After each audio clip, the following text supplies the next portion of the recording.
So, episode 73. Last we left. Well, you don't have a Isn't it party name 74? yet.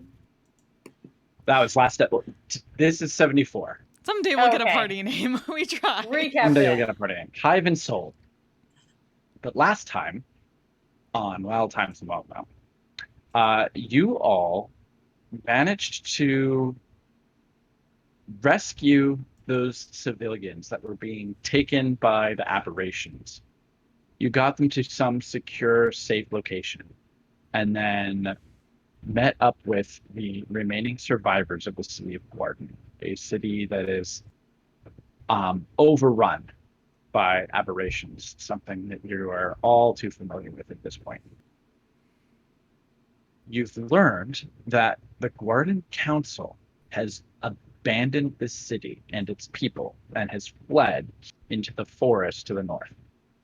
The remaining people are holding on as best they can under the guidance of one of the few remaining council, the only remaining council person, Indil. He is of sorts acting as a commander, organizing defenses and generally trying to hold a bastion against the aberrations that continuously make forays into the forest. They have people still in the city who are searching for survivors and remnants of the rest of the people from the town. And they are slowly but surely extracting them a few at a time. But there are still many people trapped in the city and far more aberrations than they can handle on any kind of frontal assault. We were able to make contact with Pumat Sol, who had managed to barricade himself in a small guard tower, kind of in the center of the city, with a few townsfolk, and has thus far remained hidden, and through his magic has been able to keep the people safe and healthy. But it seems as if the area that he is in is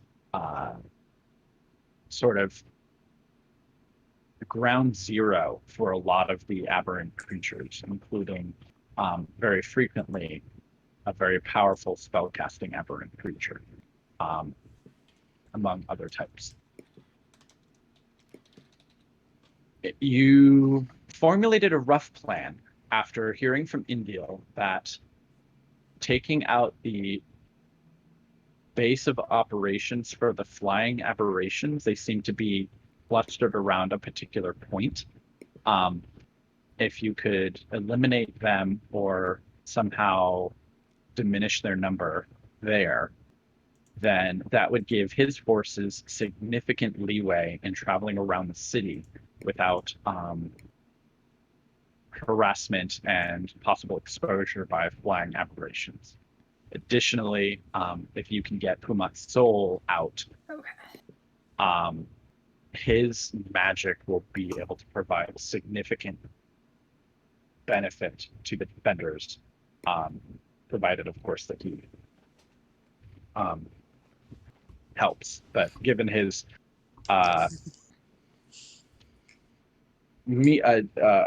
congenial nature, and you're imagining that's not going to be really much of a question.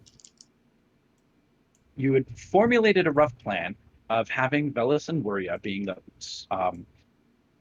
stealthiest members of the group and a bit able to fly through the city invisible. The plan was to have them reconnoiter and figure out what the situation is, both at the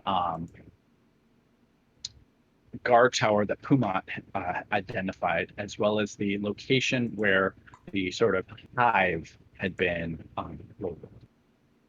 So we've got updated map. The guard tower sort of in a central green park area of the city to the north.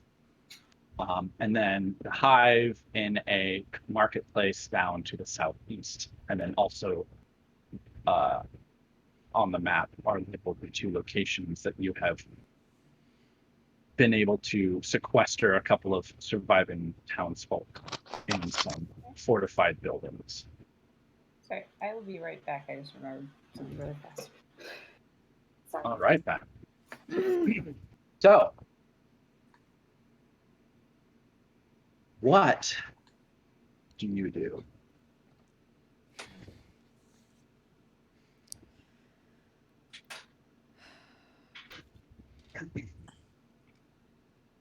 Oh, I mean, Bess said that Leah was going to have feelings about the plans. So Yeah, like, that's what- everything.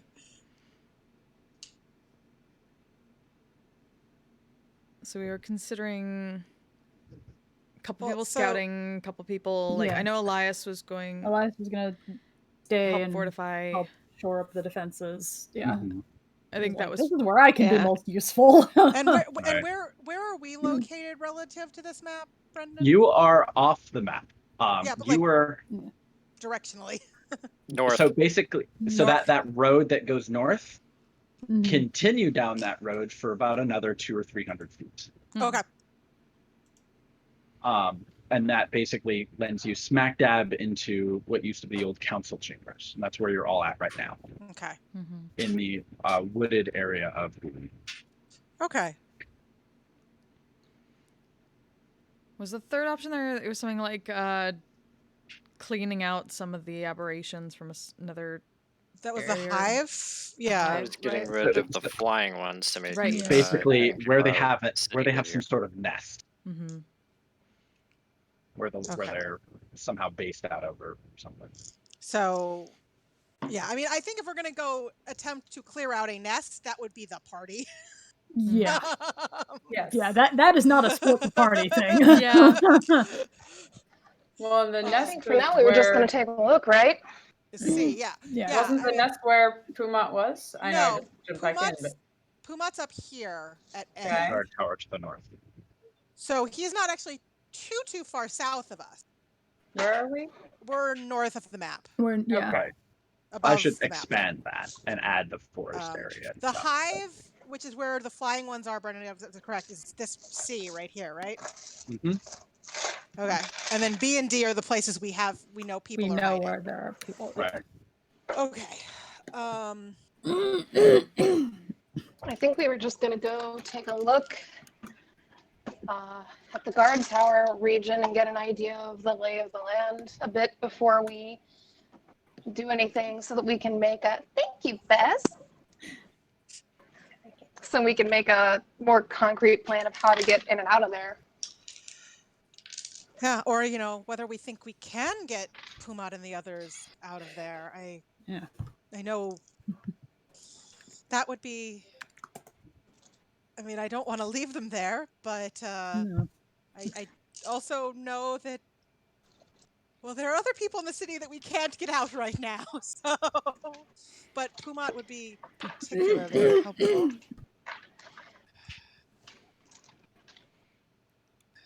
I think we go look and we decide from there whether we try to get him out first or we clear out this hive first. Just whatever seems the most viable, really. I'm good with that idea. I mean,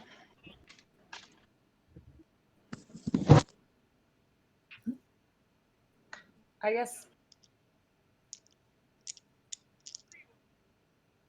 I worry about, given our last scouting encounters, there's no guarantee you won't run into trouble on the way there or on the way back. And if it is only two of you, you're on your own. Well, that is my concern. And no fancy wood magic to get us there fast. Yes. I mean, I'm not going to deny that it's a risk, but I don't think that we want to go in there blind. I mean, if shit goes south, we can't fight that thing. If you're not by ourselves, you're not going to be, unless it surfaces, you're not going to be able to see what it is we're up against. Anyways, are you? I mean, I think we want to see. I don't think that most of them are staying underground. I mean, they are, but not the ones that are causing us trouble. The ones underground don't seem to be the problem. I mean, I think Well, the big one they said was At least staying underground, wasn't it? the one I'm thinking, what I was thinking was we go in and we find this guard tower. We look at potential routes in and out. We look at what the aberration presence is around it, and then we leave. We stay out of sight in the air. We don't do anything. For what it's worth, we don't even have to get in sight of the guard tower until we know that we're not going to get fucked when we get close. I just need to get close enough to get a better read on what's around there. And who's to say the situation you scope out will be the same when you decide to come back with everybody? Yes, that is my thought. Leah's gonna That is ask something. the person, what's his face, that has the map. Just knowing map distance is better than her, or even Aiden possibly. But like, how long does it take to get from here to this spot pointing on the map from where we are? Would you say under normal circumstances? Minutes. But Under these conditions? you don't want to. You can't walk down the road and get there safely. We have. I didn't mark them on the map. That was sort of like, but they have 2 tunnels that remain in use. Well, actually, no. I'm sorry. I was explaining that they collapsed. They have 1 tunnel remaining in use, and that comes up to the western part of the city. Mark the little purple marker right there. So that's the closest we could get without dealing with aberrations, going straight down the road. And still, that's a pretty fair bit of city to get through aberration-infested territory. Yes, and if I feel like A powerful going down creature- the main road into the town would be faster at that point.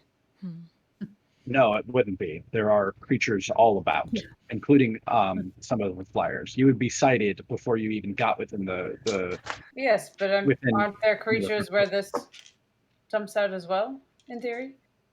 sometimes. But it's a hidden passage. I think Emerges the into idea the is to get in basement and of the use stealth. my only concern is that if there are more powerful creatures there, such as this caster, they may see through Yes. illusion. Yes. And so invisibility shall agree. not help at all. Or they just simply don't rely on sight to see, which we have learned that some of them are like that. Yes. That. He just told us that, because I was just watching the VOD. Some of them do not we rely on know that they don't need sight, and I understand flying in the air. Yes, you're not likely to make vibrations on the ground either, but that if we don't know if that's exactly how they see, then if they If they have can other see through means- illusion, that is quite the target. Well, the new we ones know- that you have encountered. the ones that we've encountered cannot see through invisibility. The new ones that you have encountered specifically from a game mechanic standpoint, because you have both Aiden and Velis with you, have the equivalent of tremor sense. That's what I figured. Yeah. They are blind, but they have tremor sense. But there's also this one we've not encountered that is a caster on top of all of this. So Well, I mean, so Velis, how close do you need to get to be, and how much information can you get? I mean, Bells I can can sense get- everything in that's the a- yeah, city you can- from here. yes, Yeah. I can, but right now from here it's just static. It's nothing. it's I 'cause can get it's close everywhere, I enough. would Yeah. assume. I can get a More better picture of how they're scattered and Of the specific area, I'm assuming. mhm. Mechanically speaking, easier- you can think of it like a mini map on a game. Your mini map only shows you what's around you, and that's kind of the easiest thing to make sense of. But if you have hundreds of pings Mhm. that are off your mini map, Yeah. you just see red in the distance. And so it's different. It's Yeah. like you can sift through it and spend a few minutes like, okay, there's this kind of aberration, there's a bunch of this kind of aberration, and you can kind of sift through it for a few minutes and kind of get a sense of what is there. And if anything is particularly strong, you can kind of pinpoint it. But to get the kind of information you need to make a tactical decision, Velas would need to be in the city so he could triangulate better. Mm-hmm. I think the real question is, do we want to send all of us in not knowing what we're getting into? Because if we don't know what we're Yeah, getting into, it's safer to move as a group. I'm not denying that we could get completely fucked out there, but it's easier to get 2 people out than all of us. Yes, and but- if you run into a situation like at the inn, Yes. where you want help fast, that's not going to happen. And then your backup is also coming in short-handed. Our roads can get you into the city through the hidden passage. I'd say our best bet is, if we all move, Yeah. and then if we want to send a couple of scouts from there, or at least a certain distance ahead of us. Yes. That would That, be I'm more. agree with that. If we go Knowing that together, we are I, on Way. the way. We can stay low, stay out of sight, don't move while they're doing their thing, but at least be within a reasonable distance to assist if necessary. Yes. I mean, at least I could get a read on what's around the tunnel before we came out of the tunnel. I'd still need to get closer Yeah. to get a picture of the tower. Why haven't they but spotted this it's tunnel, by the something. way, if they don't? Yeah. It does seem odd. The only thing I can think of is that we've gotten lucky. So basically, there's no good way to get into the city. I mean, Sure if you can, No. if you can fly invisibly, that fine. bypasses most of their One of us defense. can. Well, two Two of us can, together. Theoretically,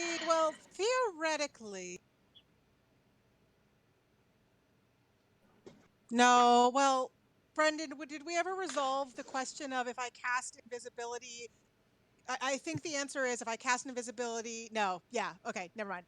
If you cast invisibility while you're invisible, there is a moment where Yes. you would become visible. There's Right. a No. But No. flip That wasn't. It was the steed, find greater steed question, but it's only targeting yourself. And if I was casting it on multiple people, I would not only be targeting myself. So We don't have yeah. any kind of magic that can help us move more stealthily, do we? I don't think so. I don't have anything. No. Anything new of yours? We no Tegan? longer have Pass Without a Trace. Yeah, that's what. Well, I would I need have- another Do I reading have level for prepared? that. I don't think I have it prepared. There's a lot of Oh, that's right, Side note. Vegan. Yeah, Side you can note. druid now. Vegan's a druid. I forgot. I do have it That- prepared. Hey! Okay. Oh! So That'd there, be useful. I Thank That'd you. be You're useful. contributing already. Like raising her hand, just like I need to be sarcastic. I have a potion of flying. I kind of It's forgot I good had for this. one person. yeah. Yes, but myself, speaking for myself, I am not light-footed. So I suspect that we have. With the magical assistance, it should. if we are worried about that, in a pinch, I could Yeah. make myself fly. Mhm. If Leah starts rolling nat ones on all our stealth checks, I'm going up. Mood. We have a map essentially in front of us in character, correct? Yeah. Yes. Oh, Yeah. goodness. My plan, I suppose, we take the tunnel, get as close as we can to this plaza, I suppose, and that the invisible ones can get a closer look, and the rest of us hang out in an alley off to the side. Well, if That we're going far in anyway, away, I think Would that be close enough for Wiria's message spell or the brooches and stabbing the one? It's certainly at least close enough for us to jump in real quick if we need to. Yeah, you could be there within a moment. Like if you were to I think- run full out, it would take you about a little more than a minute to get from the tunnel to that guard tower. Like full out running. Mhm. Well, no, So if that you're point, moving- We come out of the tunnel and move quietly, at least to like the close as we border, can the get. edge of this. Which means open that if area, at something were least. to happen, someone could be there within the equivalent of a couple of 2 or 3 rounds of quick movement. Because you get if you do approach quietly to the edge of where that plaza is. That is far more amenable to me. Yeah, the range is 120 feet, so you could, if you were very careful, get within range of a message spell of someone who is at the guard tower flying in the air. But it 120 feet would be ideal. But it would be not just for message. Right. I think the only question what I you did there. have is if we're going to head in as a group anyway, is it better to go for the guard tower first and go for the hive first?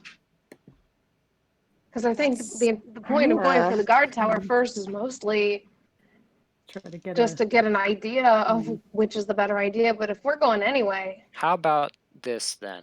We all come through the tunnel. The scouts check out the guard tower. If there's no immediate issue, we head for the hive. Yeah, that's not a. I like it. That can work. That would. And then if there is at an least immediate get issue, some- we are much closer and we go to the tower. Yes. And if there's not, we can knock out the air support before it tries to Which tear will us up be and much knock us down. easier to get people out. Yeah. Yes, I believe Aiden is right on this one. I think this is our best course of action. I agree. Okay. I'm trying to keep straight which ones are which. The flying ones have sight. So right? there are two types of flyers. Okay. There are the Mutalisk Zerg ones that are very large. That are sort of like artillery. They shoot giant globules of poisonous acid and whatnot. Those are the ones that are like the eyes in the sky. Okay. The other flying ones only ever sort of serve as escorts for other of the blind types. They're usually lower to the ground, but they're just more mobile. But they're not like the ones that like patrol the skies. But they still have visual sight as opposed to the tremor sense? No, they don't. Okay. They always stay within range of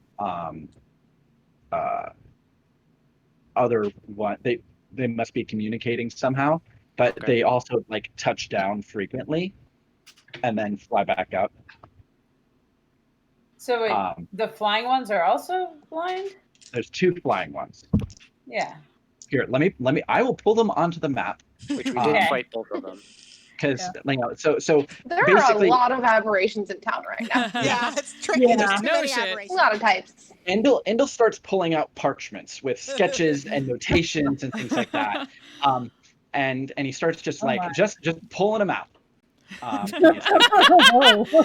like, okay, so these are all the ones that we've encountered. It's like that guy from the History Channel, like the aberrations with the hitters. I mean, that's essentially just Aiden's life. I think that's all of our life at this point. At this point, yeah. Yeah, so these are the big fellas. Yeah, those are the big flying ones. They're the one who have that hive thing. Okay, that they're so talking basically about. these are the ones that the hive So they're- will take out, and the other ones are just flying, but they're more like part of the mess. Whoa. Yeah. So Yeah, the not that big. these ones are the ones with the hive, and they also have tremor sense, even though they fly. No. Yeah. Okay. These that's ones do where- not have tremor sense. Yeah. There's another type of flying ones that Okay, that's Or where. with So the they've ground seen forces. spectators here as well. They've seen on Oh, that. occasion some of the spectators engagers specific. So I'm actually organizing these as well into groupings. Okay. So often when they see mind flayers, they're often accompanied by various beholderkin. Various eye stalk things. Yeah. Right. And then these are the new type that you've encountered. So these are the two that you fought. This one's a little bit smaller. That's the little one that crawls around on the ground. This is the one that flies. It's very insect looking. These three are the ones that seem to be able to sense vibration on the ground. These two you've encountered before, and they're like just warped humanoids. You encountered these both in the street fight just recently, as well as in Guarden itself, in the mines and such. Then there's this big flyer, not Guarden, I meant Chisoa. There's this big flyer. Yeah. And that's the one that attacked you on the road to Guarden a long time ago when you found Sibilan's body. And these are the ones that are sort of flying around patrolling. And then additionally, sometimes there's inelective hours, those little brain dogs. Fuck those. I hate those things. Oh. So these two operate somewhat independently of one another, or of the other groups. These the spectators and the intellect devourers only ever accompany mind flayers, and they don't like patrol the city or anything like that. They've just occasionally been sighted. And then these are another strain that regularly patrol. And then there's been, so far, they're not sure how many of these spellcasters there are, but they've been sighted and they've just generally been avoided as much as possible. But it seems to communicate with these and almost direct them or command them or guide them. Is there any indication there's been more than one of this kind? Or have they only confirmed one? They're not sure. Okay. They all look alike. We don't know if we've seen the same one 8 times or 8 different ones. They've never gotten close enough to really get a good look. But considering it's got an unfortunate amount of legs, as you've described. I just heard that a little bit ago because I was rewatching it. Yeah. They avoid it as best they can, so they're not sure if there's one or more. They know specifically that there are many of all of the other kinds. But so basically, just keep a low profile if we see any of these guys hovering around. Yeah. Yeah.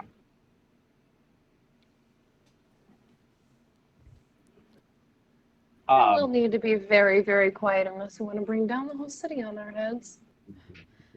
Get it over with. There have been, for not. lack of a better word, roots that have been not like tree roots, but path roots that have been set up across the city along rooftops. So basically, the idea is if you're quick and nimble, you can sort of Assassin's Creed your way across significant amounts of space. Assassin's Creed. So there's sort of like planks, ropes, lines, and whatnot. Occasionally there'll be, like, to get across major thoroughfares and streets, you have to like get down and then climb up somewhere else. But most of their travels have been at night, across rooftops, because that's how they avoid most detection. But because of those flyers, it's exceedingly dangerous for them to travel about during the day. But considering that not all of them can see in the dark, if they could travel about during the day, that's sort of what they're going for. What's that mean? That's We a wish fair to point. go I at mean, night. should we go at night? Maybe a good idea. Because Some of us can see in the Yeah, dark. I'm not much use at night, just saying, Yeah, without I a can't light see. source. unless someone's got a way to fix that. Well, maybe Don't look at me because I can't see. towards later evening. dusk? So it's dusk. So they may be on their way back to the hive. I mean, wait, what? Sorry.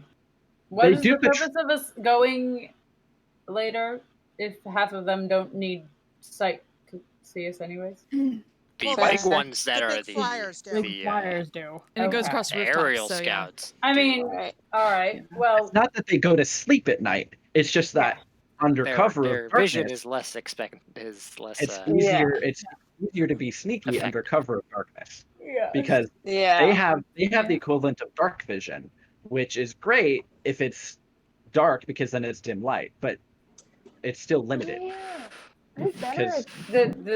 But again, I can see better at night now. I forgot about that.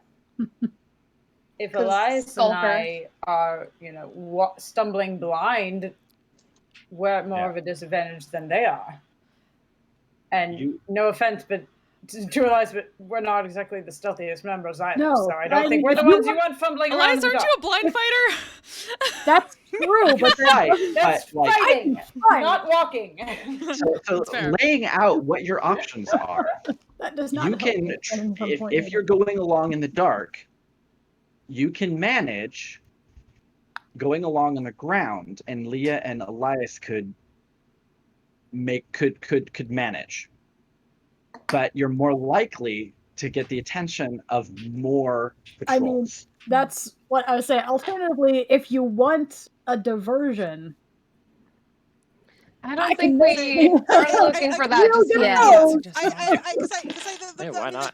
The challenge is that Elias and Leah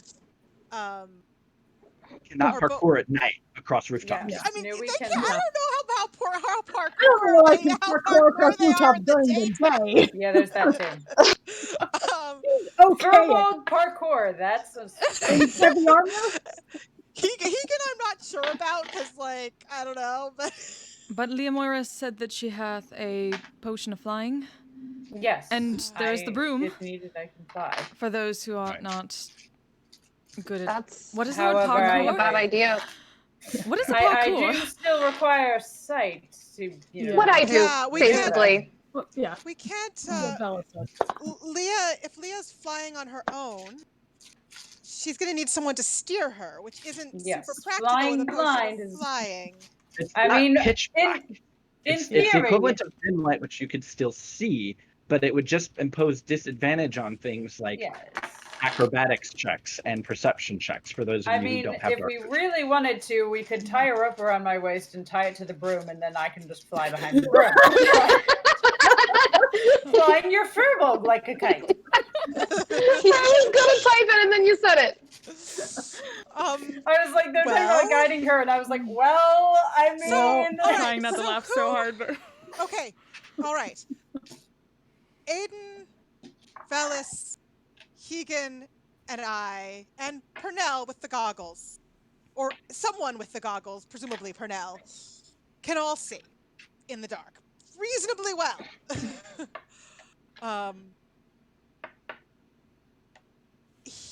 I know that Velis and I, and presumably Pernell, seems to be pretty, what's the word? Dexterous. Yeah. Not clumsy. I was trying to think of what word Weria would use there, and I couldn't come up with it. Light on their feet. Yes, light on their feet, certainly. Keegan... I'm not terrible. I don't know. I'm pretty good. Pretty good, all right. I'm alright. I'm less likely to fall on my face these days. Keegan is apparently very good at jumping, as we have learned. Yeah. Yes, that's There's it. that. I can cast Path of Trace if you want me to. That would I certainly can. be That'll helpful. be something That would when we help. get close. So then the question is, if Leah takes the potion, how long, out of character, how long does that potion last? I believe an hour. An hour? Okay. Probably. Yeah, So usually. let's say Leah takes the potion and we tie her to the broom. Whatever. Why would you I be do tying want to her see to the this. roof? To guide It her. was Guide her? because Like, okay. I mean it was mentioned, offhandedly I as mean, a that also solution to her implies- flying in the dark and not being able to see well. Are we using it as actual flight, or are we using it as a way to not have her have to worry about footfalls? Yeah. Because if we're up in the sky or down on the ground, that kind of, or staying low, kind of differentiates the effectiveness. I thought it was a matter of footfalls and also being able to parkour. Good job. Yes. Sylvia, since you're all doing a lot of talking and debating, I'm going to step away for a second, but be Okay. on still be listening in. All right. Well, so I'm just trying to think of what the best idea is here. So, Velis, and I, and Mostly, I just Cornell. don't want to get us seen by the flying ones. And I mean, yes, I don't know that having me fly is the best idea here. It is just if we're trying to avoid the tremor sense of these other creatures, then that could be a solution. I mean, But basically, That we're might be not- more of the issue.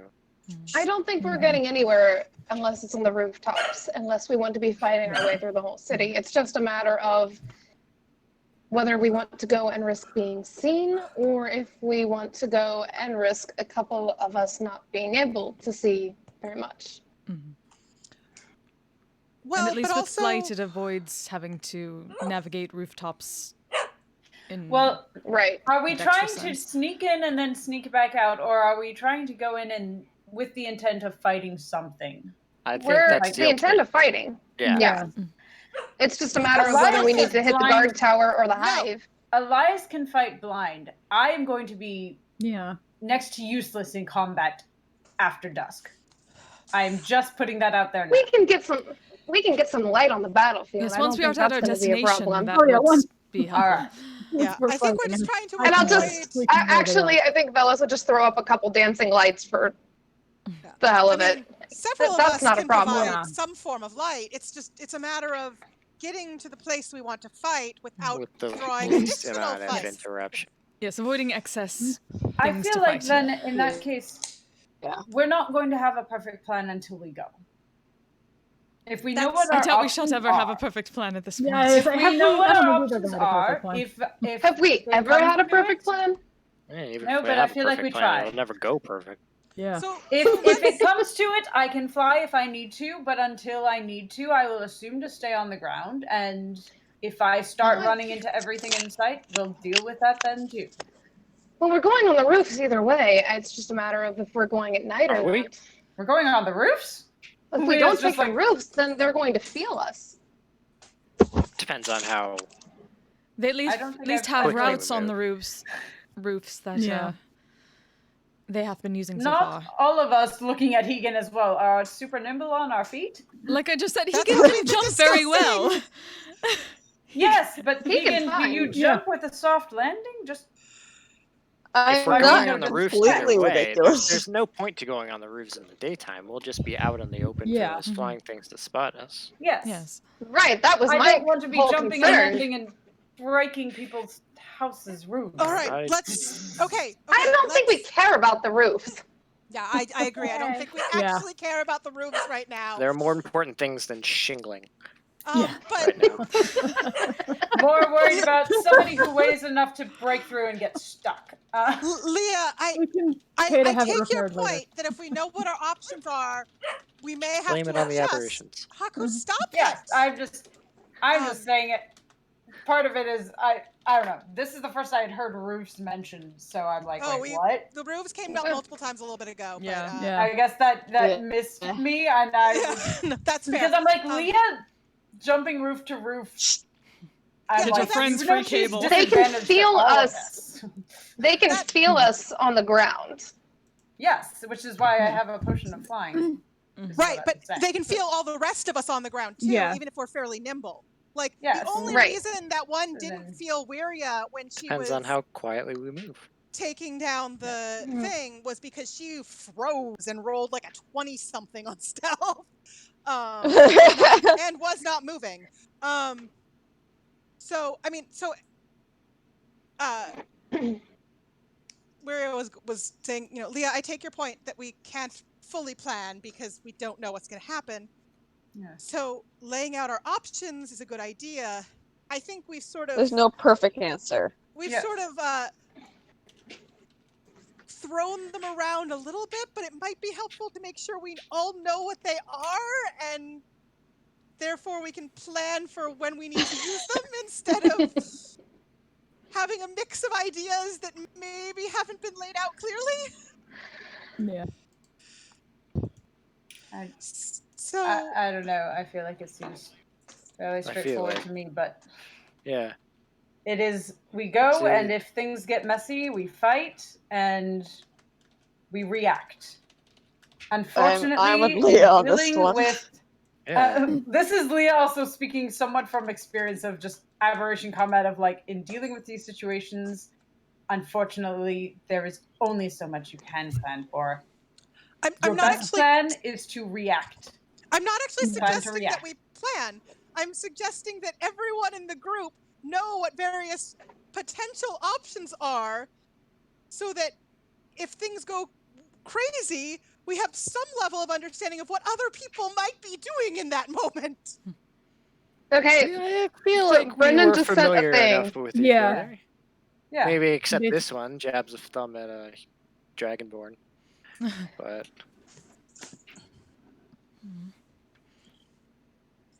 well, then this is how we... As long as we don't end up all splitting off and going our separate ways, we just need to be on the same page. Not necessarily know every detail of what we're all going to do. Agreed. It wasn't about every detail, but never mind. And for the most part, I don't trust all of you to make good decisions in the moment. I think at this point we just need to trust each other. Yes. And trust we improvise well enough together at this point. We can. Yes. Something goes. If I have learned nothing from you all, hilariously sideways. And Leah's just gonna. I get that you are just concerned. I mean, I'm just concerned because respect, but I'm concerned that it's helpful to make sure that everyone has the same information. That's all I'm suggesting. Not that we all have to know every detail. I'm not sure what more information you're expecting us to be able to share. In fairness, Wiria is playing off of the fact that, and this was a Bess didn't hear, not a Leah didn't hear, which might be part of the problem. That Leah said something about, well, why would we go by rooftop? And this is out of character. That is part of why Wiria thinks people don't have all the information. No, I mean, yes, that was partially just I didn't hear. Right, but it hasn't been cleared up in character what was said. But then that was cleared up. So then I guess that's why I think it was cleared up. I think Waria's concerned there might be other pieces. Because if one thing was missed, maybe there are other things that were missed. That's all. Yeah. But, I mean, like, she already said, never mind, frustratedly, but never mind. Haku, stop it! You're being very difficult right now, and you don't need to be. Sorry, he is being very demanding today, and I don't know why. And demanding in the way of, like, standing across the room and barking at me, not demanding and actually, like, asking for specific things. Maybe it's just like a thing, because Mona was like that today. She was like, hi, headbutt. Now I'm going to bat at your face and play with you and then run away and then 2 seconds later come back and try and chew you. And I'm like, what? Yeah. Maybe it's just a day. Stop it. No. You need to stop it. But, yes. So I mean, basically have 4 options. Yes, it is. I believe, we are. I will assume to follow whatever lead is given, and if I feel the need, I have a potion of flying that I can take if I need to. And I mean, everyone else seems confident enough in their ability to jump across the rooftops. So I'm not, but I'll manage. I can probably fireman carry you, Elias. It'll be fine. I mean, worst case, Elias could go with Wiria on the broom? Out of character, I would. out of character, like Leah is considered large in terms of her carrying capacity. So, Oh, she could absolutely. that's why I'm like, I'm pretty sure Well, that's mechanically true. Leah could sling Elias and fly with him. Yes, do it. So Leah's like, I could probably carry a few if I have to. But anyways, sorry. Oh, Go ahead. no, I don't have much dignity left. I mean, I was gonna say the question. Did you of whether- ever? The question of whether we want to Hey. put Elias on the broom with Wiria depends on whether we want Wiria free to scout with Velis or because Wiria theoretically is, you know, better equipped than most to just parkour. So. But to be fair, if you're scouting on the broom, Elias is, well, I guess technically He's still, he would his need stealth still matters. Yeah, his stealth still matters. I mean, and presumably the scouts would not be necessarily staying in range with Pass Without a Trace. So yeah, that's true. Well, Pass Without a Trace, Pass Without a if Trace I would definitely be recall, useful.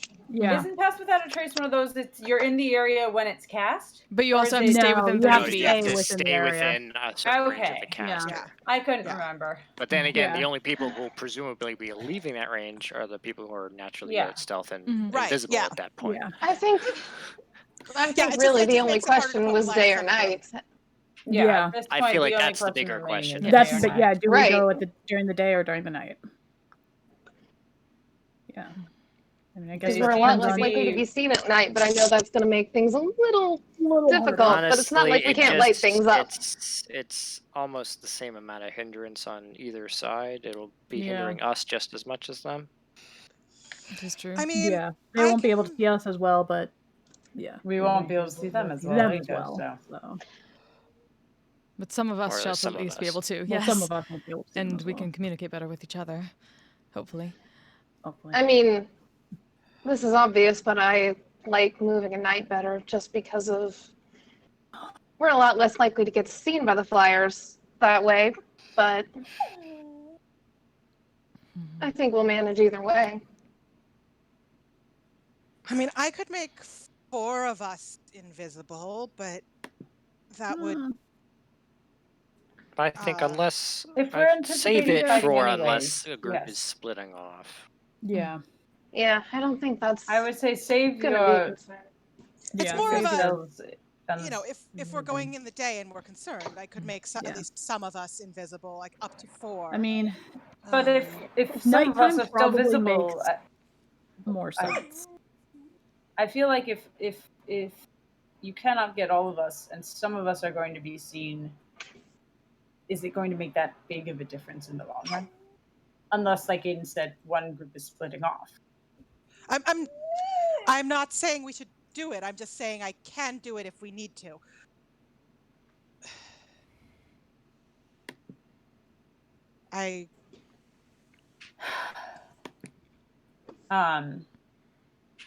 Just Leah's gonna just turn to what's his face and just confirm that you have not noticed any difference in their activity, whether they're more active at day or at night. They seem to always just be present.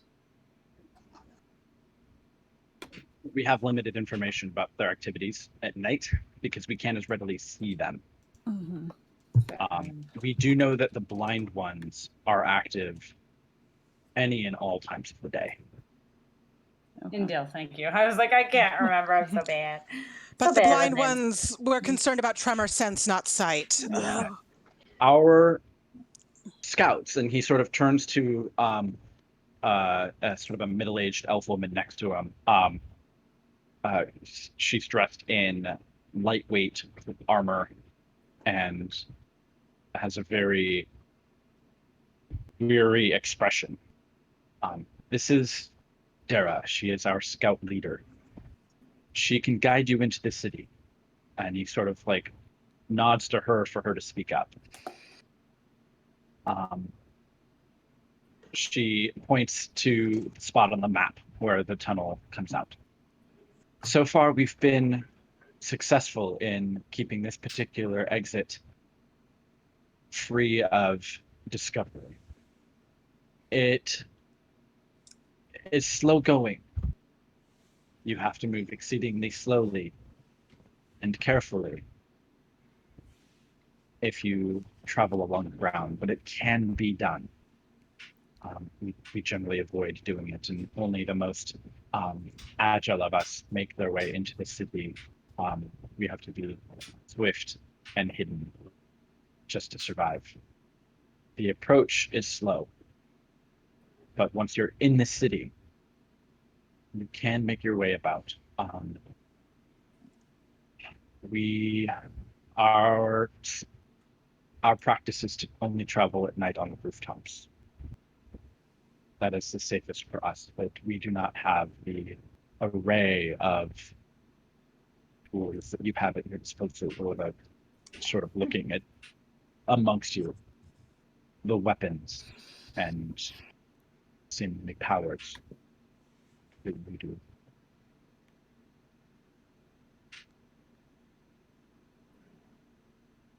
Yeah, even if we do get caught, we're more equipped to handle whatever Yeah. we're into. Yeah.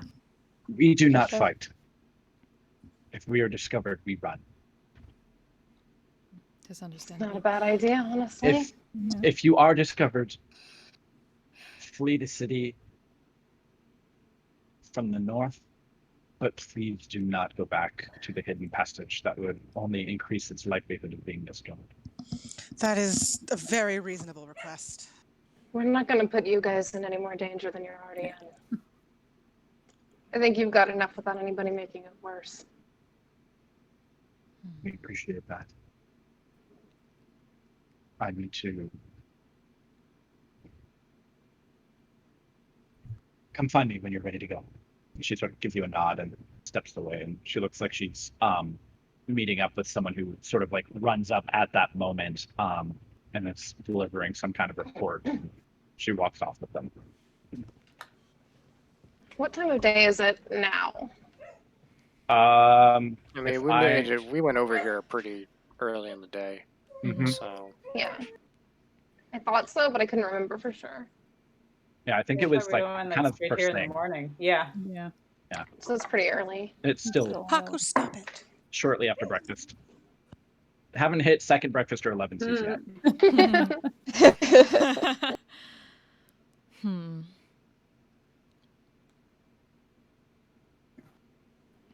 Well, I mean, I feel like the group seems to be more in favor of traveling at night. It seems to be the general. People feel safer then.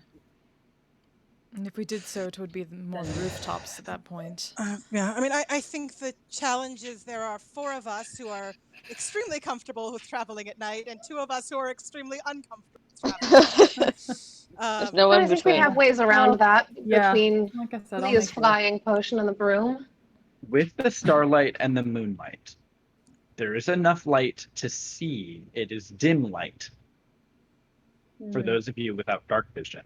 Okay. well, even if we're going in,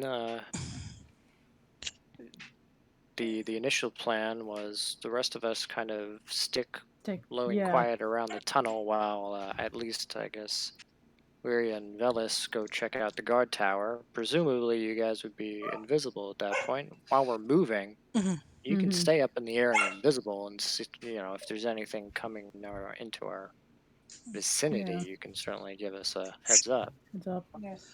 Yeah. I mean, That was to give you a heads up, we'd either have to come down or be visible. But Would We'll figure it out. using That's not a concern. brooches. It's using a magic item, so that That would break break invisibility. invisibility. Yeah. That's easy I'm enough. not worried about getting seen once we get in there. It's just a matter of Getting in there. getting in there. Well, hell, if that's the thing we're most worried about, let's just go for it. I mean, if you're going to be invisible anyways, does it matter the time of day that we go? Is that what you were saying? No, Or I'm you just No. saying that we have ways of being able Yeah. to move with more information. if Yeah. Leah chooses to take the flying potion, I might suggest that Velis and I cede the broom to Elias, because if Leah is struggling, Oh no, that's Elias fine with is me. struggling. That's going to be otherwise- the easiest way to do Does it. Does Elias have heavy armor? No. Forget. No, See, that's the thing, because I was like, he's Leah not is high gonna. dex, right? No, I was just like, His dex is not bad. I just Okay. can't roll for dex. Leah has a plus I have 0 That's to like dex me with and- my +7 initiative, but I can't roll above a 5. Yeah, I was Let's like, just put it this Leah, way. Leah's Any of us is legitimately terrible. capable of rolling terribly. I mean, yeah, Fair. Leah just has +0 and disadvantage. Yeah, for you know. heavy Yeah. armor. Leah's probably, the Leah one you want to literally fuck around. sucks. It is, however, Yeah. notably difficult for Velis and Wiria, who both have expertise in stealth, to roll really badly on stealth. Yeah, like Elias is a +2 in dexterity, so like he's not terrible. So he's not My as dice bad just as I don't Leah. have Yeah. any proficiency, but I have a +3. You can have a 9. 4.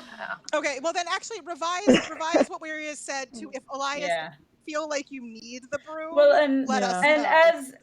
as I said before, and correct me if I'm wrong, DM, but I'm pretty sure metagame wise, Leah's carrying capacity would allow her to carry Elias because without a Yeah. problem. Yeah. yeah. So yeah, as Leah said to Elias, We've got ways to if get need through be, the she city. will fireman carry, just swing Elias, and if it becomes this is bad, we have to get off the ground now. That's what they at least know Yeah. that that's the plan. And if Elias suddenly gets hoisted up in the Hoisted air, up. he's like, oh, here we go. It happening. begins. It's happening. If we're going at night, then that would give us a little bit of time to talk in the city. I honestly wouldn't mind talking to the scouts. I mean, find out what they've seen and honestly probably give them a few tips on not being seen by these things. Talking with the scouts seems like a worthwhile thing to do. They Could be know helpful. more about what's going on in the city than anyone else, I would assume. I mean, even more than some of the people in the city, because they're just hiding and not moving. I mean, yes, Elias, you had mentioned, which I don't know if it has come up since then, but I know last session, Elias, you had mentioned possibly, I guess, helping somewhat organize defenses. Yeah. Even if we could Yeah, I talk would. to in the time that while we are waiting, if there's anyone I'll make in myself useful. positions of command that we could talk to, whoever, to help them organize, strategize somewhat better. Right. Have some training and stuff like this, so Yes. I can So Elias and Leah can. Indil is not. And Keegan had mentioned also being a soldier, if I recall. Could help. Yes. Indil himself is not the one who organizes that. He's mostly just project managing all the things and just keeping the lines of communication open. He has a number of people who are in charge of various things. For example, Sarah is in charge of spinning. Which is basically what Leah was kind of like, whoever we should talk to that would do that thing, like we can go talk to them. That person. Yeah. Or those people, or, whatever. Make ourselves useful in the meantime. He sends a runner. And a couple of minutes later, a very surly looking dwarf is sort of they look like they just came from probably digging or something. They're covered in dirt and sweat, and he kind of like stomps up and looks questioningly at Indil, who then sort of nods over to all of you. And he just sort of like cocks his head a little bit. So you're the lot that's supposed to be helping with defenses. You know something about earthworks or holding any kind of line? Yep. What? I mean, I would say yes. Yeah. Somewhat. We can use all the help we can get. and he motions for you to follow Not him. always a cleric. Well, if they do that, I would go look for Dara. Yeah, Sure. Wuria would probably go with Velis Yeah, because okay. he's not going to be helpful with the fortify. All right. So between Elias, Hegan, and Leah, there's a montage sequence of them sort of guiding people around, explaining particular sort of defensive formation and tactics. And over the course of a number of hours, you have fortified both all their major, I guess you'd say, choke points, as well as provided a significant bonus to their defensive capabilities through advice and training from your experience, both fighting hordes of monsters and specifically aberrations. Maria and Velis, you go over and speak with Dara.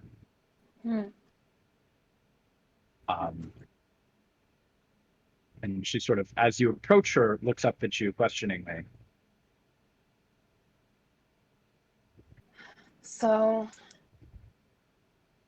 Indiel mentioned that your scouts can't seem to get very far and having some trouble. Well, we can get anywhere in the city that's not too heavily populated. We're playing everything defensively. We cannot take risks. That we are too few in number. So Good call. I just wanted to, we're going to be staying until night, so thought that I'd offer some help. I know my way around this kind of shit specifically, and don't know how much I can do, but if there's anything I can do to help, I don't know, show your scouts how to avoid this kind of stuff or what to look for. Okay. You have my time. Okay. She'll gather up a number of them. Now, since Elias, Hegan, and Leah were all sort of working together, it wasn't as challenging for them to accomplish what they were doing. Whereas you're kind of giving not one-on-one, but solo instruction. So you don't have someone necessarily helping you. This is a little bit more challenging. So in this particular instance, let's see here. I would like you to make a. So that's going to be interesting because you're not necessarily doing that things yourself, but rather you're sort of trying to demonstrate and teach and impart this information. So make a charisma survival check. Okay. So I mean, Wuria is there and could help with like demonstrating and leading if needed, but yeah, the problem is you don't have the same specifically what expertise. Velis is doing is she's imparting and teaching expertise. No, I get that. I aberration. just that's why I said she could, but I understand. I was going to say, but I understand I if the rolled answer is no. real bad. Where so... you give some inspiration. You could probably like give her some sort of bardic inspiration though. Yeah. That you I could don't do. know that inspiration would help with that roll, but I'll take it if I got it. Well, you get to roll plus 1d10, 1d8. 1d10. Okay. And she Anything gets can help. back on a short rest now, so it's not like it's a big deal to give you inspiration. Right. I rolled a 1. Oh. So it's just the roll plus charisma since I don't have proficiency in survival, right? Yeah. Okay, so that's a big 9. Still 9? Okay. 9. 9. Okay. While you provide a significant amount of information, more than what they had, it doesn't help them necessarily evade their enemy better. But they know that now they know a lot more about how really dangerous these things are. So now they're basically more scared. Or scared. Now they know their capabilities more. Which I will say it will be helpful, but it's unfortunately not enough to give them any sort of major edge or advantage. Okay. I tried. But they are grateful for the information. I mean, and they've had more experience directly with all of those new aberrations. And so your information is primarily about the ones that they haven't encountered, sort of all of those ones from Chistoa and whatnot, which again is helpful, but it's more that the information is more helpful if they run into them and have to fight them, less helpful in avoiding them. So you were partially effective at accomplishing your goal. While Velis and Wuria chat with Dara, and I guess that basically just leaves Pernell and Aiden for the couple of hours while everyone does this before you come back together, maybe for a meal or something later in the afternoon. What do you two? I was thinking if I could see if we could look at whatever information they've been tracking the movements with to see if I can just kind of discern anything from patterns. Okay. All right. Go ahead and make an investigation roll as you listen to various reports and read various notations and whatnot of all of the information that they've gathered. 23. Okay. So basically, you're surmising your conclusion after looking at all of the various points of data. Is that they are indeed attempting to harvest as much of the populace as possible. They haven't made any concerted effort to attack, and it looks as if the attacks that they do make are primarily meant to keep the defenders on their back foot and avoid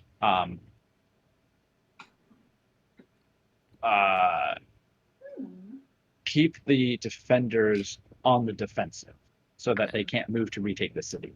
Yeah, so essentially they've taken as much land as they want to. They're just trying to get what they want out of it at this point. Right. And so they've got a number of entrenched positions where they have established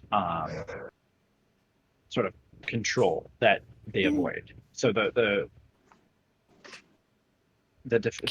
note where those are. Like I'm assuming the hive is one of the hive, the guard post, that central green area as well. Okay. That was sort of like a big market bazaar kind of park kind of thing. Those three areas are the primary sort of focus points for where these creatures seem to gather. Okay. And basically, the further away you get from those points, the less likely there are to be patrols. And if you're not within the bounds of the city at all, there are generally no ground troops. Only those flyers that do both perimeters of the entire city as well as crisscrossing it. Okay. But based on the notes, you're able to notice that there are what seemed like random patrols and random events to all of them. You're actually seeing sort of a pattern to their movements that indicates some level of intelligence and planning that's sort of orchestrating all of it. That's kind of what I was looking for. Yeah. They're not just animals that are wandering about. There's definitely some kind of central intelligence that's communicating and sending messages out. But based on what you've been able to glean, you don't believe that there's some kind of aberrant Wi-Fi network. Okay. They can communicate when they're close, but it's nothing like what you encountered in Toyana. Okay. That's reassuring. Yeah. There have been reports of like when they do get into skirmishes, it's not like the entire city comes down on them. They have walkie-talkies, not cell phones, basically. Basically, yeah. Stand down, blue team. All right. Glad I looked into that. Mm-hmm. It's good to know. Yeah, definitely. I don't know if there's anything Pernell wanted to do. Probably the only thing she would try to do, since she doesn't think she'd be too helpful otherwise. Indil had the kind of like notations on the various types of aberrations. Right. So she might ask to look over those again, try to see what he had, and then pull out her journal, open it up, start flipping back through pages, and look through, like, remember each of these types of aberrations that she's actually fought, and, like, add any extra things about, like, weakness, weak area, weak points to attack if you see one, various stuff on that to help them out. Sure. Okay. So, That's it. going back over your own notes as well as all of the various notes from the scouts that they have gathered, the blind ones can communicate well when they're within range of one another, like psychically and silently. They don't use any sort of verbal communication. It's all telepathic and whatnot, but it's short range. All of those blind ones are also immune to psychic damage. So psychic attacks are not effective. The flying ones, as you've already encountered, have the ability to sort of influence people's minds by sending out spores, as well as sort of hypnotizing them with the strange beating of their wings. They're also very resistant to magic. The spellcaster, they have very limited information, but they know that it is capable of inflicting serious damage, sort of by hurling around orbs of energy. And also it seems to siphon off damage to creatures around it when it gets hit. And it also has the ability to like move through the earth. But it's the only one. And this is the one that was similar to the one that we encountered in the graveyard, or was that? Yeah. Yeah. Okay. It's similar, but it's like a different type. Mm-hmm. Like this is a psychic type, and the other one was like a necrotic type. The dark type. Right. Yeah, there you go. Can we mark that green area on the map at least as like a point of interest? Sure. Whoa. Well then. Sorry, that was the sound. Sorry. All right. Stop it right there.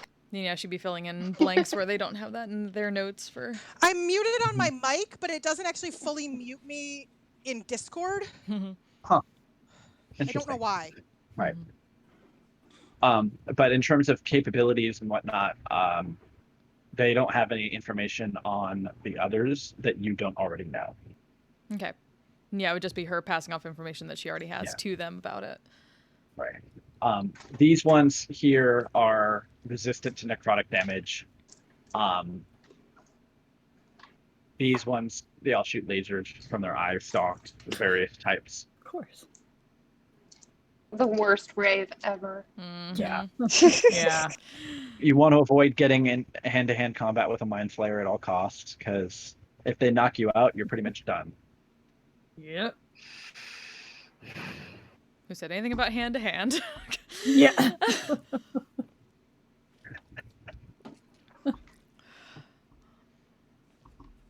Cool. And yeah, that's all I had. It's probably less amount of time. I'm not sure what she'd do after that, but just basically asked if they had anything else they needed help with, and she could provide an arm for.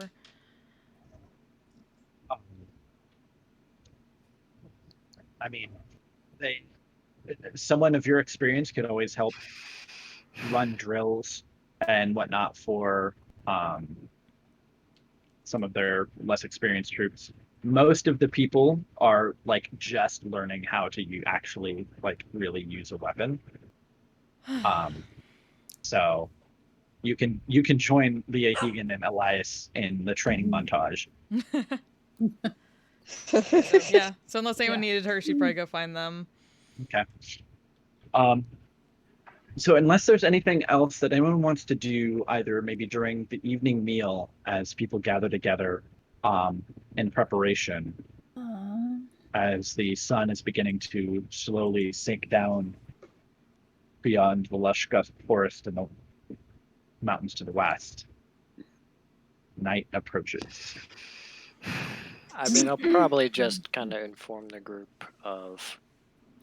Yeah. So it's my opinion that these are not like the ones in Teliana. They don't all seem to share a mental link, so...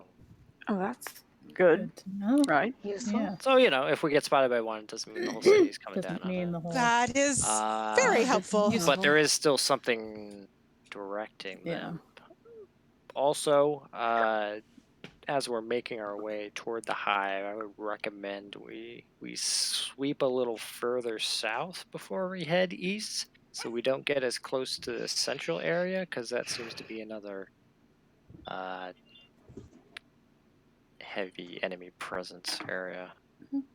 I see. Sounds like a Good plan. to, yeah. good to know avoiding about the plan. worst of it is always a good idea. Okay. Well done. Dara leads you all a good ways away from the central avenue and the council chambers to basically a small stream that sort of emerges from under the ground, where there's a small narrow cave, and she leads you down there, and it is cramped but still passable for Leah and Egan. Because you can see that it's got sort of magical lanterns at regular intervals, and from what you can tell, it actually winds its way down significantly. I say that, and Dara explains, because of the ability for the blind aberrations to actually sense the movement.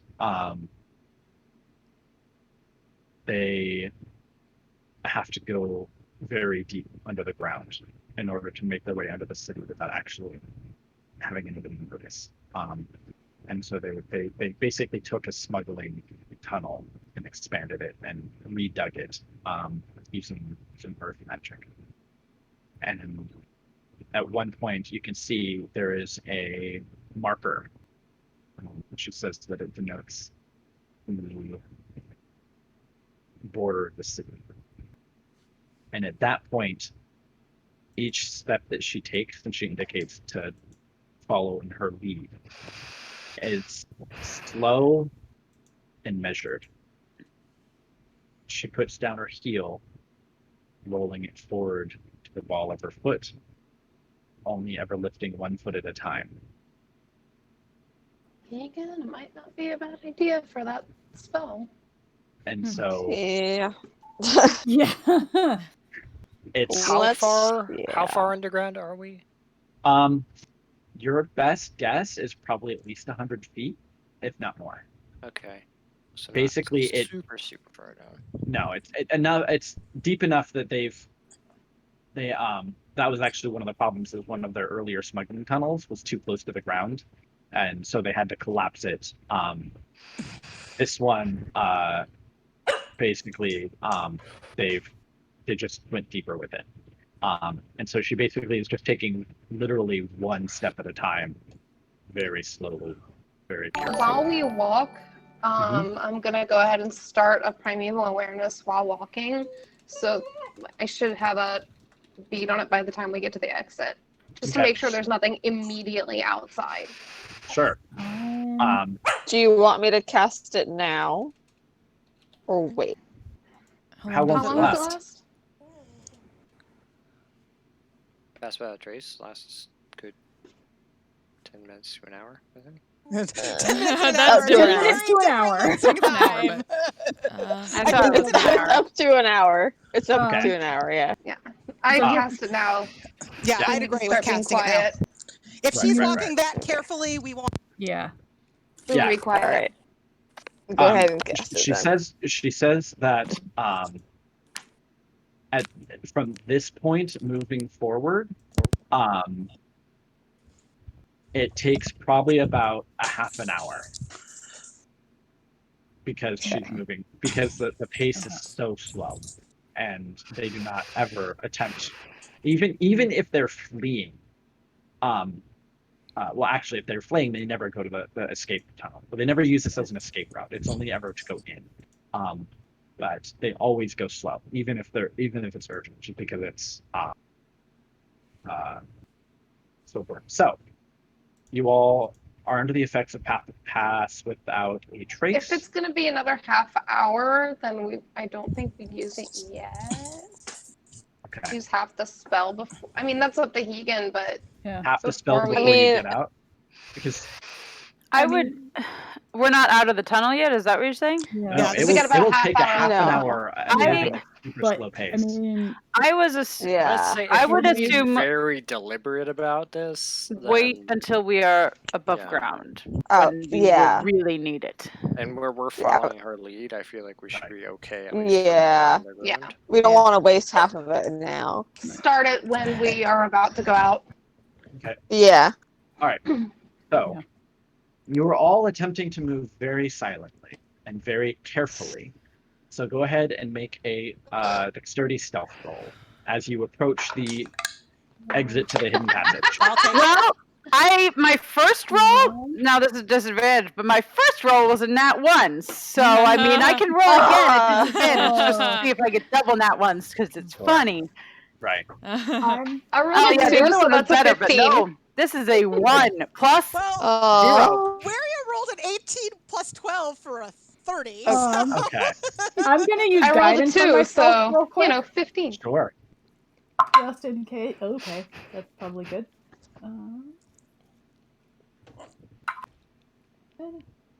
1 plus 0 Okay. does equal 1, Bess. You are Uh, correct. that is When Leah rolls a The 1, more it you is know. truly a 1. it's a total of 15 Okay. for Elias. Actually, I need 17. to take a bio break real fast. Sure.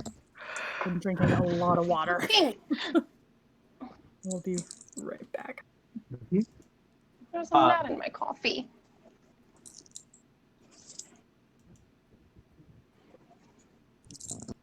Paco, why are you so demanding today?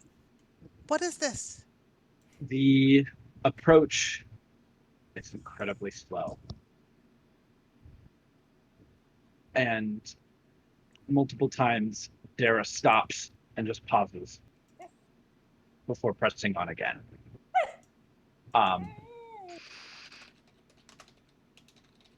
Even though some of you actually stumble a little bit, and at one point, Leah, Furbolg are generally patient creatures, kind of willing to take things as they come and just let nature proceed at its course. But there's something about knowing these creatures are just above your head and knowing how many people are still left in town and are stuck, that your impatience is sort of getting the better of you. And whether you are grumbling or shifting, Dara at one point stops everyone and turns to look at you, hushing you silently. Sorry. I feel like she's also And just like as you say sorry, it's like tall. yeah, you're also like hunched Yeah. over a little bit, and you're like sorry, and she's like, Angry wind like, chimes. like, Squeak, very squeak. angry, yeah. Angry wind chimes. And she pauses everyone probably for a good 5 minutes, and it's uncomfortable. But there's no sound, there's no movement, and so she slowly begins to press on. Enough of you rolled high enough that you didn't like completely ruin it. But Dara is sweating by the time that you get to the basically it's just a small carved out chamber in the earth with a wooden ladder that just goes up 100 feet.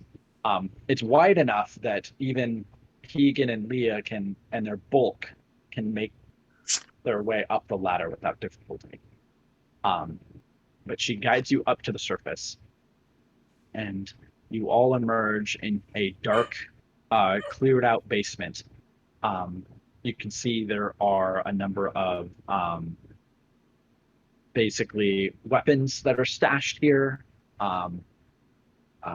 various supplies, lots of climbing gear and rope, things like that. But Dara leads you out, and through a combination of pantomime and hand signals, indicates that she is going to leave you here and return back the way that she came. She says, make sure that there's nobody around when you emerge. But basically, like you emerge not from this building, but actually through a tunnel that goes to a building across the courtyard, and you come out of that building. And there's a series of basically doors that you open and close behind you, just to keep the this place as hidden as possible. She sort of wishes you all silently good luck, and then very carefully, one hand over the other, climbs down the ladder. All right, I'm gonna make sure there's nothing directly outside before we step out. There isn't. I'm gonna cast Pass. All right, so you pass without a trace. So you're based on your positioning, from what you can sense around you after a few minutes. So you said we went across the courtyard or something? Yeah, that purple is the actual. That's the exit? That's the exit, yeah. Okay. But like technically, it comes up underneath, across, like, a half a centimeter below it. Sure. Like here. Right. That's technically where the tunnel is, in case you wanted to like bust in that building and take the tunnel back or something, if you needed to. Why would we do that? I don't know. So what Velis is able to gather, that massive creature is still deep underground, like upper level of the Underdark level of underground kind of thing. Accompanied by a significant number of various aberrations, mostly of the Tesoa strain. All of this new blind psychic strain, they're all near the surface. From what you can tell, there's only one of that spellcaster in range, and it's particularly powerful. And that's actually pinging over by the hive. Just very, very quietly. Well, the big one's at the hive right now, so I don't think we're heading there. By the guard tower, you're picking up the presence of multiple Tusoa strain types, along with a pair of mind flayers and a number of spectators, gaugers, and intellect devourers that are all collected in that area, in addition to a number of flying ones all about. All right. Gonna relay all of that as well. Yeah. So I think wherever we go, it's gonna get ugly. There's a lot of the blind psychic type by the hive, and a lot of the Tusoa plus mind flayers by the guard tower.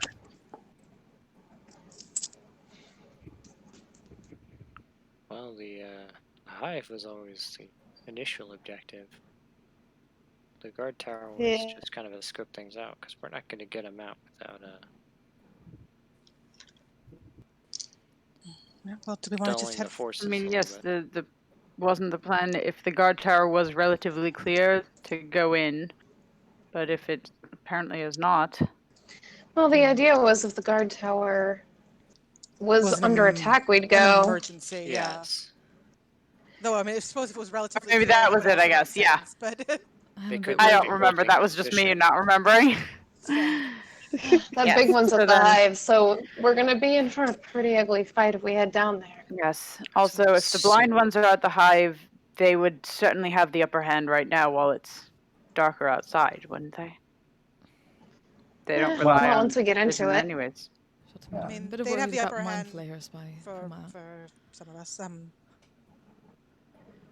We can turn the lights on, but Anything close by? Nothing within immediate vicinity. Velis isn't going to be able to keep it up for too long, just because it starts putting a huge strain on him. But based on what he can gather, there is enough of a break in patrols for you all to either get to the rooftops nearby, if that's your route, or make your way around the city. Now, because of his ability, it takes him a minute to do it, but he can detect the presence of any aberration in the vicinity. You can use him to avoid ground patrols with some reliability, but it's going to put a strain on him. I'm used to that. I think we want you at your best, though, Velis. Well, do we want to take the plan was a couple of us take a closer look at the guard tower and then we make a call. Yeah. All right. Well, I'm good with that. Okay. You're just going to go inspect the guard tower. I think Velis Not and me. I think I'm assuming it's just Bella's on the broom, invisible? On a broom invisible, unless there's some reason that people think we shouldn't be on a broom invisible. But Works for me. I mean, the rest of us can try and move closer if we can, but I don't think we want to try and go too far in case we don't end up committing to that. I think we need to go together if we're gonna get closer, and then we'll split off once you get to where you're going to stop. Yeah, I agree. Sure. Okay. You could manage that using the information that you have with Velis. You'll all have advantage on your next stealth roll to advance forward to the edge of that large open area. And plus Don't 10. forget you're all And plus 10. Plus 10. Oh So yeah, I that forgot should about that last Oh. time. Oh, no, we didn't have that last time, but Nice. I'll roll those two instead. Hold on, am I mathing this right? I don't know. Yeah, that's 40. 34. Straight up invisible. I would have had 40 last time if we'd had a Bella's plus could 10. go in there screaming and nobody will Is notice. that the first 40 of the campaign? hey. I think it is. Hey! Wait, are we Woo! rolling again? I zoned out. Stealth. Yeah, Advantage. with advantage. So Plus straight 10. for you, plus 10. No, we're gonna use different. Okay. So 13. Excellent. Awesome. Very Okay, good. so That's only less than a third of Velus's roll. I got 27. See, with the plus 10, that's so sad. Yep, my 13 is with a plus 10. Oh, I'm still amused Oh, that God. I would have had a plus 10 on the last roll if we had passed without a trace. I would have had a 40 on the last roll. So, Oh, yeah. using Velus's last sort of radar ping as a guide, you were able to very quickly move through the streets, approaching. I'm going to move some things around on the map to make it easier to actually see since you're approaching that area. So basically, you're kind of making a circuit. Let me choose a color that's easier to see rather than orange. You're basically kind of coming up this way, and then circling around, approaching this particular perspective. I feel like this little cubby here would be a good place to stop. That gets you just within message range of the guard tower. Okay. If you're sort of like in that series of buildings there, that final trapezoid. There is the concentration of aberrations that are in this open area are more along the bottom side. So that's where you took that upper. You change colors. There we go. So basically, there's a lot more aberrations just on that side in general, a higher concentration. So that's where you came up and around, because there's much fewer over this way. You cast invisibility on yourself and Bellis, Ruria. Yes. Mounting the broom, flying up and across. Now, even all of you from your vantage point, you can see the tower off in the distance in the dark. It's dark at this point. And you can see at the base of the tower, there's sort of a lone light, maybe a lantern or something like that, off maybe a few dozen feet. And you can see just shadows and shapes moving in the light. It's too far to really make out any specific details. And unless I'm not sure how far your super magic or dark vision reaches. It's 120, I'm pretty sure. Yeah, so it's just at the edge of your vision, and so you can't quite make out perfect details, but you can see, both Wuria and Aiden can see in the dim light, that it's sort of like a big open area with pathways, walkways, parks. It's like a big park, basically. Trees, benches, water features, streams, and whatnot. It would have otherwise be very, very pleasant.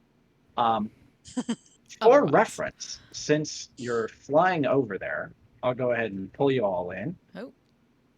Because you can basically fly over.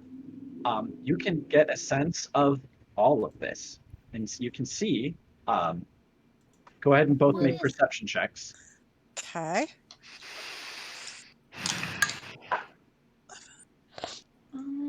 Neither of you are going to have disadvantage. One of you because you have magical vision, and the other because you have super dark vision. Dirty 20. Okay. 17. Okay. So, Wuria, you notice, in addition to all of these things you see, there's an additional beholderkin in the branches of one of the trees over here to the far west. So it looks as if there is, as you approach, there are sort of just your first sense, just there's a lot of aberrations everywhere. It looks like there's some area over here to the top right. Trees have been cut down. The ground has been scuffed up quite a bit.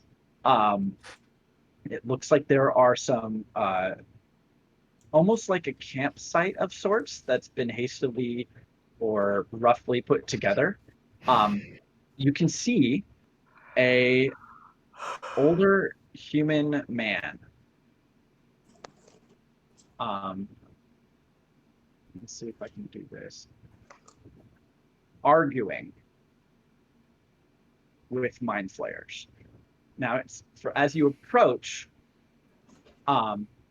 it's too difficult to hear what he's saying at this distance, and it seems to be a one-sided conversation, since you're only hearing one voice.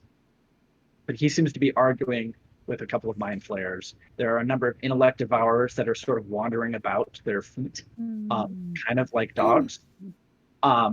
There's a statue over here that looks as if it's being pelted by, you're not quite sure what, but by a group of a bunch of those small four-armed aberrations.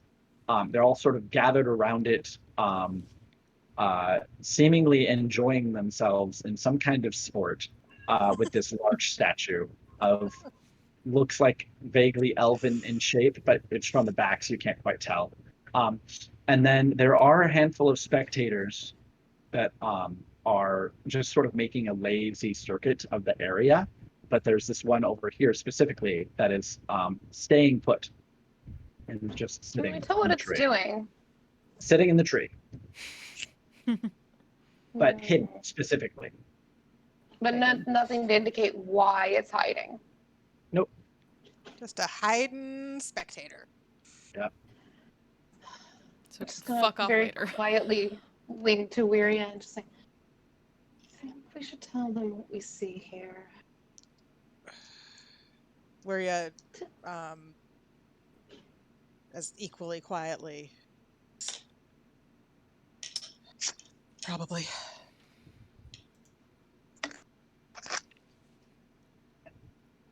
And when we finish our circuit, we'll head back to the group. Okay. How close do you get? How close do we get to the tower, or? How close do you get to this? Like, because you can see this getting a little bit closer. How close do you get to the ground, to the tower? I'm assuming that you're up higher and you're looking down, yes? Yeah. Yeah, I think, unless Velis gives her some indication that to get closer, Where is going to stay high and just get a lay of the land, because that was the plan. It wasn't to get Right. I would like to hear what they're arguing about, but yeah, I don't think Wira's gonna do that on her. Gonna do that unless Velis is really into it, because mind flayers. You will have to get closer if you want to attempt to hear what they're saying. Yeah, I think again, unless mind flayers, but they can't hear us. They can't see us. But let's go back. No. We can always do another circuit if we want to. So yeah, we just do a high circuit, not getting close without, we can't hear, and then head back to the group. Okay. All right.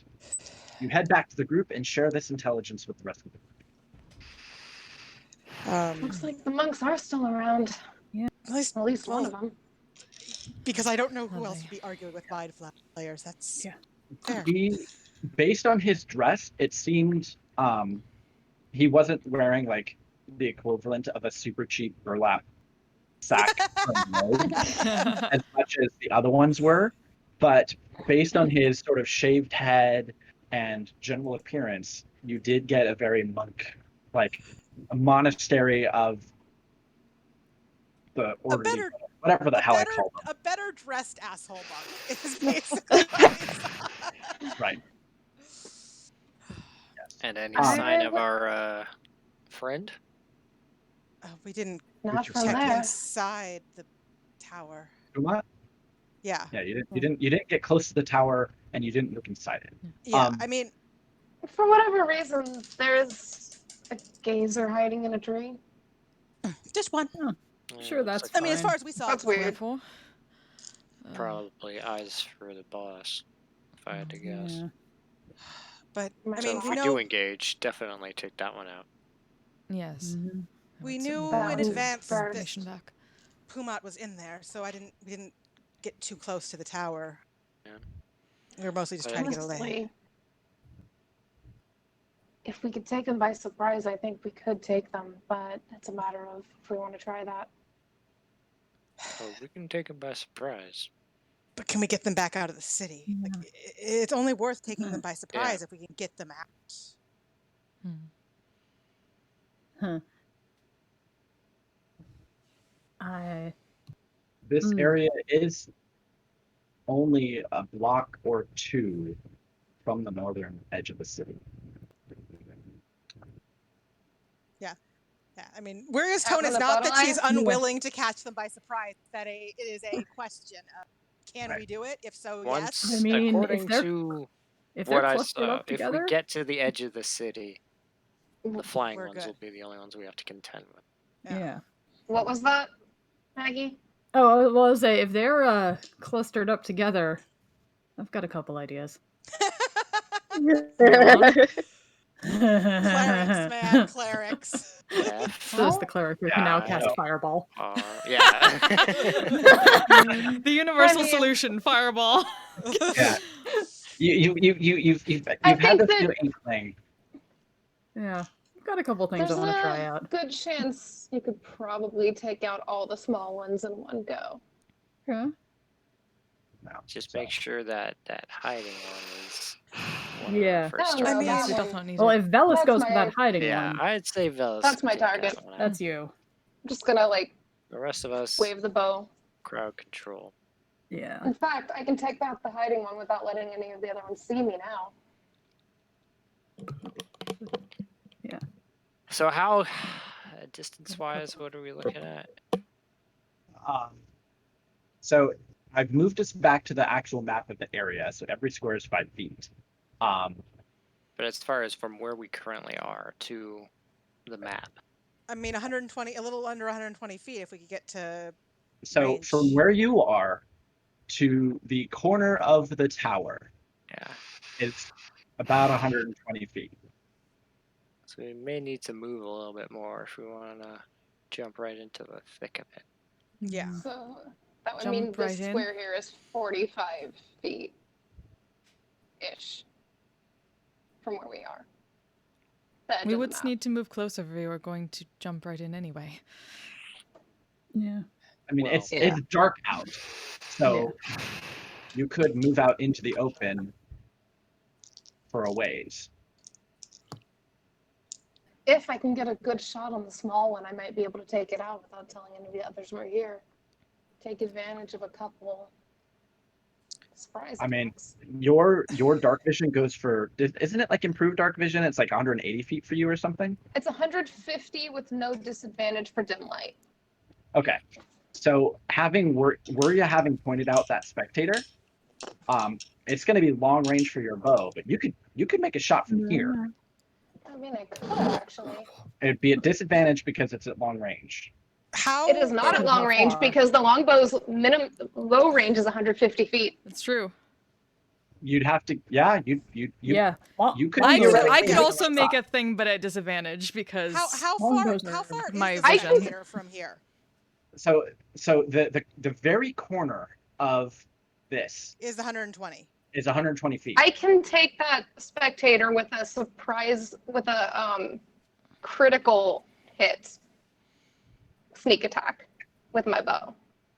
If you hit, it would be a critical. So basically, you'd be making a straight attack roll. It wouldn't be advantage because I'm hidden? If you're doing this, Wiria would give you inspiration. I mean, technically, it's in range of the bow, which is sure it's 150 feet. Yes. Longbows I'm are looking at my longbows character are sheet. crazy. Yeah. Okay. It's 150, 600. Like- 600 is the long range, 150 is the short range. Okay. Yeah. The only thing is, my paladin in uses a a longbow as tree. his main weapon. Cover. Gross. Huh? so it's got, so it would be, I don't even know if that would be cover so much as actual obscurement. Let me see. if it falls out of the tree, it's probably going to make a lot of noise of hitting branches. Well, that'd be our cue to. That's true. Dive in. I really, really want to shoot it. No, I'm with you there. I'm with you. Yeah. I'm here for this. Like I could Sniper shoot it, but I'd be Again. disadvantaged. But if Velis is shooting it, Wiria will give him. Okay. Will give him a. Ideally, I'd like to be in a position where Mhm. I can get the melee fighters on top of the mind flayers as fast as possible. Oh, yes, please. Yeah. I mean, I think we want to. yeah. Fernell has no idea how that works, but yes, please. I assume we'd want to Velis hit the spectator. Elias. Has drop Pernell a experienced that fireball, yet? No, not Oh, yet. yeah. You've used it I exactly think once. that- Right. And then I could get that whole. I think, yeah. It's a- I think I can try to take it out from here, and then we can get closer before anyone else notices That's why anything she was happens. confused. Yeah, Well, I could. just in case, I'd say let's be in a position to move as soon as you take the shot. Yeah, if you can Alright. get me to a point where I can drop a fireball right on top of that statue, I could. get I the can little only guys. do all I can of only do them. a certain number. I can't do all of us. Yeah, that's fine. So Okay, I'm prioritizing the melees That's fine, and yeah. probably Elias. Yeah, I would prioritize the melees and Elias. Wiria has Uh-huh. the broom, can get herself Wiria in. and Velis are both very fast Yeah, and can get And there. And there also tend to be the more fighting from longer range. Yeah, and more range. Yeah. We can. Yeah. yeah, and Okay. then I'd like I can. to hit things with my daggers once I shoot that one, but I can get myself close. Yeah, for you that. can. Yeah, you Yeah. can do that. So. I'll be fine. Okay. All right. So, this is gonna be interesting. Divine interesting. Pop off. Oh god, oh god. Good I'm interesting not or gonna bad die. interesting? All right. Maggie and I I'm both here said for the it. same thing. Haha. I'm glad that we're all on the same page here. Yeah. Get on the map. We can certainly try. Alright, yeah. That'll be fine. Okay. It'll be fun. So, give me a second to give everybody some turns. We're Um, gonna get Pumon out of this guard tower, guys. Yeah. Yeah. All right. Oh, he'll definitely know we're here. Let's try to keep that plot armor for Pumot because he needs to survive 29. Yeah, we can't let you not die because that's gonna. Let's Mighty not make Man's an gonna alternate have a real universe. hard time if you guys don't save Pumont. Yeah.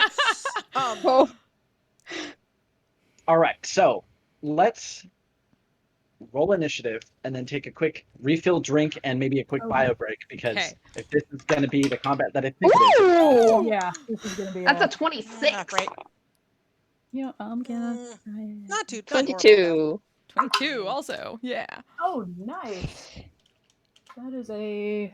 I Whatever mean, you I rolled roll. low, but 20. I'm assuming everyone's just going to be holding their actions until I teleport them in. though. Yeah. Yeah. so this Guess is, what, Yeah. guys? If you tell I have Pernell now what you're rounded doing. out all of our low numbers. I rolled a 1, then a 3. Now I've rolled a 2. Oh, 3 different dice too. so all of Oh, you, They my all hate God. me tonight. you're all going to be going much much more in advance of them. Well, so basically, like, they don't have any idea that you're even there. So what's going to happen is you're going to time in whatever order you want. I'm enjoying scatter. Your various Right between those mind flayers. Axe. Ooh. and strikes. Then we're gonna go. Then we're gonna basically you all get a free round as they all one by one become Alive. surprised, Alive. Yeah, unalive. Don't jinx it, but yes. unsurprised. What did Phoebe get, by the way? I didn't hear, and it's not on the marker. Oh, 22. Oh, 22. Okay. Nice. Fighter match. Good, good, good. We Okay. both go exactly the same time. It's gonna be great. Right? No, you So, go. No, you. No, you go. I'm ready to shoot some shit. I don't think anyone needs to take a break to eat or anything, so it's just a quick bio break / refill drink, and we'll be back here in like say 5 minutes. Break time, 5 minutes. Okay. Go. Woo. This is at least worth. If something's going on in this city involving, I'd like to know about it. Of course, I shall follow their lead. Yeah. But for now, I know thou wishest to have thy spell time. She's just like, she doesn't really know. That's a phrase. She's like, that's. Is that what they're calling it now? He wants to go alone into the That's not how bedroom. modern play works. Put out some incense. What do you think? It's gonna take me like 10 minutes. Specifically, that one's called,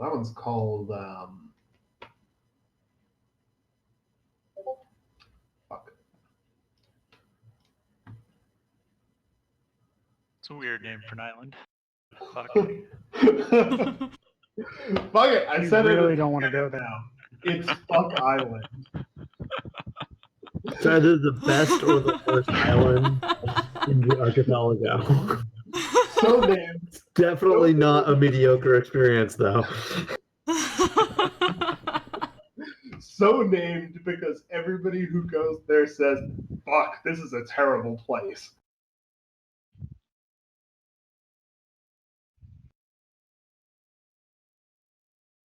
That's actually their slogan. Fuck, this is a terrible place. Yeah, it's what their tourism bureau tells people.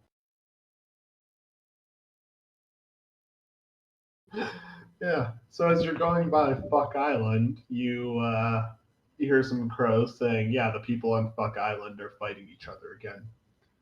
I don't suppose the crows recognize any cult symbols?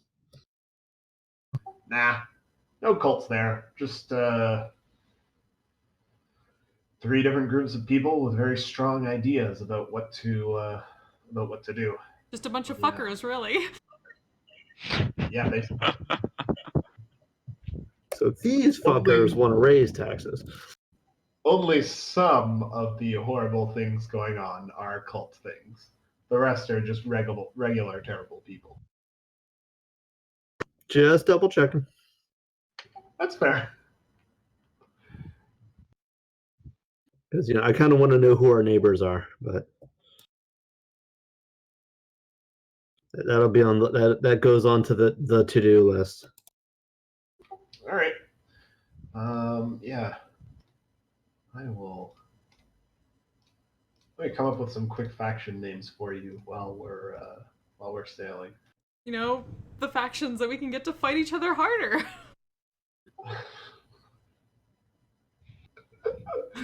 Sure. They're already in a turf war. You can't start one amongst them. Okay, so our goal is to stop the turf war. Got it.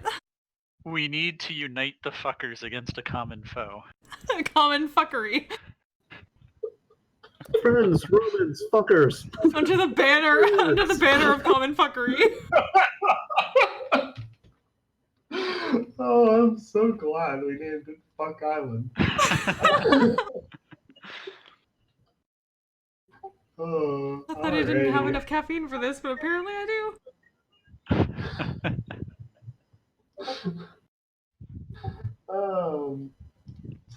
I'm just gonna go ahead and start another Google Doc real quick for Fuck Island. 'Cause I think we're gonna see more of it in the future.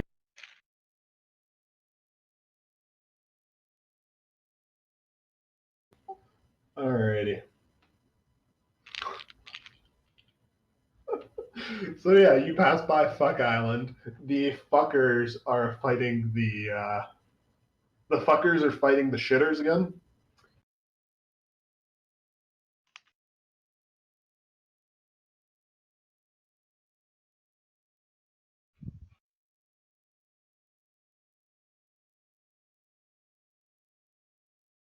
Fuck you all. I might be crying. I'm laughing so hard.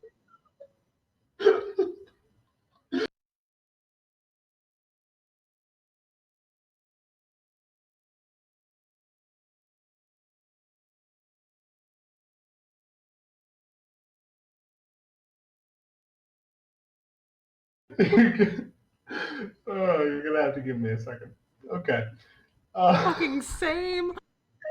If we conquer it and then eventually trade it away in a business deal, we could give somebody a fuck. Or if we refuse to do it, we would not give a fuck. Fuck you! Look at all I have to give.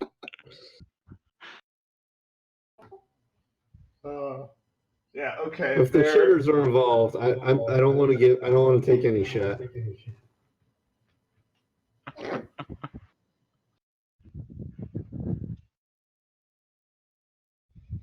I think I'm just dead, guys. I'm sorry. Their main factions are now canonically the fuckers, the shitters, and the dammers. The fuckers really want to fuck shit up. The shitters just the shitters are big on the idea of public infrastructure, specifically for sewage, and the dammers are really, really big on building dams for some reason. They're a big fan of beavers. Yeah, big fan of beavers. They're beaver people. Yes. So it's ultimately a conflict about public infrastructure planning. It's ultimately a conflict about public infrastructure of two people who have very strong ideas on two groups of people who have very strong ideas about what the main form of public infrastructure should be and what their focus should be, versus one other group of people who just really, really want to fuck shit up. I just thought like the fuckers were just like really into just making it a very island brothel. Fuck. This is starting to sound like a Dr. Seuss book.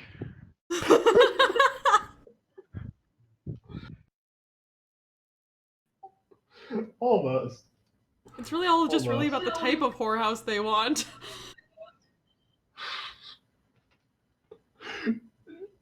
Well, we'll work on it. I'll write something for Fuck Island. Do not fear. You're the welcome. main takeaway for now: beaver people are now canon for ULA. They will all speak in Newfie accents. All of them.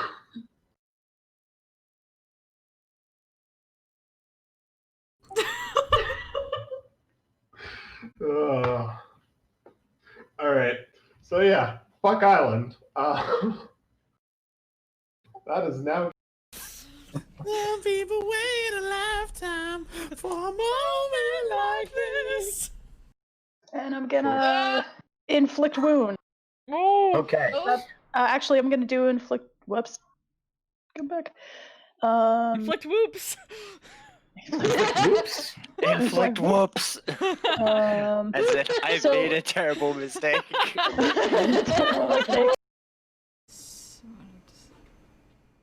Zafar shouts from his pedestal at the far end, "Get a move on!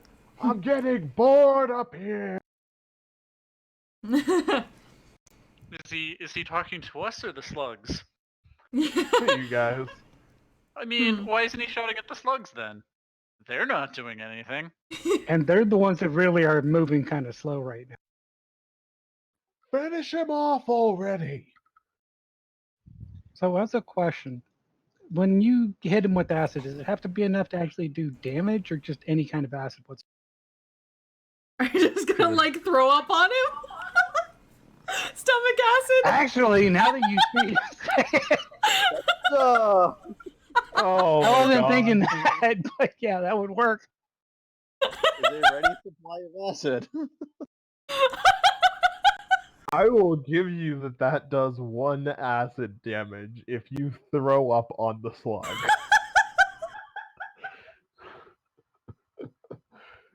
Well, that's any better. Then wait, let me get the flame blade ready.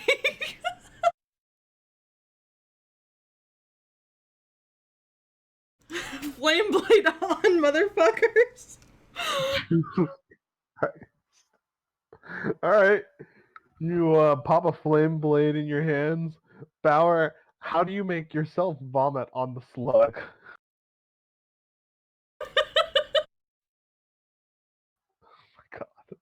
Oh god. On the list of things I never thought would happen in a D&D game, my players vomiting on an enemy to kill it.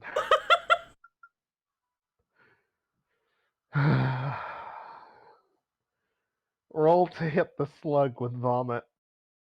Yeah, it's not the tracks didn't necessarily get smaller, Fike. They just changed shape and became bipedal instead of quadrupedal. Fast it up. The bear's walking on 2 legs now. No, it's definitely not Changing- bear tracks anymore. It's Oh, it's definitely not fair. No, they're changing the shape of his foot. they're definitely humanoid. Father they're- Fike was about to have a Sasquatch. conniption with Oh, freaking Noxus. He's about to be like, "You fucking idiot! It's still a fucking bear." That's how we couldn't find It's a Sasquatch. tricky bear. It found shoes. It put shoes on. This is where it's fat. And put on shoes. And the struggle with the laces. This is what happened to the last traveler. It fell for a trap. It wore its last traveler's skin. Oh God! I don't know how big that would be, but I assume it's. And that was still- when God carried the bear. Yeah. God, for the love of Cord, stop. Oh my god! All right, we know that there are 1,000,001 bear puns out there. Let's try. And I can, you know what? You know what? Critical Role combat. So I think this is the appropriate. Ooh. I can't actually play it while we're can playing hear because it's it. just too distracting. But I think this is like one of their songs that they used. Ooh. Hmm? I like the Where name is Volatile that? Reaction. Oh, you Yeah. actually got it working. One Oh, of sorry, the back here, old. there. What am I Oh saying? yeah.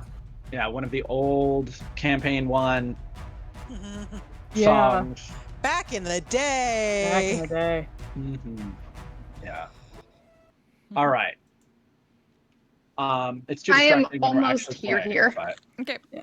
I wish we could use. I wish we did have music though. Sometimes I miss having mood music.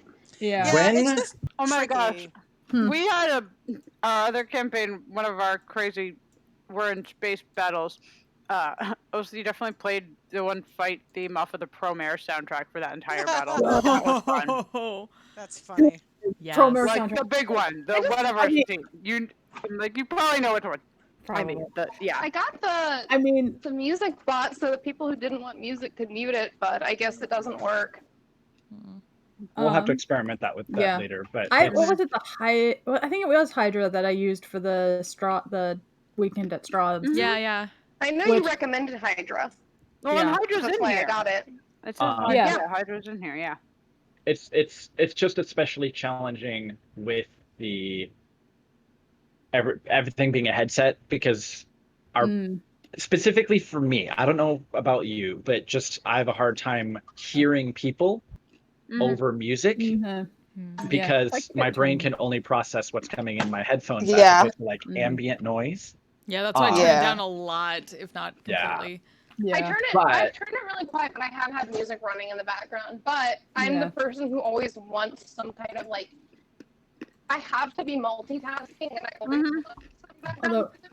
But when we play in person, Yes. when we can make that happen at some point in the future, we'll definitely have Someday. some music That'll be going. fun. I want to do All right. So I believe the particular order of operations here. Hey, you just have to survive until that moment. Yeah. So the order of operations is Velas. Well, he goes first anyways, but he's going to fire a shot, taking the spectator hiding in the tree by surprise. Now it's going to be a difficult shot, so if you have anything that you can do to give him additional bonuses, he will probably need them. Wiria was going to give him inspiration. Okay. And I'm I looking don't to think it see was if there's resolved anything whether I or not can- I would get advantage for being hidden. You can aim, and that would give you advantage. Yeah. So you need all of those in order to make this shot. Okay. But Would because it's enhanceability That's is only on skill checks. check. Yeah, not I was attack looking to rolls. see if I had blessed. And I Yeah, don't I was have it looking to prepared see. today. Yeah, I do not So- have it prepared either. Start looking at your numbers to figure out what you're going to be rolling, Bellis. And then the next sequence is Aiden is going to teleport in because you have a 120-foot range? Yeah. Okay, so everyone's going to have to advance forward a little bit sneakily, and then Velis is going to fire an arrow, and that's going to be Aiden's cue to then cast the spell, teleporting you all into the clearing area. Yep. Okay. At which point, and everyone's going to be able to basically get their turn. But Okay. And when we'll basically just go in turn order after Aiden casts his spell. And we'll consider Velis and Aiden haven't taken their turn by then. So, however, because all of the melee people are going to have to sneak up with Aiden a little bit closer to get into melee range, because I'm going to need you all to make a stealth roll. Now, you have advantage because it's dark. And we still have pass And we without have trace. pass without Also trace. plus 10. And you also still have pass without a trace. Yeah, so. Ooh. Did I miss anything? No. Okay. 30. Guess what I rolled? Did you roll a 1? 1. 2. Rolled a 2. Oh. It's not a 1 though. 12. It's 39. It's a 12. I rolled the same. I rolled a 32. nat 20.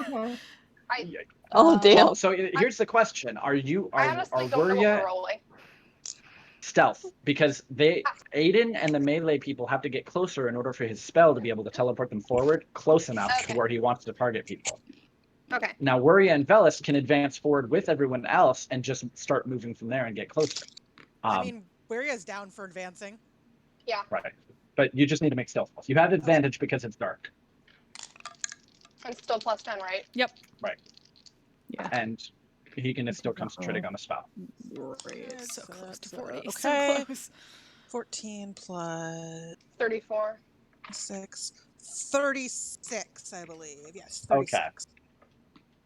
Okay. So you're all moving incredibly quietly. And you just hear a snap of a twig. And just Leah's like... Every time. But it doesn't seem like anything noticed. And you all get a little bit closer, a little bit closer. Leah does her classic freeze, I'm a tree.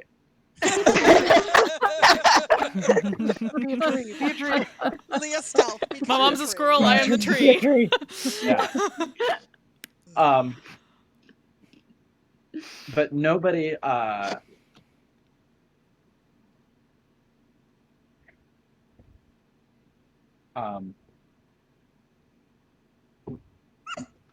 nobody seems to have drawn the attention of anything, or at least nothing up ahead.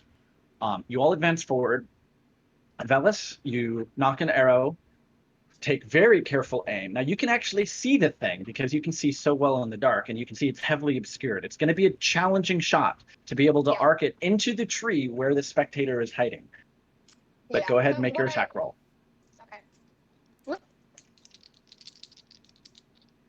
Bucks, no whammies. Okay. I can't roll that D10. I just keep getting ones on it. May try a different D10, perhaps. Hold on. Is that 25? It's good that you got that 25. Was that what the requirement was? No, but it was above 20. Shit. Go ahead and roll damage. This is going to be ridiculous. Get it, get it, get it, get it, get it. Well, I gotta roll 10d6, so... Get fucked!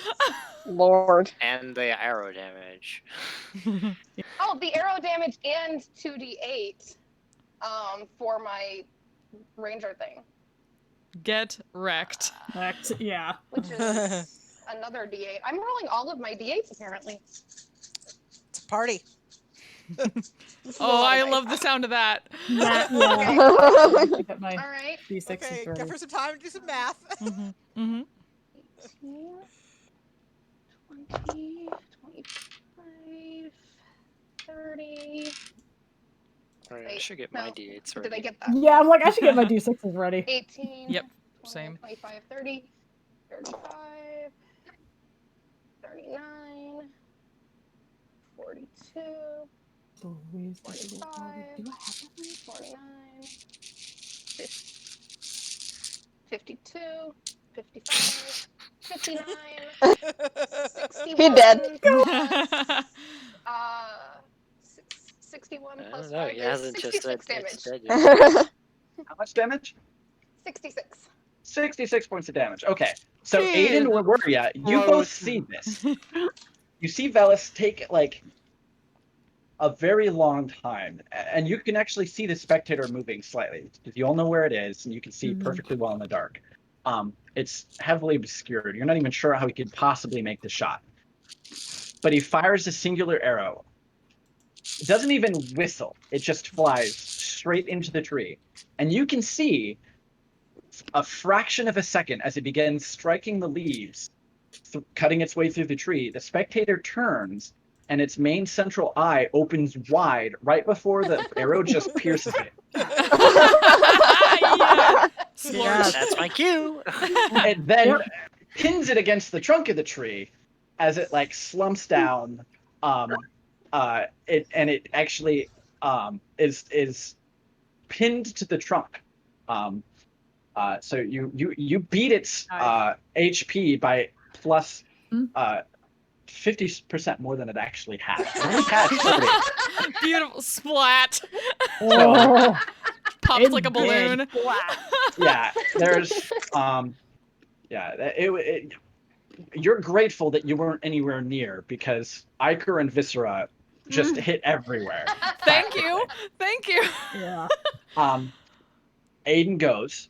So wherever it was that you were planning on putting your melee fighters, drop them on the battle map.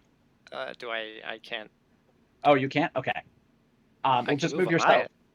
Everyone can move Elias. Well, I would imagine that you all discussed this in advance, so just move yourself wherever you want to go. I'm going right behind that monk. I don't know. I have no idea what this means. Pernell is definitely going right in range of both of those players. You're going up here somewhere. John, do you have any plans for where you want Leah to go? I mean, I was getting, and then like basically you can just have like. Heck, I can even Leah go like probably like here and then table though. I can Keegan get up, right there. Like, Okay, here. I'm just Fuck moving you. so I can actually Fuck see. you. I can't see. You could probably put Elias just about anywhere. And then, Oh yeah, if you would Keegan have is dropped over here. Elias in the melee, I could because the range on Fireball is disgusting. I mean, Elias, I can. Yeah, put, just don't hit us. You with can it. like be on the trunk over here or something. Also, Keegan and Okay. Leah don't Yeah. need to be like in thing because they have reach. Right. Yeah, but.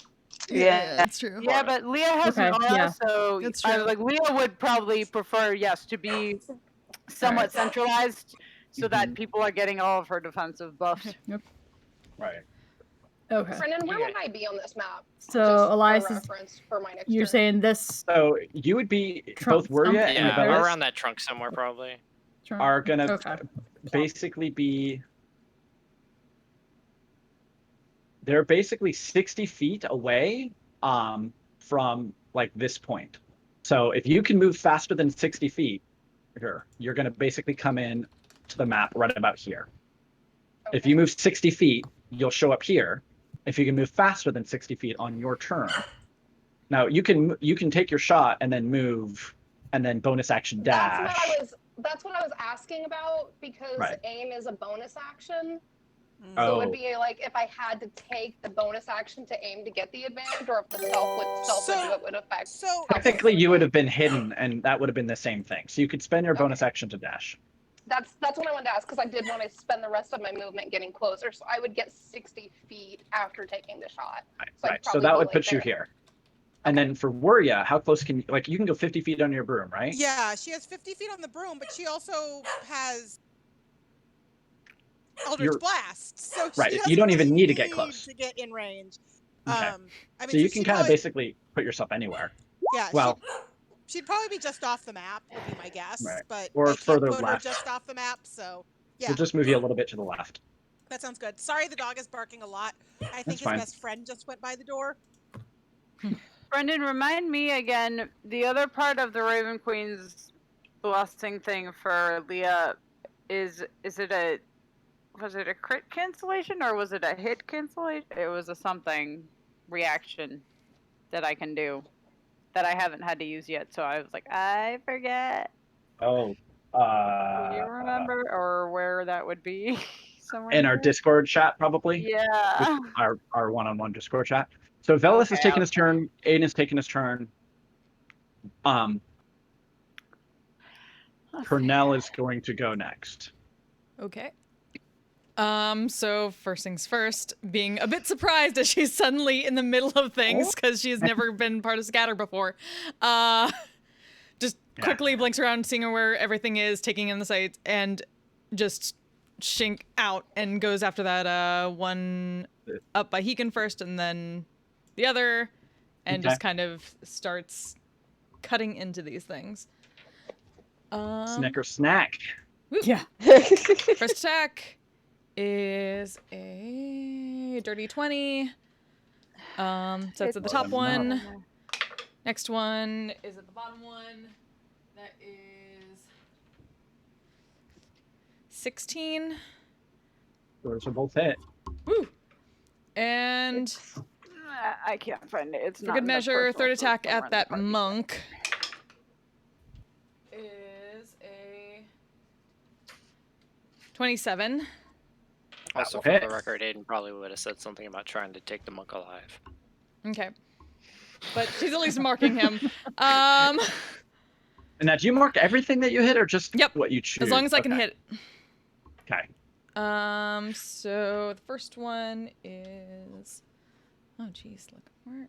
All right. All right, I'm gonna use red dots since your Cornell is red. I'm gonna dump the marker. Oh. The icons just don't fit. Could I say, as a bonus action, I lit up. Before you go. Yeah. Yeah. Resolve. Okay. That's my bonus action for that round. So that's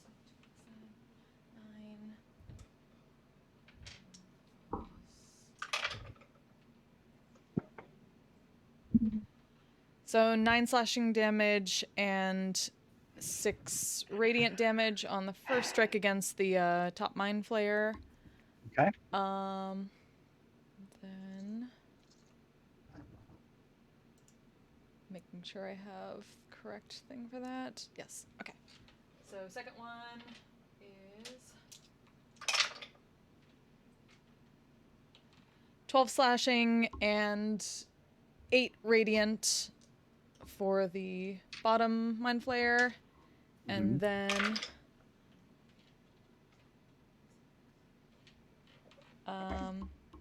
11 slashing and 3 radiant for the monk. Okay. And I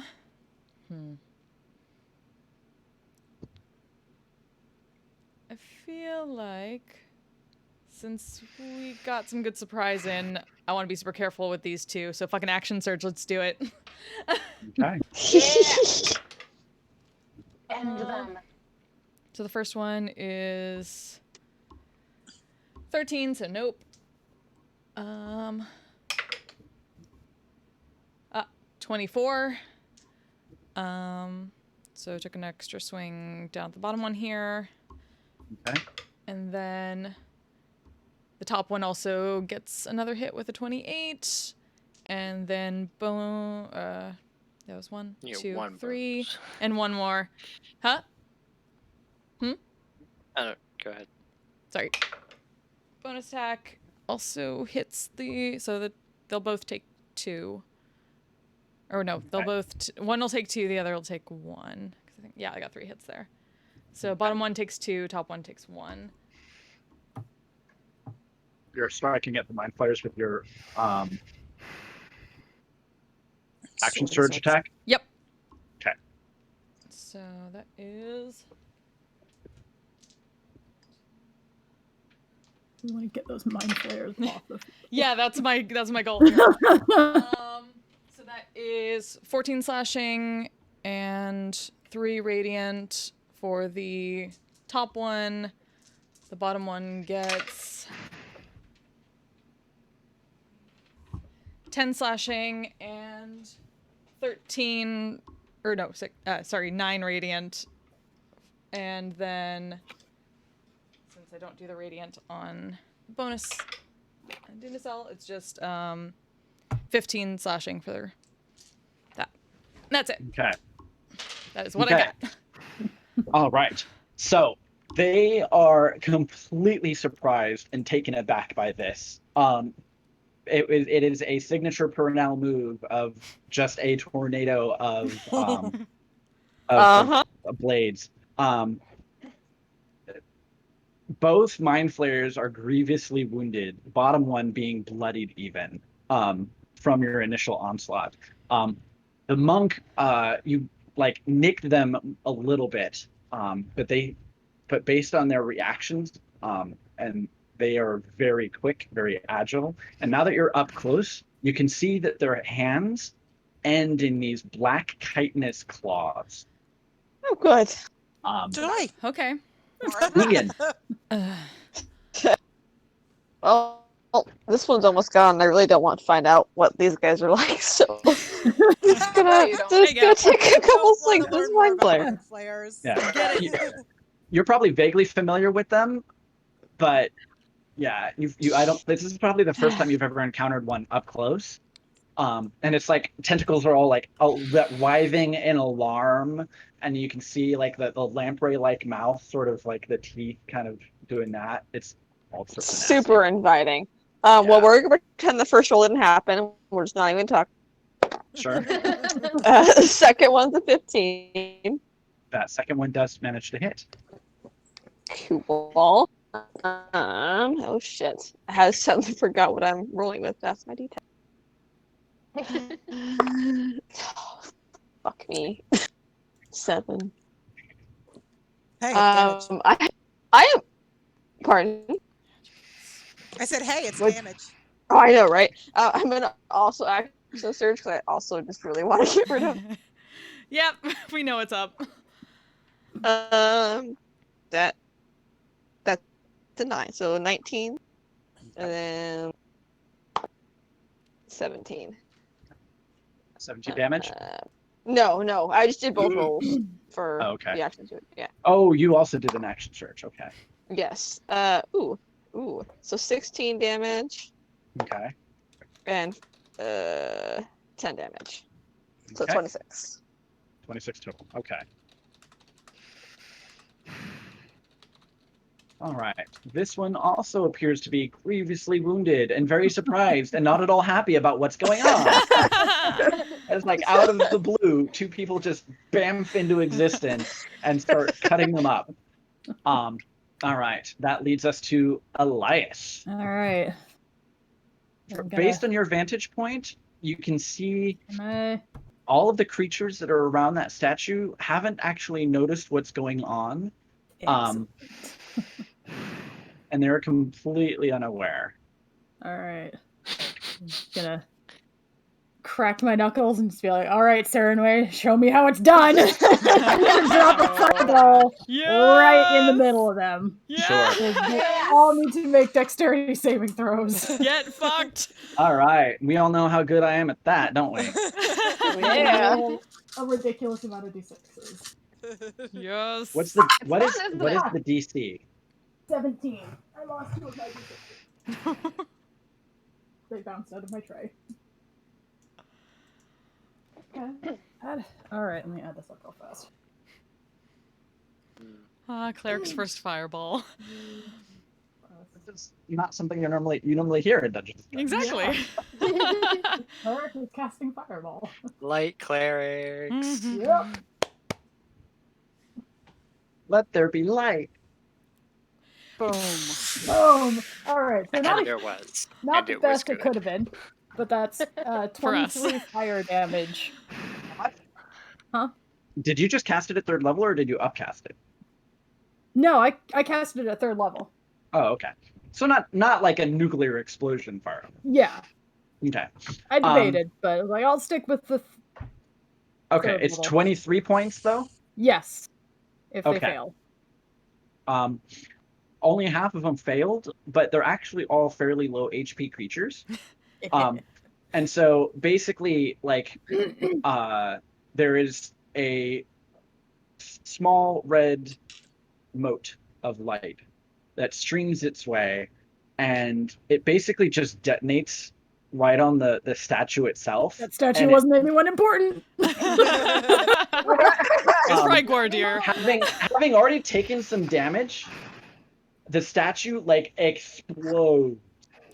Shrapnel. And so yeah. there is a brilliant flash of light, and those of you who are looking in that direction are sort of like momentarily blinded. And you're like, you start blinking a little bit, and as you can see what is the radius of that? Like 40 feet or 20 feet? 20-foot sphere. 20-foot sphere. Okay, that'll catch everyone. Yeah. Yeah, actually, at this point, Yeah, if I center it right on top of that statue, it It'll catch all 20 of the radius, catches yeah. all of them. Yeah. Oh yeah. Oh yeah. Yep. So basically, they're all ash. Oh, chef's kiss. Nothing. Radius sphere. Yeah, radius sphere. Nothing Radius remains sphere. Yeah. of any of them. Beautiful. Yeah, it's the statue Oh is my gone. Ooh. There's like just like the base of it left, and like its greaves or its feet. Oops. Yeah. And where is this? I thought I had a thing here. Anyways, so basically, these two small brushes, shrubs, have just caught fire.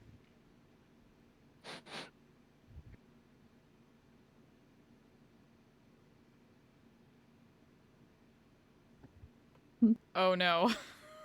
When things catch on fire. Oh no. What? Oh no. Don't burn down the don't burn down the tower. Oh no. Turn that off. Get rid of that fire. I'm having Vietnam flashbacks to certain things where that came into play. Okay, so those catch on fire, and immediately, like everything is like lit up. They know we're here now. Yeah, like you see everything, like all the attention starts turning in towards everyone, and they're all very aware of your presence. Wuria and Leah, you're up next before they get a chance to move. I probably should have gone last. Well, me too. Yeah, well, me and then you. Yeah. Because Aiden already went. Yeah. Right. Yeah. Okay, so I am going to start pew-pewing Eldritch Blasts at the ones closest to me. So starting with this guy. Sure. Not so great. That one probably won't hit at a 12. The 12 will actually. No, it will not. Okay. I was gonna say I rolled a 2. Yeah, that'll hit. That's a 29. And then last one, that was an at 1, but I can re-roll it for a 15. Okay, that one will hit. So 2 hits, 17 total damage. Okay. That is enough. 7. Okay, that's enough to take out one of them. Okay, then yeah, the one that. There we go. Sure. Okay. Yeah, it's like looking at the fire, and then it's just blown over from behind. And the other one like stops, turns to look, and now they're like all beginning to look in a bunch of different directions because they're getting attacked from different angles. Leah. Okay, so there's this guy is a friendly, yes, maybe? No, he's very unfriendly. But he's okay, very angry looking. He's very unfriendly looking. But Aiden said try to take him alive, right? Yeah. Yep. And getting a good close look at him, you can see that this guy is human, but you can smell the corruption in him. His body is warped, and you can see open sores and all sorts of nasty stuff. Blech. That's fun. Ooh, I could do a thing.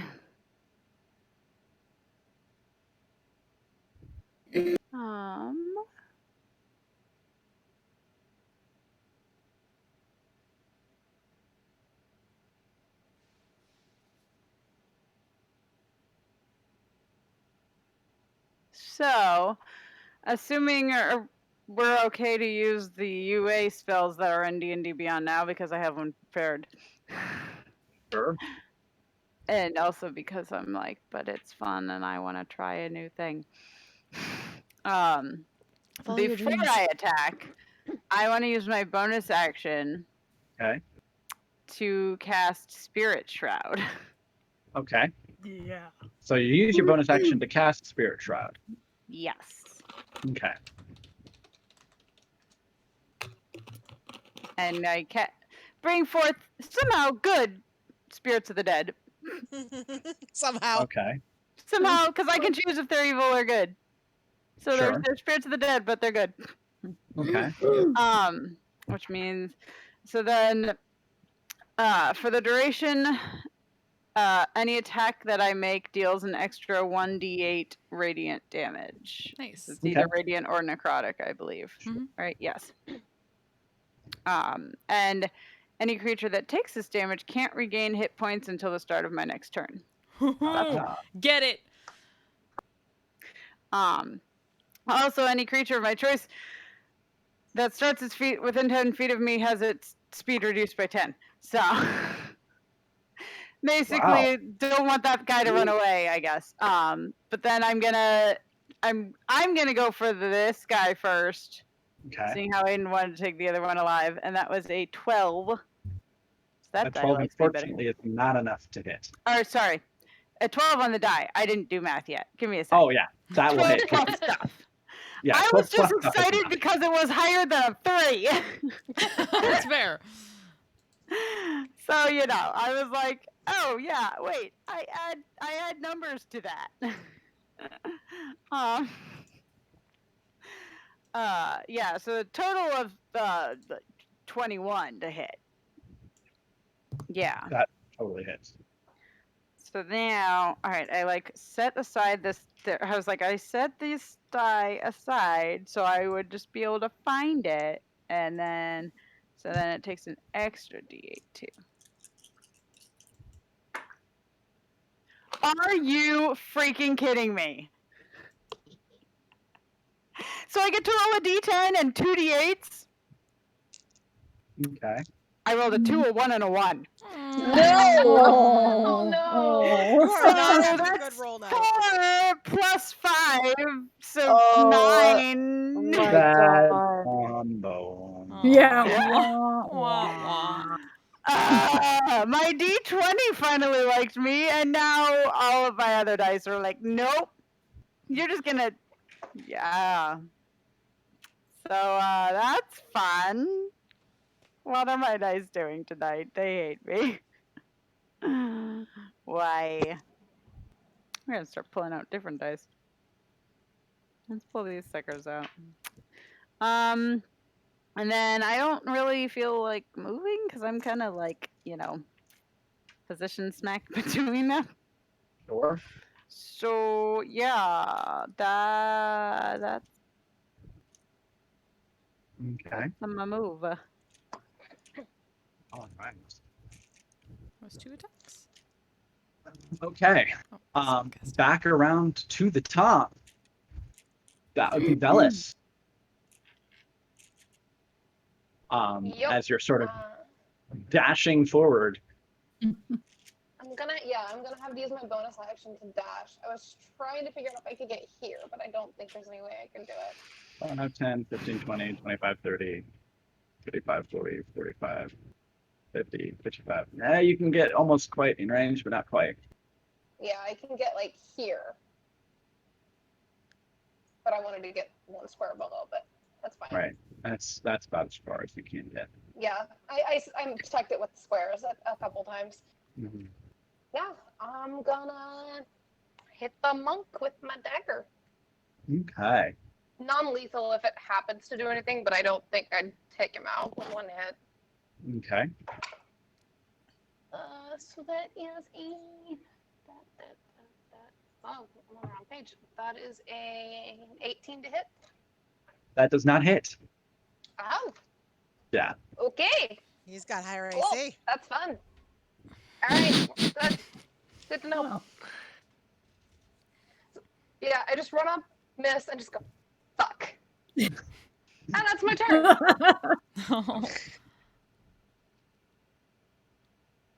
Classic Velis. Hey, I exploded a gazer. You did. Yeah, You did. You did, yeah. It was glorious. You did. It was very nice, yes. I didn't see it at all, but it was glorious. Where you saw it. Yeah. She will Oh, tell, I she'll tell the exploded tale. about 10 things. Yeah. And why is it? It's true. I just gonna have to deal with that. Probably saw that one, fire. at least out of the corner of my eye. Yeah. Everyone in Gordon saw that one. Hopefully not everything in Gordon, because... Okay. So the human takes stock of the situation, growls. He takes a running step and a leap up onto the table and uses that to vault over Purnell and Leah. Now, that does provoke an attack of opportunity. For me? Sentinel.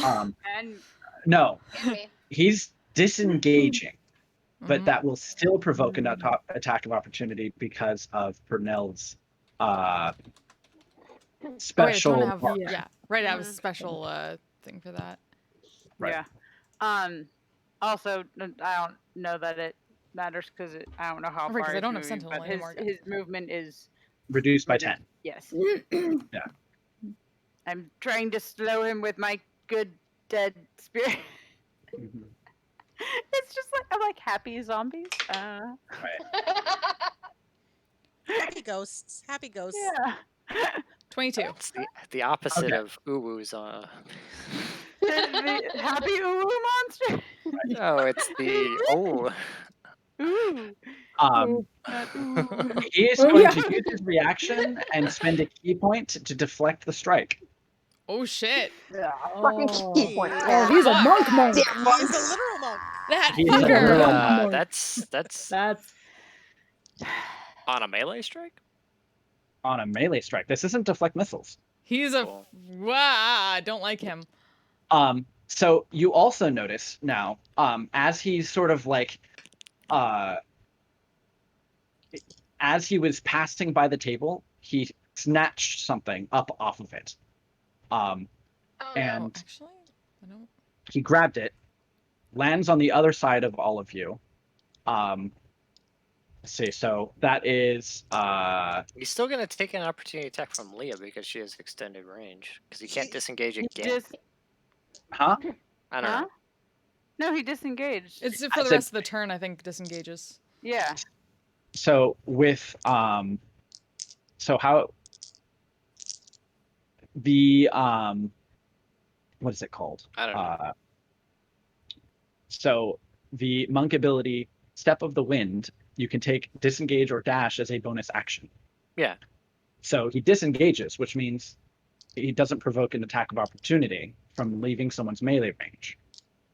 Purnell's thing still triggers because it's a special ability that's not related to normal attack of opportunity. I was just saying different attack ranges, but it's whatever. Right. Yeah, no, but that Disengage that just make a difference. blocks I get it. all Okay, of we it. can continue. So his speed is reduced by 10, so that's 10, 15, 20, 25, 30, 35, 40. All right. So he still goes 50 feet. Out of that curiosity. way. Damn it. He is running. 15, 20. It wouldn't have mattered if it was a 26 instead of a 22. It would have mattered if it was a 26. Because I got instead of advantage on that 22. attack, and I didn't. I forgot I had advantage on that attack. Okay. Now, when you get an attack of opportunity with Sentinel, you reduce their speed to 0. But this is not a Sentinel This attack. is not so Sentinel. His speed is not reduced to 0, but you hit it. And also opportunistic trip gets into effect. Oh, well, that's different. Mm-hmm. So then he would, but he gets a saving throw, right? Or is that no saving Yes, he gets throw? a DC 17 dex save, Yes. which he'll probably Alright. get, but... Yes. But monks are very dexy. Yeah. So he doesn't get tricked, but you do get a significant the speed amount is reduced by hold the line, not sentinel. Oh, hold the line reduces it as well. Yep. To 0? To 0. Okay, so then it does get reduced. Okay, so he gets stuck. Fuck. All right. So he many things lands. I know going I have a on lot in of things I Cornell. have to keep track of for that. I have a lot you of do reaction manage to- shit and opportunity shit to keep track of now. He leaps over you, but you track his movements and basically cut his hamstring just as he lands, and he stumbles for a moment before he can get back to his feet. He's not tripped, but he's not going anywhere. But you do get to roll damage on it, I right? have the high ground. No more of that. And then it would be your turn. And that is my implacable mark attack, so I get an extra. So many Oh, things. this is gonna be a lot of damage. High level D&D. Yeah. Whoo. Okay, so let me remind myself of how much damage that's gonna be. So that's normally. Hi, Mona. What?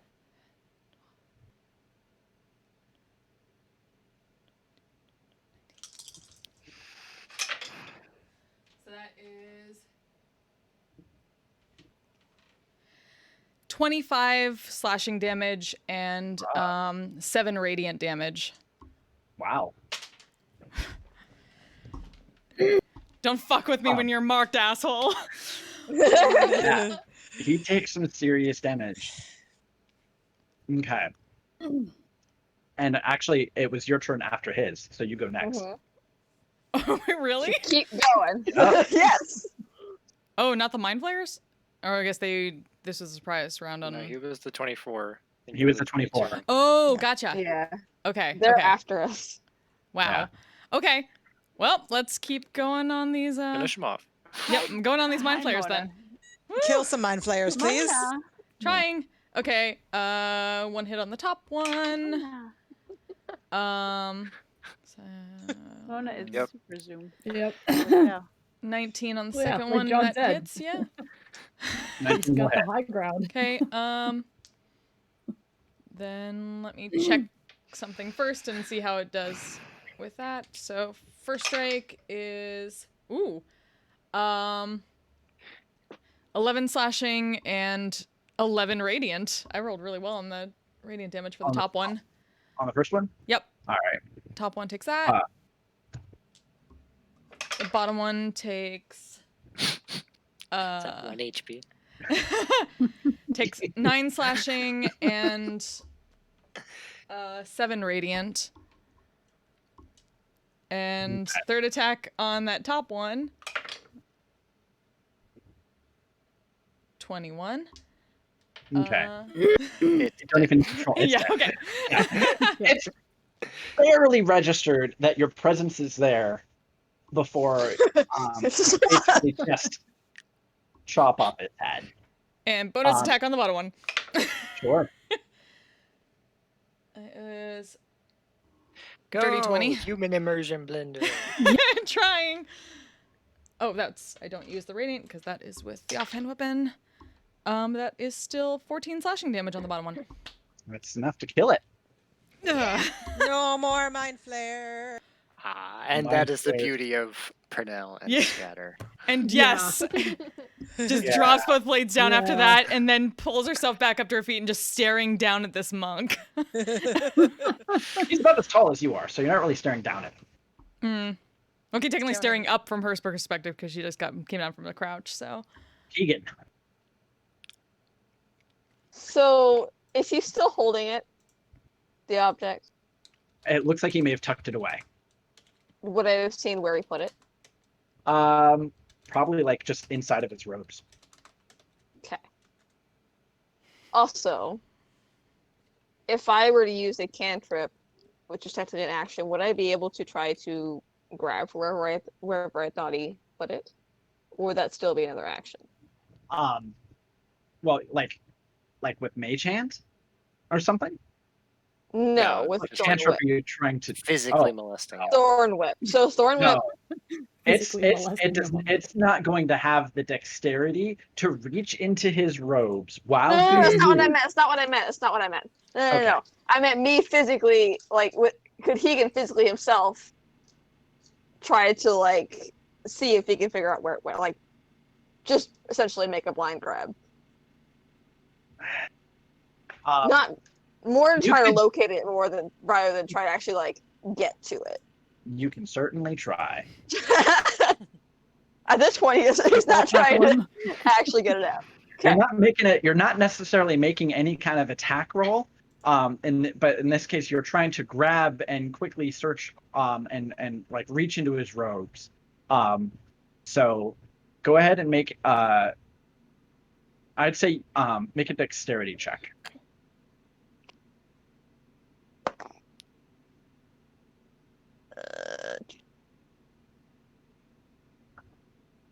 Should be 21. He seems to sense what it is that you're doing, and like as you go to grab him, he sort of like moves out of the way while watching your arm and like deflects it. Hang on. Very Spider-Man, Spidey sense, moving faster than you stop. You move quick, but he moves But fast. not as quick. But he's a monk. He's Yeah. a monk. Oh, stupid monk. Yeah, he also rolled a natural 20, and you're not going to beat that Oh. with his modifiers. Yeah.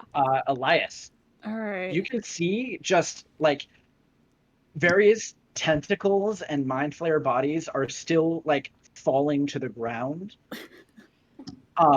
As Purnell like finishes her spin. There's nothing but ash and whatnot below you. But there are still a few aberrations here and there, including a bunch of those brain dog things. Okay, yeah, and I don't like those. Those are bad news. Those can be bad news if they. Yeah. All right. Let's see. We got this guy. And the other side of tower, so I don't even see it. Yeah. So there's one still down here. Yeah. And then there's. All right. Well, can I get? All right. I'm gonna try and take care of some of these intellective hours. I think. Okay. So I'm gonna run up and take just a big downward swing at Sure. that one. Let's see. Oh, right. I forgot. That gives me temporary HP.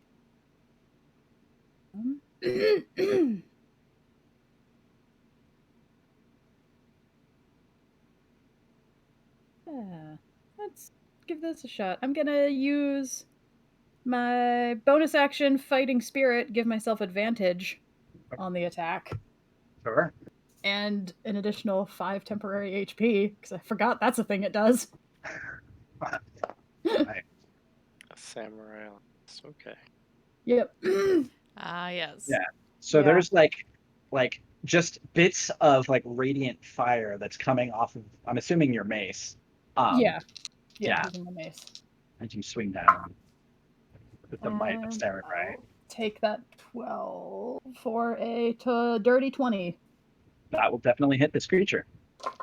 Slow shit.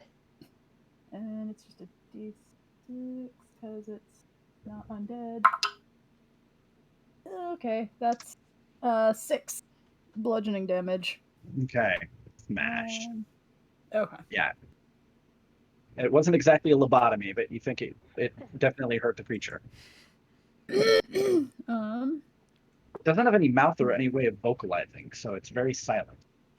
But creepy. yeah, very creepy. All right, and it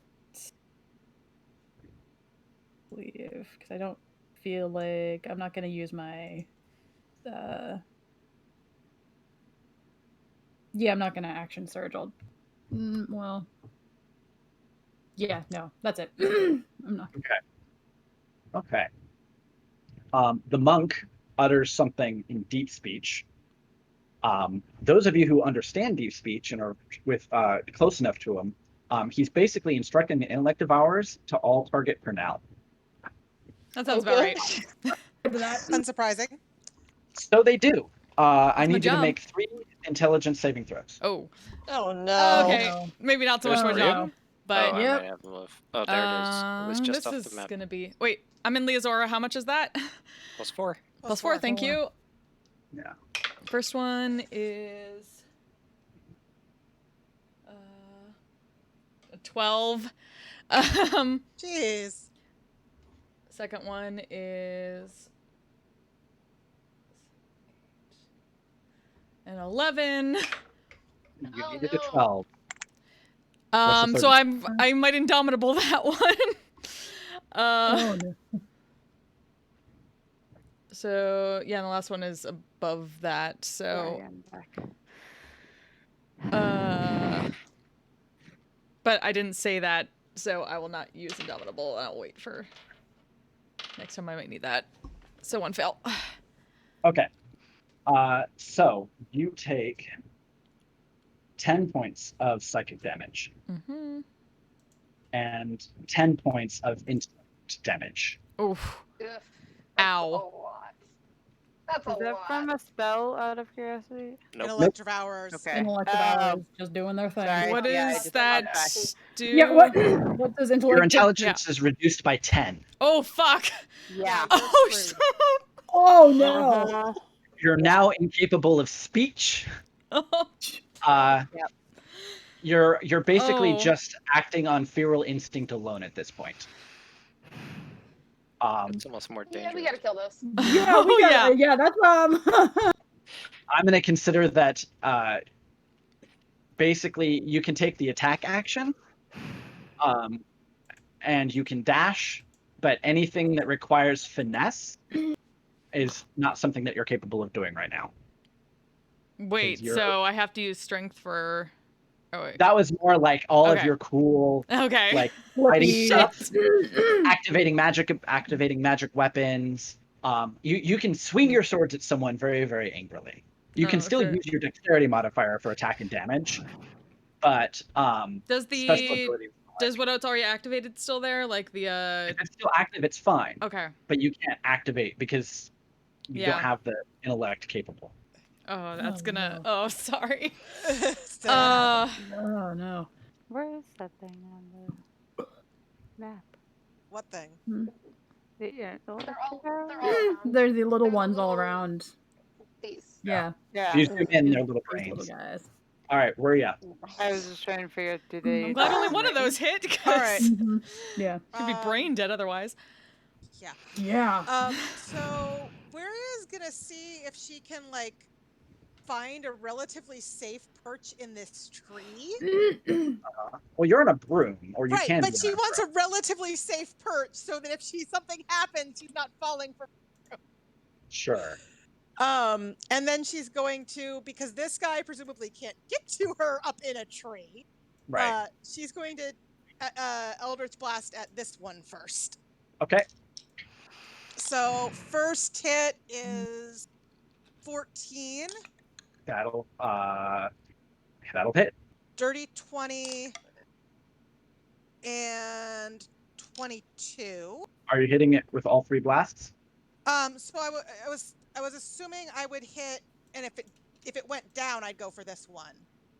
Who are you hitting with which blasts? So first blast is this guy. Okay. First blast is the Beholderkin. What about the other 2?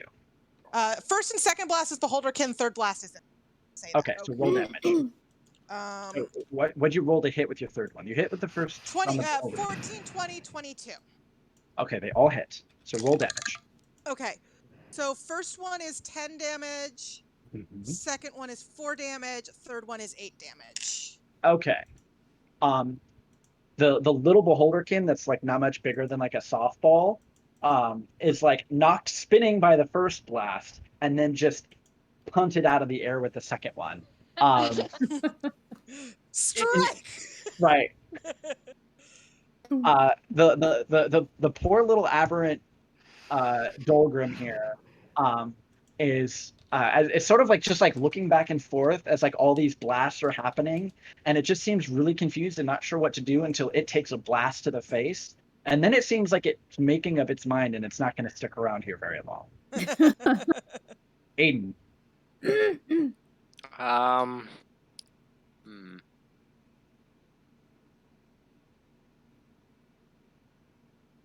Yeah, seeing this guy already with the intent to run, I'm gonna mind spike him. Okay. So it's a wisdom save. Wisdom saving throw. What's the DC? 19. Okay.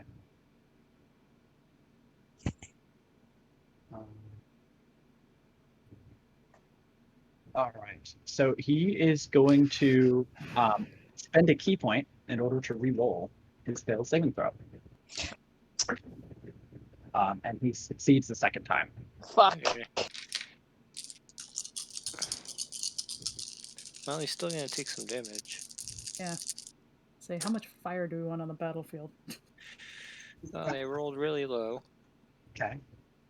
Now, because he made the save, you don't get the tracking effect, right? Yeah. Okay.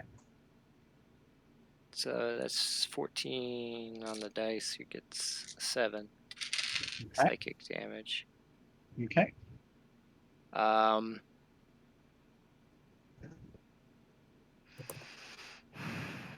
I'm gonna move up into him again now. And get in his business? Sure. So there's a brief moment when your mind touches his.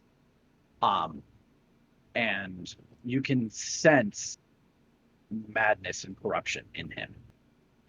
But he's also still aware.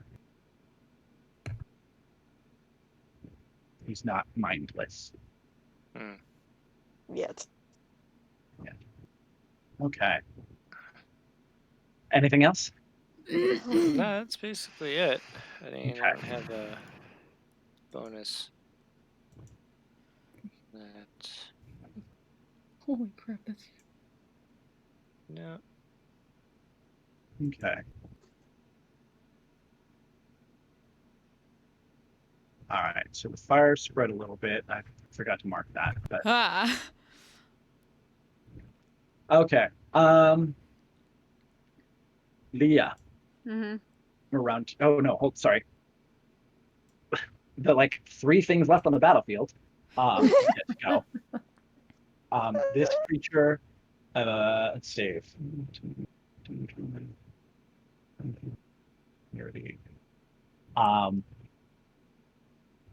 Man. Do you have your blade out, Aiden? Probably. I haven't used it. Okay. He doesn't seem to have noticed, but he's probably just going to actually go for Leah. All right. Leah, I need you to make a strength saving throw for me, please. This one sort of reaching out with its tentacles and latching onto you and trying to pull you in. 13. You're fine. I was like, really? Rolled lower than I wanted to. Right. It does have you grappled, however, but it didn't. It was specifically trying to yank you off your feet. Okay. This one. It has me grappled from there? No, it actually has to get much closer to that. I was like, what is it? Like, have freakishly long tentacles? Like, oh! I mean, to be fair, probably yes, but probably 15 foot. Oh gosh, really? Oh. Yeah. This little one, just basically takes off running. It's like, no. Nope. It's like, nope. That. Shit. It books it. Okay. And is there anything? Oh, there is one last creature left on the battlefield. Shit. He's a sneaky It's boy. kind of down here. Yeah. Yeah, it's way down way at there. the bottom. It's sort of like, wait, what? Something's going on. And it slowly just sort of floats Oh, across. there's more fire. 15. Yep. 20. Yeah. It's sort of floating above the fire. It sort of looks down at it a little bit. Okay. Discovers the massive destruction that is this area. All right. Okay. I'm going to need Aiden to make a Constitution saving throw, and I'm going to need Keegan to make a Wisdom saving throw. Hell.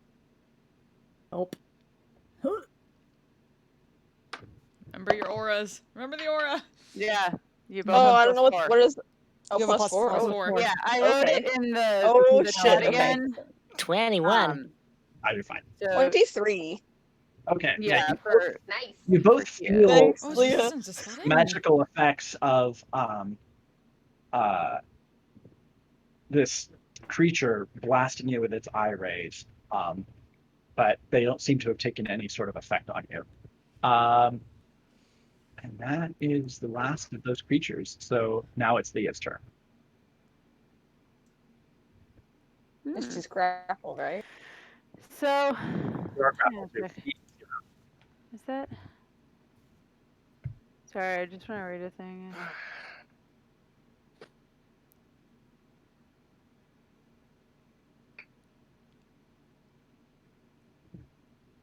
That's fine.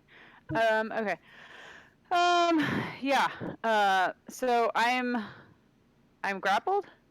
Yes. What is You can that? try. Your speed is 0. That's all it means. I can still attack though? Yeah. Now it's out of your range, but there's an intellect devourer on the other side of Aiden, as well as the monk that are within range. The intellect devour was because that was the little thing that like got Cortana's to, yeah. So I'm like, I'm not about that. So yeah, I want to try and, if I'm still able to just try and skewer that thing or whatever, because glaive, I don't know. Yeah, I'm gonna go for that. Well, that's a nat one. Oh no. Yeah, unfortunately. You are I not have having another a good roll, attack, Nick. don't I? You do. Yeah. You can get it. Get it. Second attack, You different can do die. it. Oh gosh. No.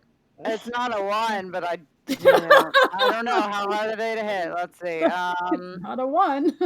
I know, Not a right? There are class walls. Yeah, that's not gonna hit. What's the total? 10. Oh. Right. Oh. I mean, I have DM inspiration still from my fight with Egan. Can I use could. that? Yeah. Yeah, technically. I want to kill the thing before it eats somebody's brain. Bardic inspiration ends on a rest, but DM inspiration doesn't. Yes, it's the DM inspiration that I have. What is that though? I don't even know. You can Advantage. It's advantage. Or advantage. It's advantage. Ah! Yeah. Now do I roll the same die again? No. I rolled like every die on the table so far, and they all hate me. So Just roll something. 11. It rolled 1 higher.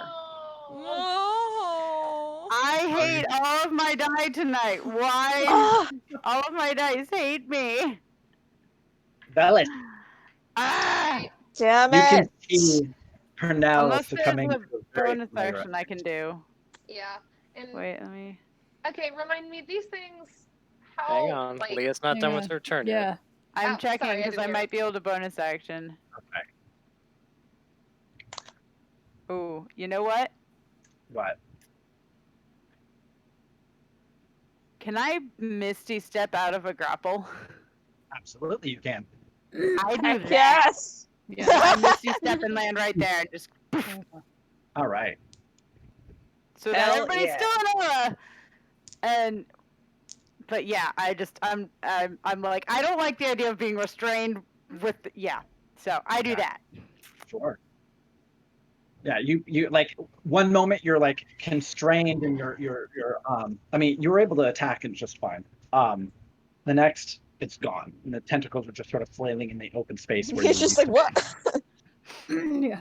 now we're developed. all right. How squishy are these things again? They're relatively squishy. They'll take a strong hit, but not a couple strong hits. All right.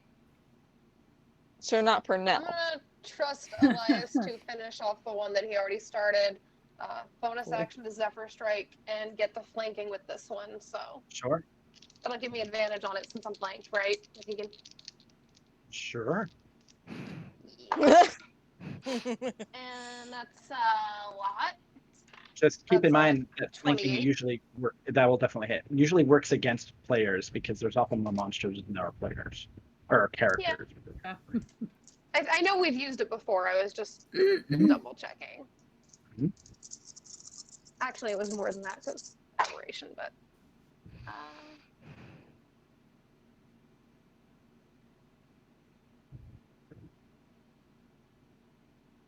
26 damage. That is enough to gank it. Yeah. Good job, Vess. All right. And I'm just gonna yeah, that's it. That's all.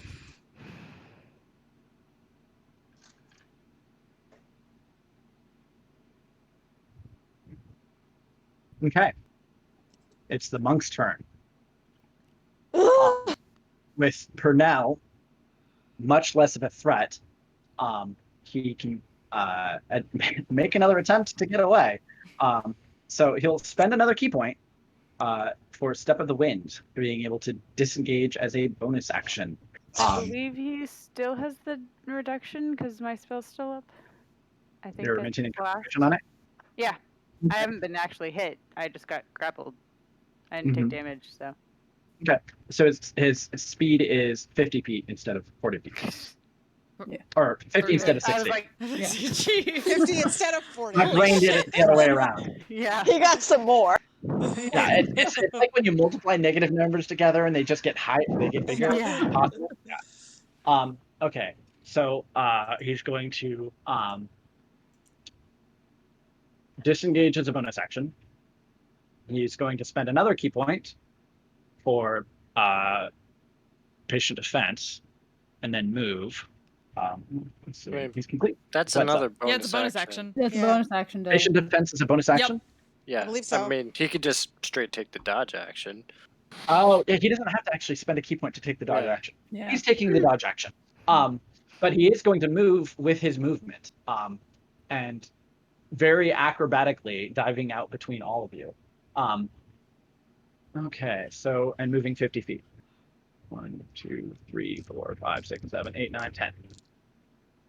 He is very fast. Slipping out from behind worry. you. I have long legs. Also, Yeah. And I have range yeah. and ideas. You can also hear him growl in deep speech to take the furbolg. Oh, shit. Oh dear, Leah. For now. I don't know what he's saying. I don't know deep speech. I know. Oh dear, Leah. Brace yourself. The threat is running. He is. Do I see this other one though? Because I mean, it's the closest target basically, and she's not really. I don't know if she. It ran away quickly, so looking around, the closest thing within range would probably be that then electropowder. So you could approach it and attack. Yep. So she just like kind of glazed eyed and like growling, and just suddenly just has no finesse whatsoever. Has no like. She's still all of her training is basically. Either she's just. She is just wailing on it savagely terribly at attacking it. this thing. It's dirty 20, natural 19, a 24. I think it's dead. Yeah. I guess depending on which one, which one killed you it. could theoretically roll all ones and it might survive. Mathematically speaking. But it would depend on whether she's moving after the next target immediately after that or not.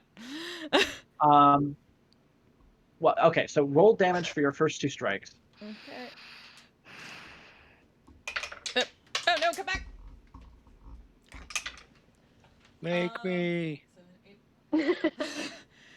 9 slashing and 5 radiant, and then It'll go down in a second hit. Yep.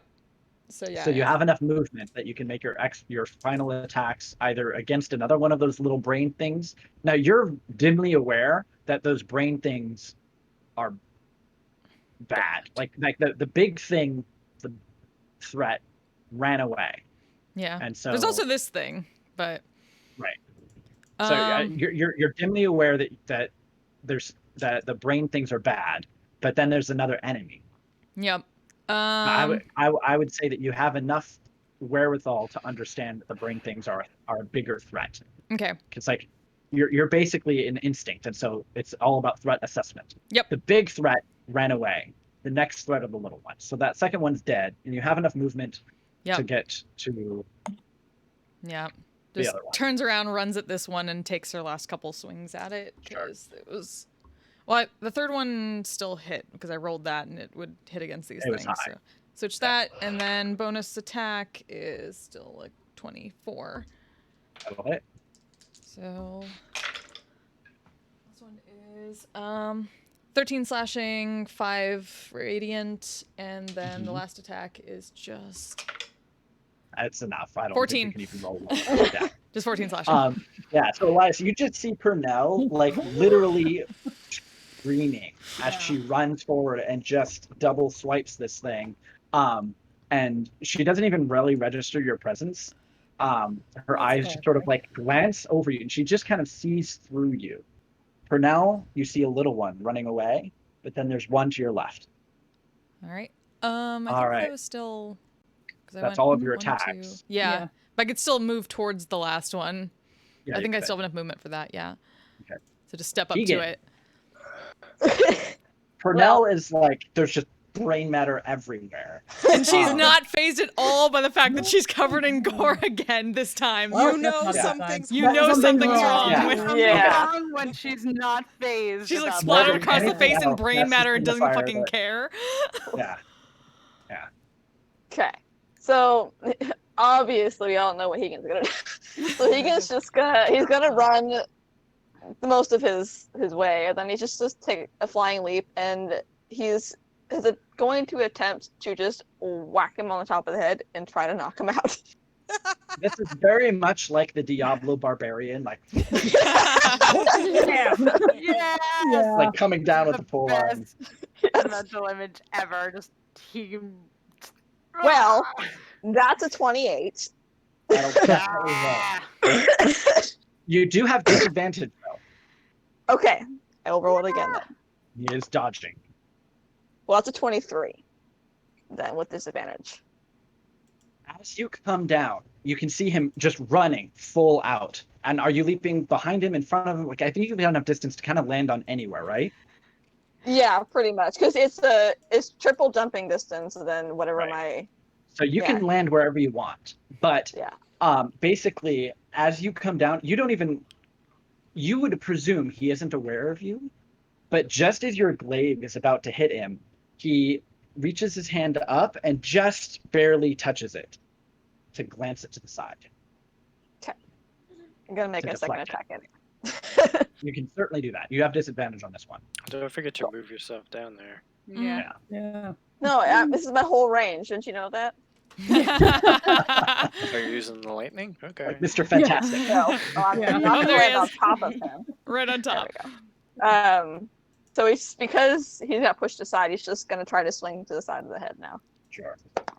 I mean, if you're physically attempting to like literally just barrel him into the ground, well, no, he's that's trying what to it would've knock made. him out with the pole arm. Yeah. Right. Yeah. That's Unfortunately, just by saying I want to knock him out, you don't get to like render him. Oh no, unconscious. no. Oh, I know that. No, that's his goal is just to hit him as hard as he can and see if he gets lucky. What's your second hit? Well, I'm annoyed because I disadvantaged and I rolled a 20, but so that one is a 24. That is enough to hit. Yes! Fucking God. God damn it. Watch me roll a 1. Come on. No, That don't would be jinx it. fucking Don't jinx yourself. I rolled a fucking 9, so 15. Okay. All right. I like my D10 better than my D20 because it's easier to see the difference between a 9 and a 6 on my 10. Mm-hmm.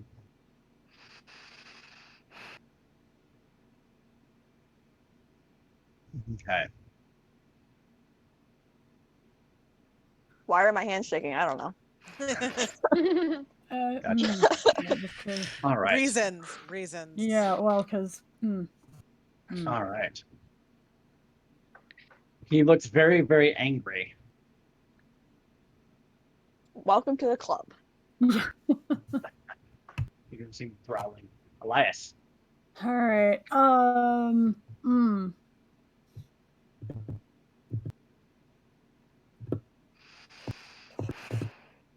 I have an idea, but it might hit. It's gonna hit Hegan if he's right there. Do it.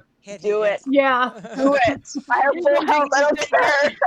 Well, no, it's not a fireball. I'm gonna just do it. Step up a little bit, but I mean, I think I'm within range. All right. Yeah, I'll probably, yell, Hegan, heads up, and I'm gonna try and stop this guy. So I'm gonna cast Wall of Fire in a 20-foot circle around Hegan and Monk Dude. Yes, Wall of Fire. Yes. And now we're even because he can also hit Elias when That Elias is was. true. Yeah. It's 20-foot circle. I can make it a 20-foot You circle, can- yes. A 20-foot, yeah, it's a ringed wall up to 20 feet in diameter, 20 feet Oh, high, shit. and 1 foot thick. 20 feet in Yeah. diameter. With the heat as now Yeah. going inwards. Yes. Okay. Yeah, basically just this column of Well, flame. actually, or do I want to have it go outwards? Because we don't want to actually No, you want kill to. this. Yeah, Huh? but you want to keep him Yeah. there. So the That's idea true. is. Yeah, it's not All gonna right, do yeah, anything. yeah, heat's coming inwards then. All right. And so I believe it's what is the, it says each creature within its area must make a dexterity saving throw. When the wall appears, each creature within its area must make a dexterity saving throw. On a failed save, a creature takes 5d8 fire damage. Okay. Now, is Vegan. it within its area, if it's inside the On wall? the wall that radiates heat, it's within 5 feet of that, I think. I believe it's within 10 on each one side of the wall selected when you cast, deals 5d8 fire damage to each Okay. creature that ends its turn within 10 feet of that side or inside the wall. Okay. I couldn't remember if it was Yeah. a specifically only inside or just next to it.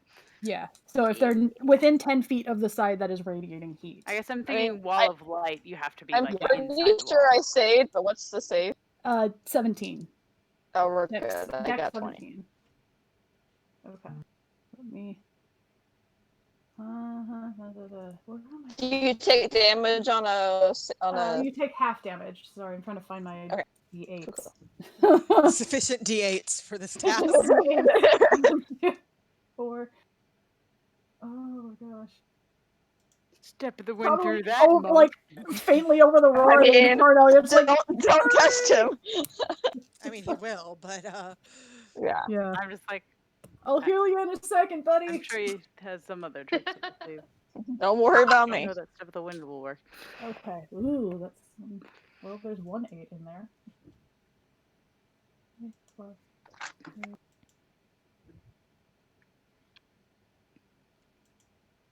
All right. 23 again. So yeah, on a failed save, 23 fire damage. I guess are we 12 on a successful if we're rounding down or up? I think you round up, don't you? Down. Down? Okay. So that, yeah. Down? 12 on a So 12. Okay. Oh gosh. Yeah, this guy does not look any better when he's fully lit up by flame and fire. You can see the edges of this sharp. He's got this short, very wiry, but sort of very straight beard, and there's almost you can see some of it stained with what looks like maybe blood even. It's beginning to smoke and curl in on itself as the heat is just radiating on both of you in that little thing. If nothing else, you look super badass now, Hegan. Yeah. You're sitting down and the next thing you know, Just towering over the guy Towering with over this. him in a ring of fire. Hagen looks a lot like Kia does right now, completely faded. Yes! Yeah. Mood lighting. Yeah.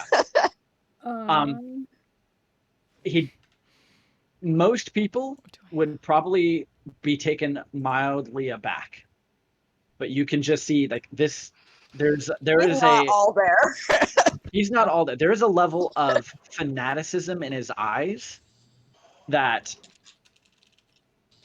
while he seems to be intelligent and capable, this guy's not quite all there. Okay, so is there anything left? No, all of the mind flayers and intellect devourers are all gone. So B There's is gone off the this guy board. down here. Yeah, but Yeah, they're he goes they're on. C He goes on or A. Yeah. So it's Warrior's turn. Actually, wait. Can I use my bonus action to throw a healing word to Hegan? Is he in range? It's a you have the 60-foot feet for range. it? I can move up a little bit. I've only used a little of my No, movement. well, do you have the feet to cast 2 spells? level 1.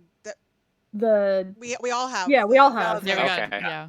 Yeah, it's. I always get confused because I feel like I keep thinking that we have it in the other campaign, and I'm like, no, it's this one.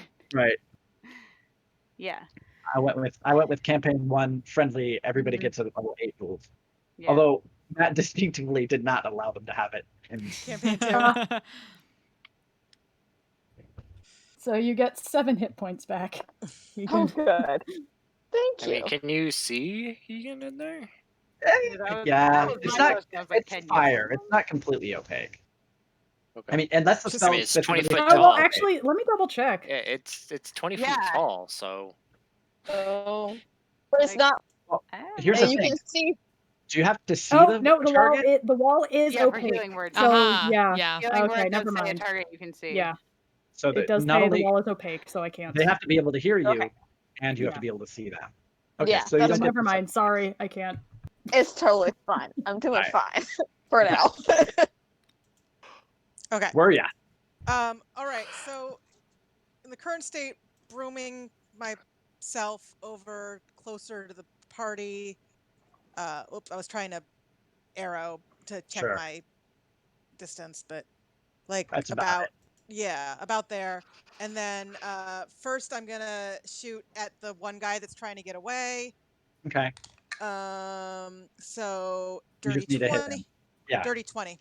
He turns to look back over his shoulder, and you see his like eyes go wide, and like he's screaming from both of his mouths as like this just bolt of brilliant, sparkly energy just takes him off his feet, and he like hits the ground and rolls a couple of times and Death just sort of by lays pastel still. glitter. Yeah. Yes, get it. And then since Death by glitter bomb. this guy was out of my the Beholderkin was out of my sight when I started moving, and I probably don't really know it's there. Aim for this guy with the last 2. Okay. So that one's cocked, but one is a 17 to hit, and one is a. So, I lost my headset for a second. 17 and. A what? 24 damage. Okay. That's enough to kill it.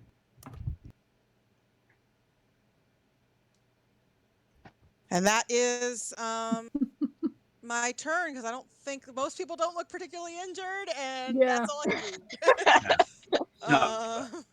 But getting a little bit closer, you notice Purnell completely covered in like gray brain matter. But like it just crazy enraged. There's something wrong with her. Yeah, Aiden. I'm more than a little concerned, but don't really know what to do about that.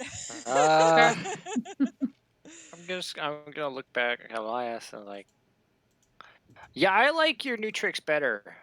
I do too. Yeah. And I'm gonna move up here, and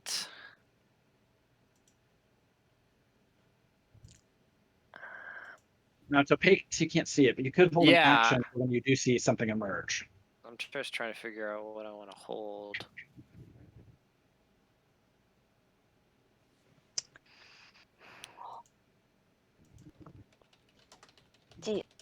Well, I'm basically try and, well, I don't know. No, I'm not gonna do that, but I'm gonna hold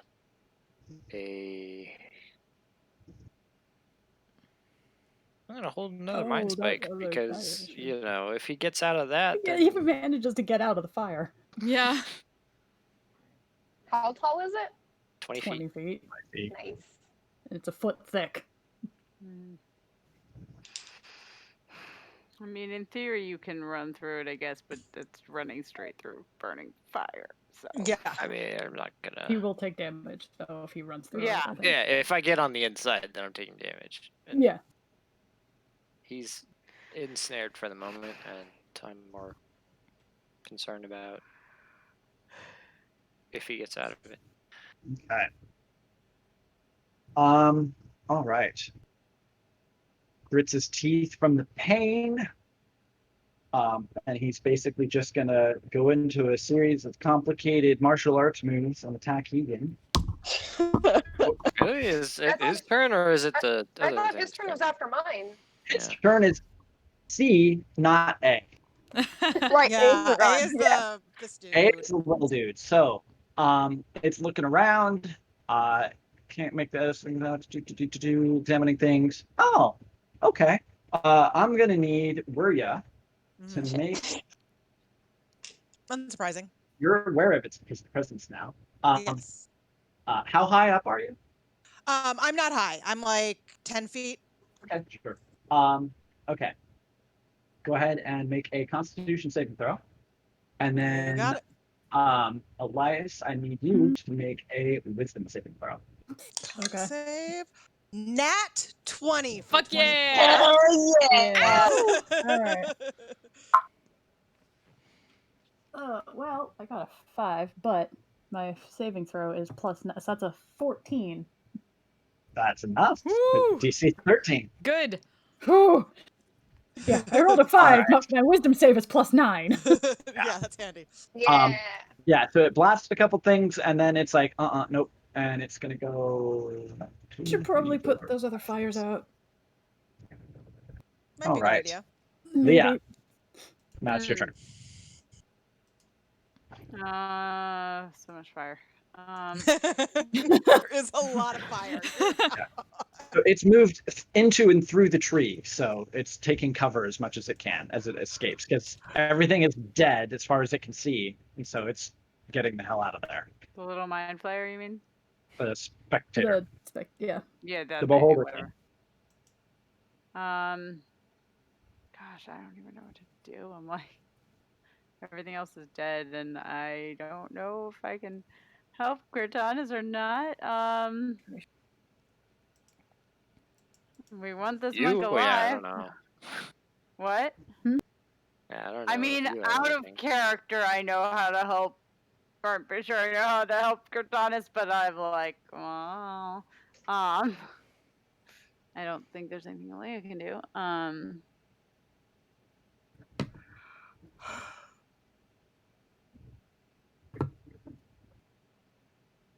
Yeah, that's not gonna help.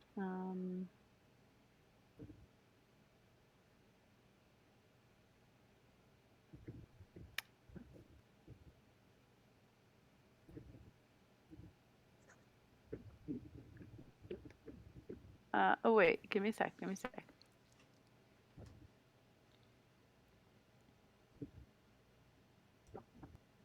Oh.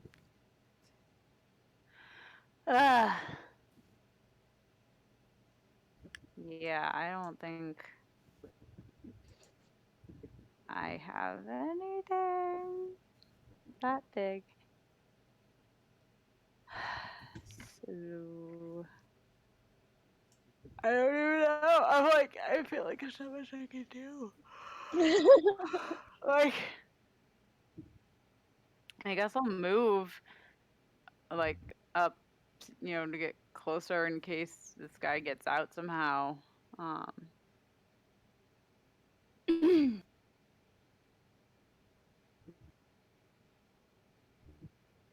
my movement. 30 feet? Which I always feel like Fairbolgs should be able to move more than that, but. Is that 30 feet? Are these 5 Yep. foot squares? Okay. Yes. So yeah, I guess I'll move. And Okay. then I don't know. Like, I guess hold an action in case he comes running out this way, but other than that, I don't really know what to do. What are you holding? An attack? An attack, yeah, just to. Okay, maybe attack. Bellis. Yeah. Yeah. This guy is. I can still see him even though he's going through the tree, right? Yes, because you have really good vision. Yeah. I'm just gonna lean on this little log here and Mhm. trigger my Zephyr Strike to hit him. Okay. And that's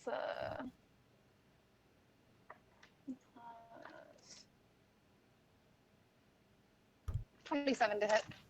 Definitely hit. A couple of twigs get like shorn off from the arrow flying through.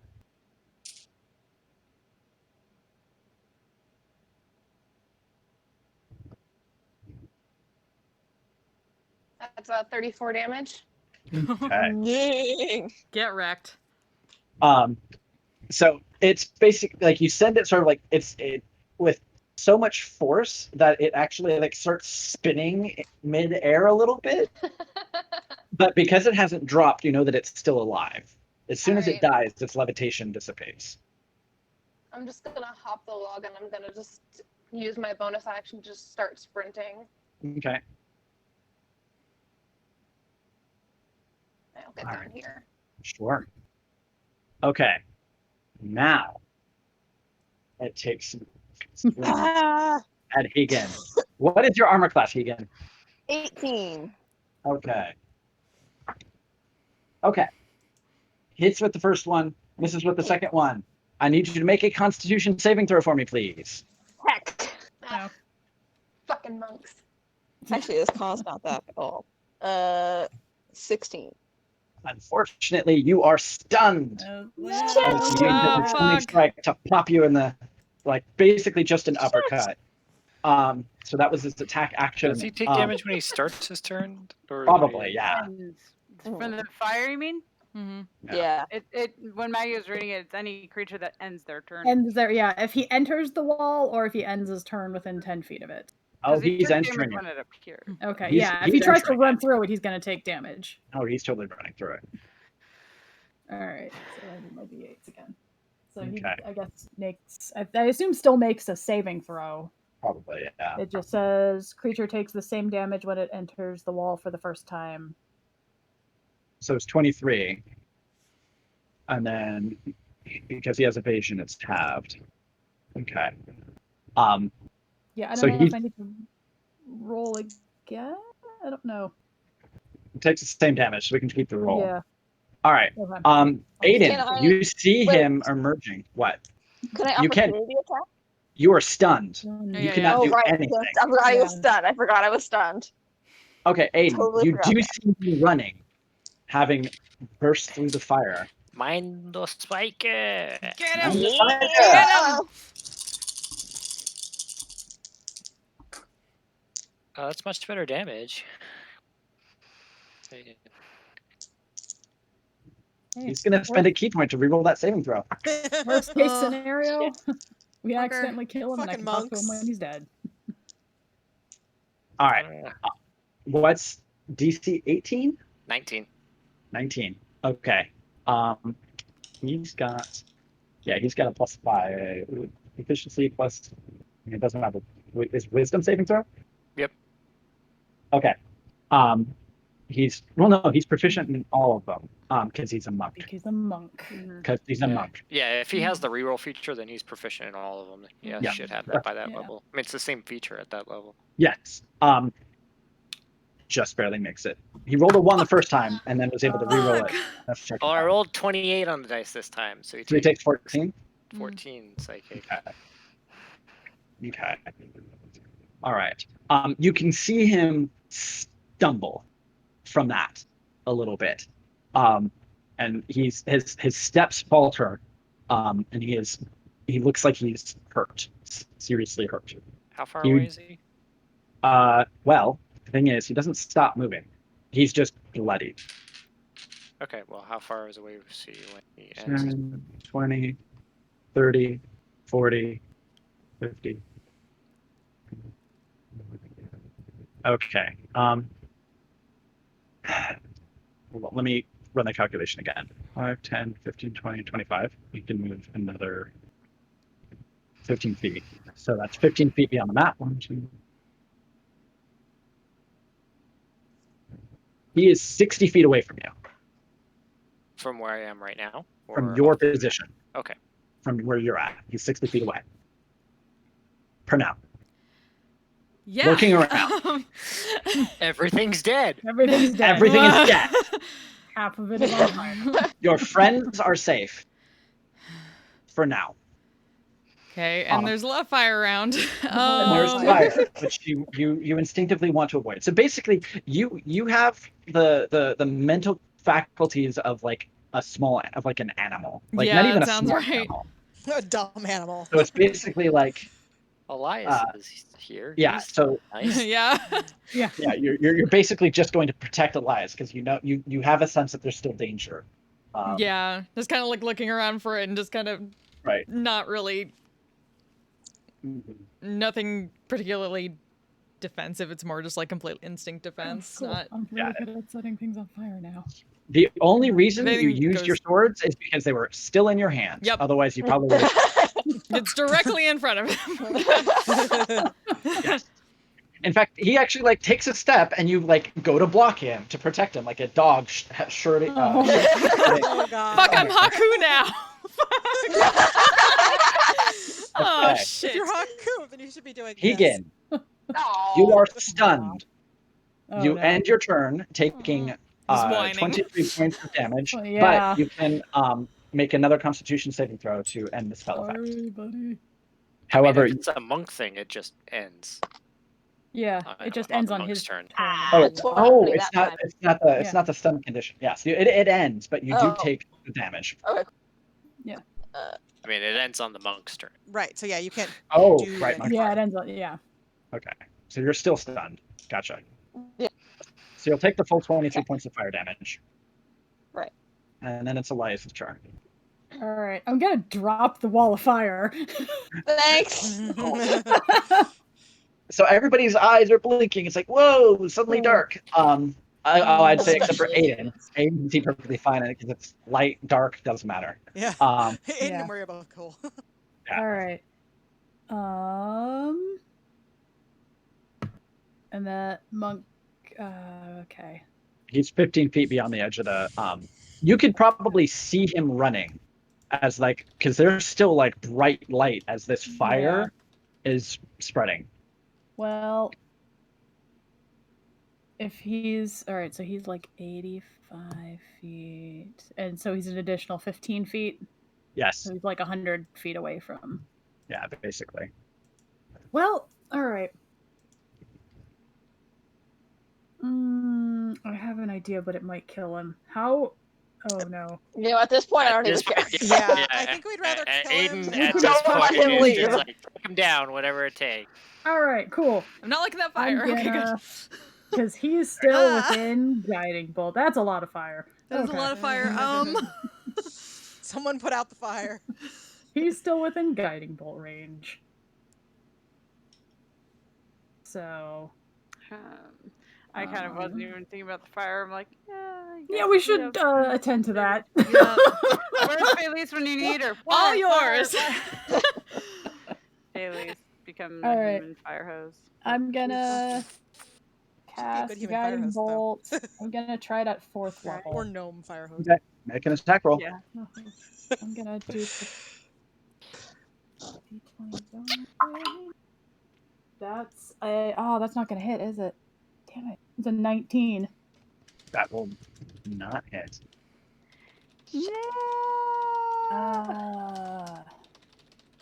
Dang. Somebody Wait. stop him! Action surge. I'm gonna use my action surge and I'm gonna do it again. Yes! I'm gonna Yes! use my last 4th level slot. I mean, I gonna think you do have it. to do it at a lower. Do I? Well, if I'm action surging, do I have to do it at a lower level if it's an action surge? Nope. Okay. That's the cool thing about action surge, Yeah, it's just I get another action. Another action. because that's the limitation. If you cast a spell with your attack, or if you cast a spell with your action and your bonus action, there's a limitation. There is no limitation if you cast it with your action and your action. Action, yeah. That's why fighter wizard types like Hard. it's an advantage. Have interesting Yeah. synergy. Yeah. Yeah. I mean, you we're lose not gonna you hit. lose capability on the top end of both classes, but action surge, fireball is pretty ridiculous. Yeah, right. Yeah. That's still not gonna hit. That's a 22. That will hit. Oh, that will hit. Yes. Okay. He's not dodging. Oh, that's Yeah. right. he's not. Right. Right. So I you forgot. don't have disadvantage because he wasn't dodging, and he did not deflect that because it's neither a melee attack nor a ranged attack. That It is a is- spell. oh, Yeah. Yeah. 1, 2, 3. Yeah, that's No, right. The one it's that not he a weapon deflected that attack. was really high. One he dealt with that was really high was melee. There were weapon attacks, specifically weapon attacks. Yep. Okay. Oh, that's gonna hurt. Good. Cool. Get wrecked. We like this plan. Plus 2, plus 4, 5, 4, 4. That is 29 points of radiant damage. Hell yes. And if he's still standing, he is now glowing like a Christmas tree. He is still standing. You can Shit. see there's actually like just motes of yellow light that are trailing off of him. Where ya? Alright, there it is. Okay. Yeah, that's. So he's about 15. Do you have anything Actually, else? I'm gonna just start moving towards the fire to take care of that. Yeah. Fair. Reach out, try to keep him. Don't go to the fire. Don't go to the fire. Actually, you're being hampered by Purnell because Sorry. you're moving towards Okay. Pratt, so you can only move at half speed. Okay. Sorry. She's like, literally like trying to get in your way. Oh dear. It's just fire. It's kind of my thing now. Yeah, that's cool. Doesn't know that well. Okay. So knowing that Aiden is about to go, Wiria is not going to go after the monk because she'd rather give Aiden advantage. Mm-hmm. He does more damage than she does. Sure. I mean, there's still that spectator in the tree. You can see it really well. Yeah, she's just gonna move to a slightly better angle on the spectator because of the Sure. building in the middle, and then she's going to Eldritch Blast at it. Okay. 26 to hit on the first hit. That's enough. Okay. For 6 damage. That's enough to kill it. Yay. Yes. And then she is actively choosing not to shoot at the monk because Aiden will hit harder. I'm sure he will. Don't hold back, if you Wiria. have the shots, go ahead. I don't know, but- Come on, Wiria. I mean, you could give someone inspiration. Yeah, I mean that's what I was gonna do. Is not because she Alright. only does max 10 damage on an Eldritch Blast. You do more than that. Oh, yeah. So she's gonna not use those extras and give it Aiden inspiration instead. That was where I was going with that. Okay. Get it. Okay. So you have a D10 inspiration. Get him. All right, Aiden, Plus they're setting you up. Well, I'm gonna basically just Don't move fuck it up. and let's go Eldritch Blast. Actually, bonus action, I'm gonna curse it first. Yeah. Sure. Because if I move up 30 feet, he should be within 30 feet of me.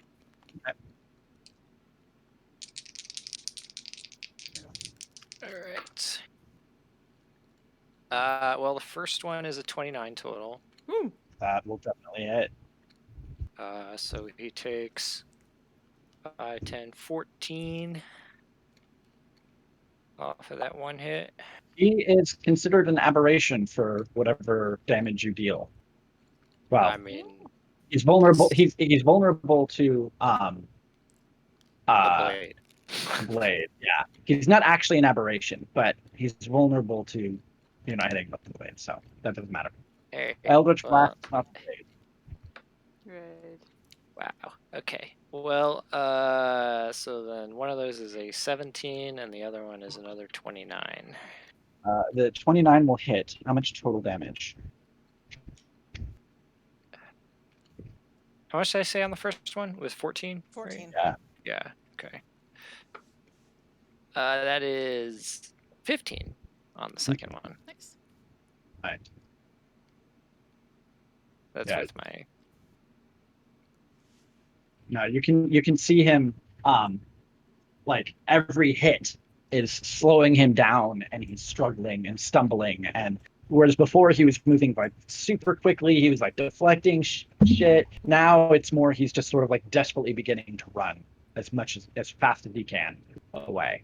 And at this point he's also like yelling out in deep speech, as loud as he can. Basically just that under attack, come to his aid. Velas? Yep, I'm on Leo, it. Stop him. Leo goes first. Yeah. How far is he now from me? He's 15. He's 15 from the bottom. So Right. He's like 65-ish from you. 65 feet away from him. We'll go there. All right. Well, that should be within range if I move up then.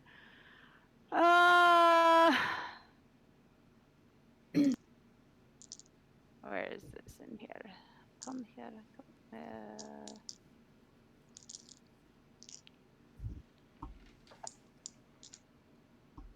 Oh, right, I don't have Told the Dead. I have Sacred Flame though. Is handy. I do that. I Do the thing. Do the thing. Yes. So he has to dex save? Yeah. Oh, gosh, he's a friggin' monk. Yeah, he's gonna be good at it. But I mean, he's probably would be good at Told the Dead either. Also, yeah, so. wisdom. I mean, he's good at any save, honestly. I realize. He's a but- monk. What is my DC? I did not type that in there. Sorry, give me a second. I mean, what's your charisma? I know it's not very high. 16. Yeah, so it would only be 11 plus proficiency, which is 15. Or yeah. Huh? I said it's 16. Yeah, so it's plus 3, plus 8, plus proficiency. What are you? No, 16 is my DC. Oh, okay. I asked what your charisma was. And you I said know, and I found my DC, so that's why I was not sure why you were still trying to calculate it. Velas. Yep. I'm gonna run up. Technically, I'm gonna be 5 more feet off the map here. Okay. Because I am casting and triggering Zephyr Strike. Sure. Take a shot at it. Oh my god!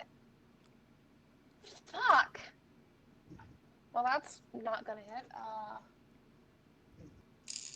No, that's I probably could use 13. inspiration on the one that missed. Oh, Yeah, well. you could have. I rolled double 4s. So that's a 15. Oh. Nope. Oh. We are not rolling. I mean, also technically he can deflect. Yeah, he's Yeah, also that's why I was monk hoping to roll star. really fucking high, and then I got double 4s. So. I mean, God damn it. he's been burning through key points like mad. Yeah. You can't get out of Eldritch Blast range that easy, though. Yeah. He has a move of 40 feet. No, 50 feet. And he can move. He can, for his action, he can dash.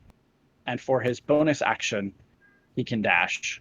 And then he can move. Yeah, he can move I'm pretty 150 fast too, feet though. away. Yeah. I can. Monks. Yeah, and I can can run run. I can teleport 60 feet if I Monk need to, is and still You shoot can, at you can catch up to him. But given okay, so here's the situation. It is midnight for some of you. Yeah, it's late. He's not going to be able to get away. However, with the commotion that you have made and the shouting that he is going to do and the fire that is currently going on, you have a decision to make. You can pursue him. Some of you can pursue him, take him down, and capture him. Oh, I'm not taking him alive at this point. Okay. I basically But I want very to kill him likely- and take whatever he had on his body Yeah. that he grabbed. Very likely, Oh, actually, I can't today. But whoever chases him to do that, even if it's just another round or 2 or 3 rounds as he's running and you're chasing, it will draw aberrations to you because the southern area is where there is a lot of people and you have garnered attention. If you want to get anyone out of the tower, you will either be able to chase him down and cast spells at him, or help people get out of the tower and get them running and escorted north. So you have a decision to make. You can split the party. You can go all one way and take him out and have a more full force against whatever aberrations are drawn to him. As a full group, or you can send a couple of people to take him out and have a few people who remain help or you can leave them where they are. So here's the thing. I think potentially whatever he has, it is magic. I think he may be using it to control them. I don't think we want him to run off with what he has in his pocket. Oh, yeah. I don't know. And I don't know if whatever potentially, it is if we get it, to us. we may be able to make them stop. Mm-hmm. But it's just a theory. I don't think it's that, but I think it's important, whatever it is. Well, I don't know. It's a Whatever thought, it is, but regardless, he probably clearly doesn't want us to get it. I mean, Aiden is full on chasing him down. Yeah, I was gonna say Aiden's gonna I'm run. gonna help I'm assuming Yeah. running the. Keegan would go with Aiden. Keegan would go with I Aiden. think that Velas I mean, would be if telling necessary, I could just others four to step, get cut him down, take it, and then just four step back, so I can get back pretty fast. Yeah. I think I'd be telling people to get them out, but I'm gonna go with just because I don't like leaving someone to do something on their own. That hard right It sounds like we're Pernell sounds can't like think we're about splitting the that at party. all. So Sounds like Yeah. the party might be splitting. yeah. Okay. So here's what's going to happen. Aiden and Velis are fast enough and have the range to catch him and kill him and get the body. Now, because you're extra fast, you'll be able to leave before you get swarmed too much by aberrations. Because there are already some beginning to, you can see them coming from the shadows off in the distance. Leah and Keegan are significantly slower than Aiden and Velas. Aiden can teleport with a couple of different abilities, and Velas currently has Zephyr Strike up, and he's a rogue because zoom. And these Zephyr Strike, only thing Zephyr Strike is going to do for me right now is keep opportunity attacks off, but I'm going to keep concentration because of that. Okay. At this point, the shutters of the upper floor of the guard tower sort of get thrown open, and you can see Pumat Soul leaning out the window, and he's already in the middle of casting a spell, and this rope ladder unfurls itself and goes down the side, and it's beginning to help people out already. So Wuria, Elias, Pernell, you're not even cognizant. Yeah, of no. it. Yeah, we need to Beginning to help Pernell people Following out. the two. Yeah. This is the chance for him to get people out, and he's beginning to take it. I may also be yelling about, we need to put this fire out. I feel like Leah would probably be Pumat? going and she probably knows something about putting out fires. She lives in the woods. I mean, I would assume her nature survival skills would mean she can help know how For to. future reference to myself, create water prepared. Yeah. Before setting fires. Keegan could also have control flame, but he currently does not have control flame. All right. Leah is going to manage the fire. Velis and Aiden are going to take this guy out, rifle through his pockets for the shiny that Hegan pointed out. Now, Aiden is fairly strong, but you can't teleport back with his body. No. Yeah. So I'm basically, I want to grab the thing and leave his body. Okay. So as you're rifling, it takes another round or two, but he was hurt, and you guys deal a lot of damage. I mean, I have my curse on him, which. Yeah. I crit on a 19 or 20, and I do bonus damage. So. Right.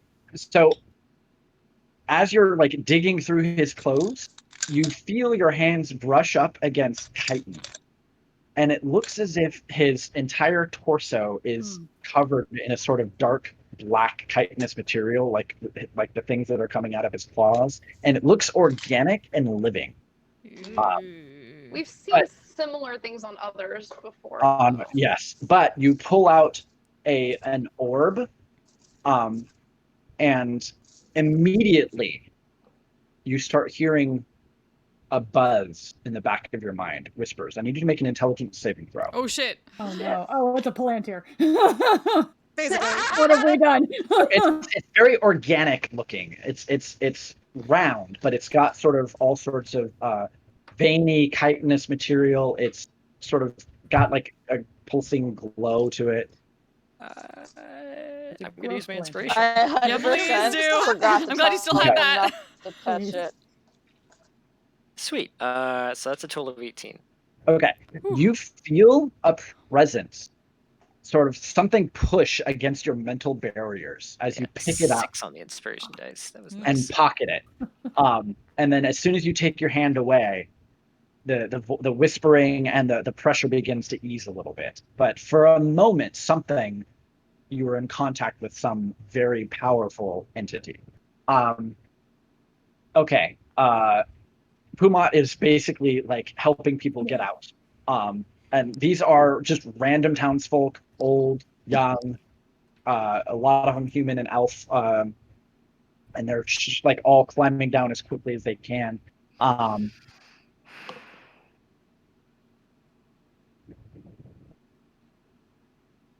Are you going to make an attempt to take everybody north?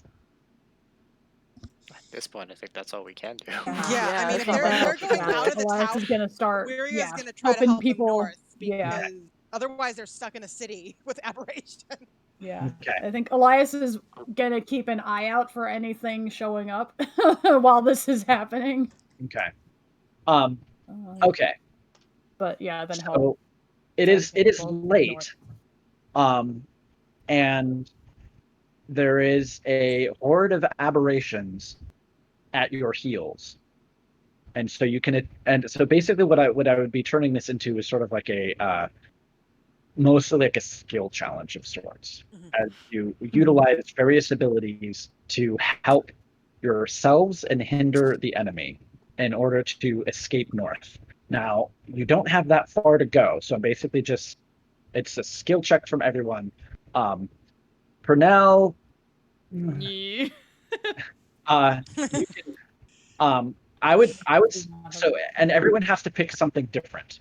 So if you want to give the attack roll to cut down an intervening aberration to Pernell, you can do that. But I other support than that fight plan. or Yes. flee, Pernell's not going to be able to do much. Support that plan. Sorry. Pernell can stab things. It's Now- true, I can still do that. Hardly, I mean, the only one who really took any serious amount of damage was Hegan, and that was from friendly fire. Literal. Friendly fire. So you have enough resources yourselves to survive. So how well you do is just going to determine how many people make it back. Okay.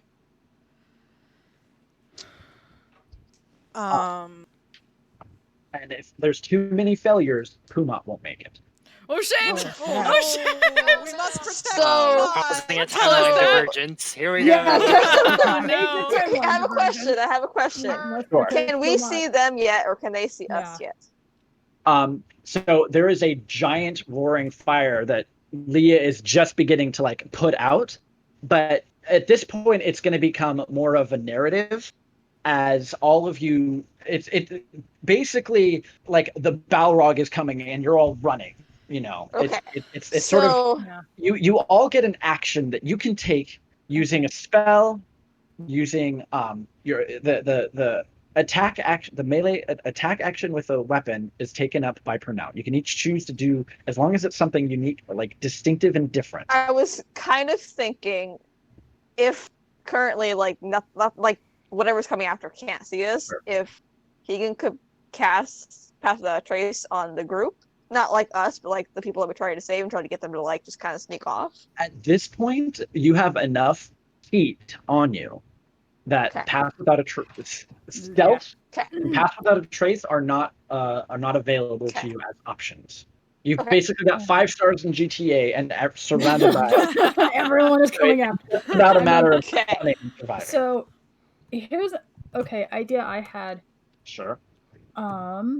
It could be a skill check. It could be you could expend a spell slot to do a thing as long as it's a unique spell that someone else doesn't use. Yeah, so I can do one more wall of fire. I'd be willing to go wave everyone past me, and once everyone is past, throw up the full 60 feet, wall of fire to at least slow down anything, I don't know how.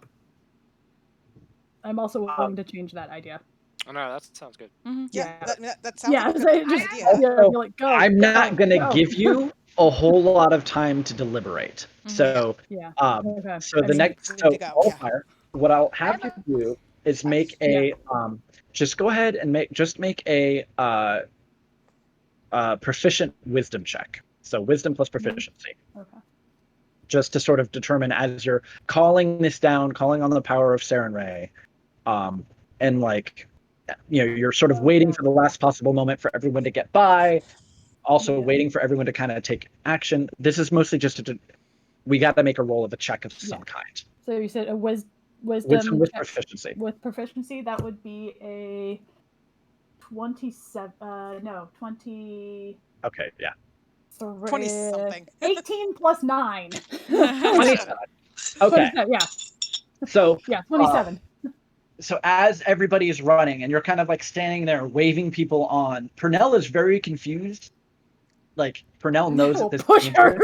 You're pushing her away. I just pick her up and carry her. Kind of like a puppy, sort of but I'm stronger than she is. I will physically move her.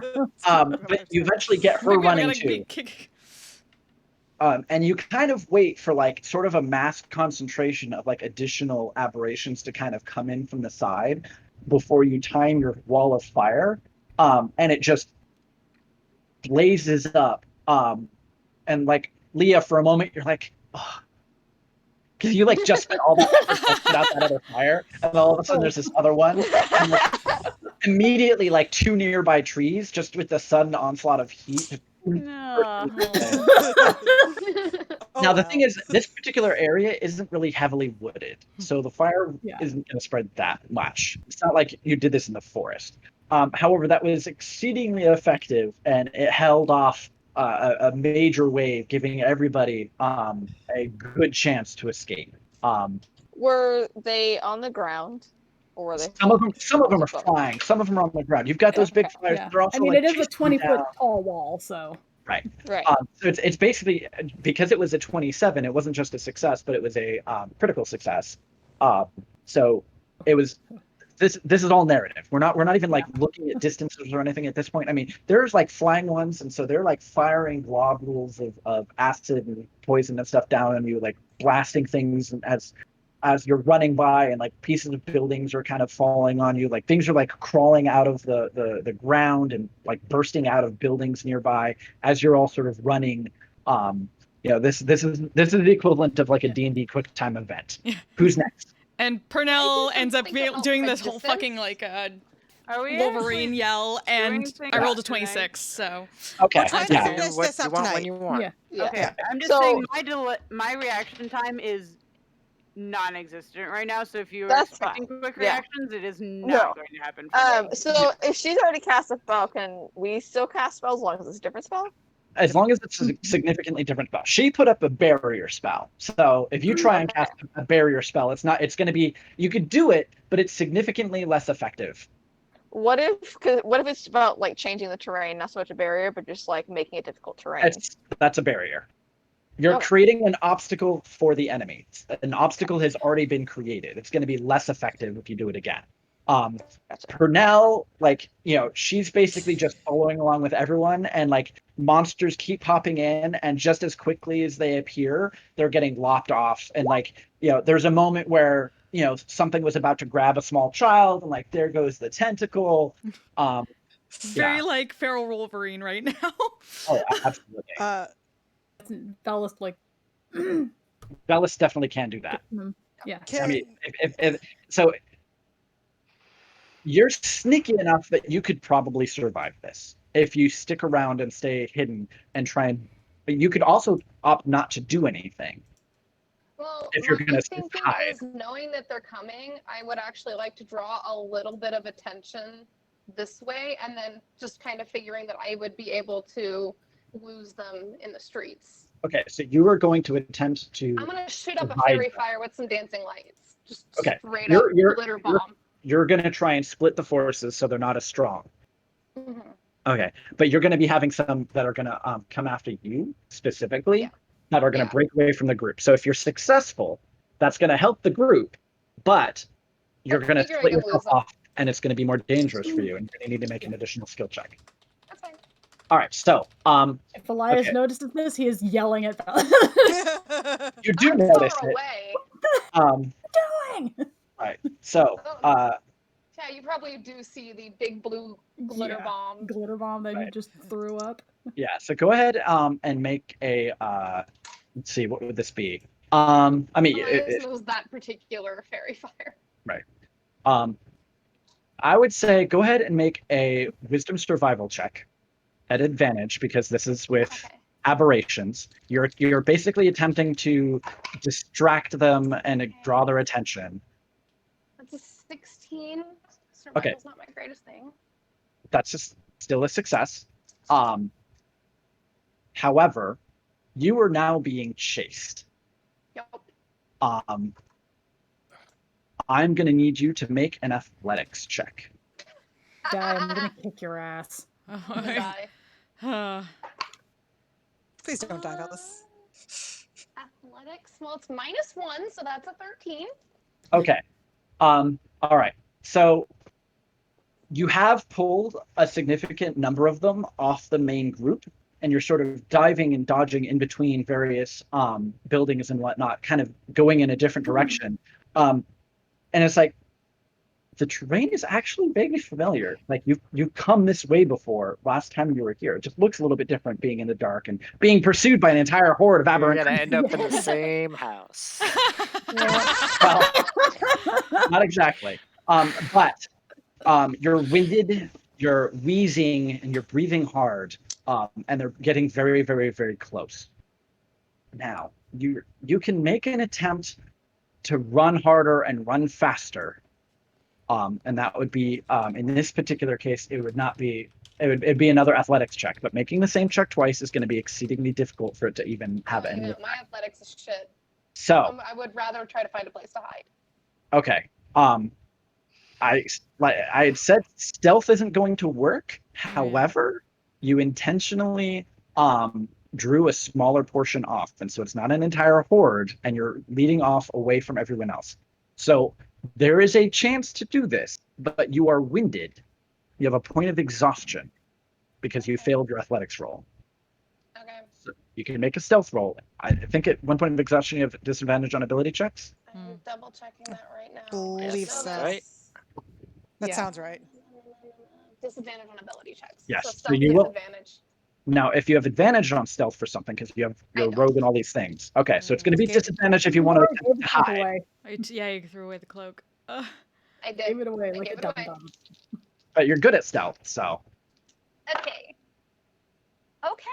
So that's a 24 with disadvantage. Ooh, nice. The advantage I of rolled an 11 and a being 17. Yes.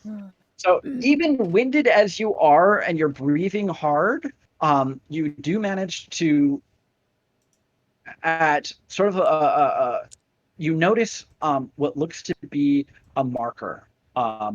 And so you're like, and you grab on to like a pole or a rung, and you quickly climb up Assassin's Creed style, run up across a couple of rooftops, and then duck behind a corner and manage to hide as like that small group that was chasing you move away. All the red flashing.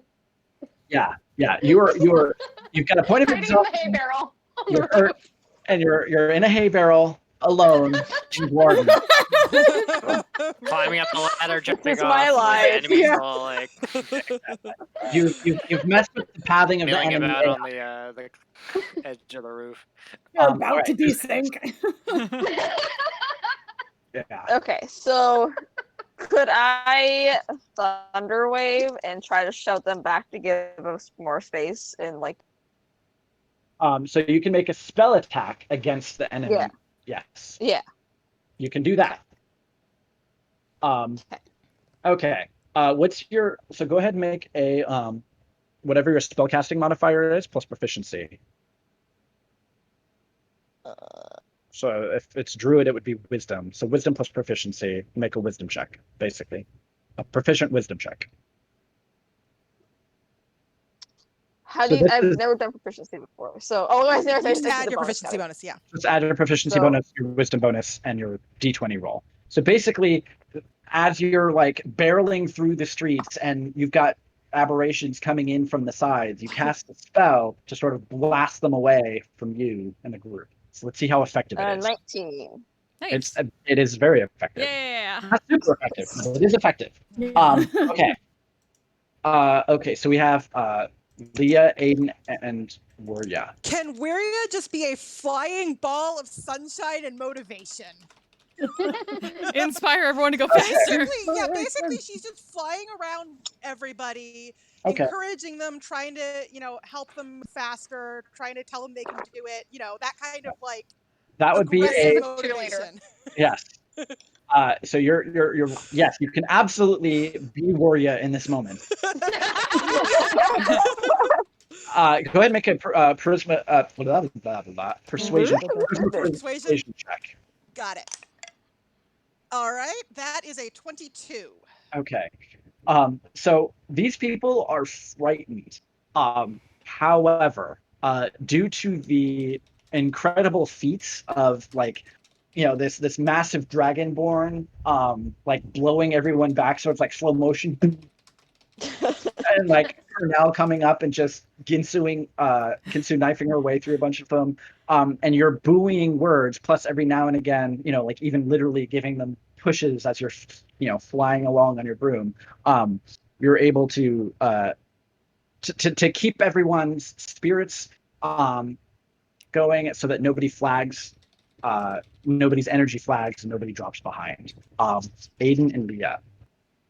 I was gonna say at some point I probably used my first step to get up on the roofs to get kind of a better vantage point, and basically just kind of want to keep an eye out, or at least direct them in the best way possible toward where we're going, as well as keep an eye out if there's anything.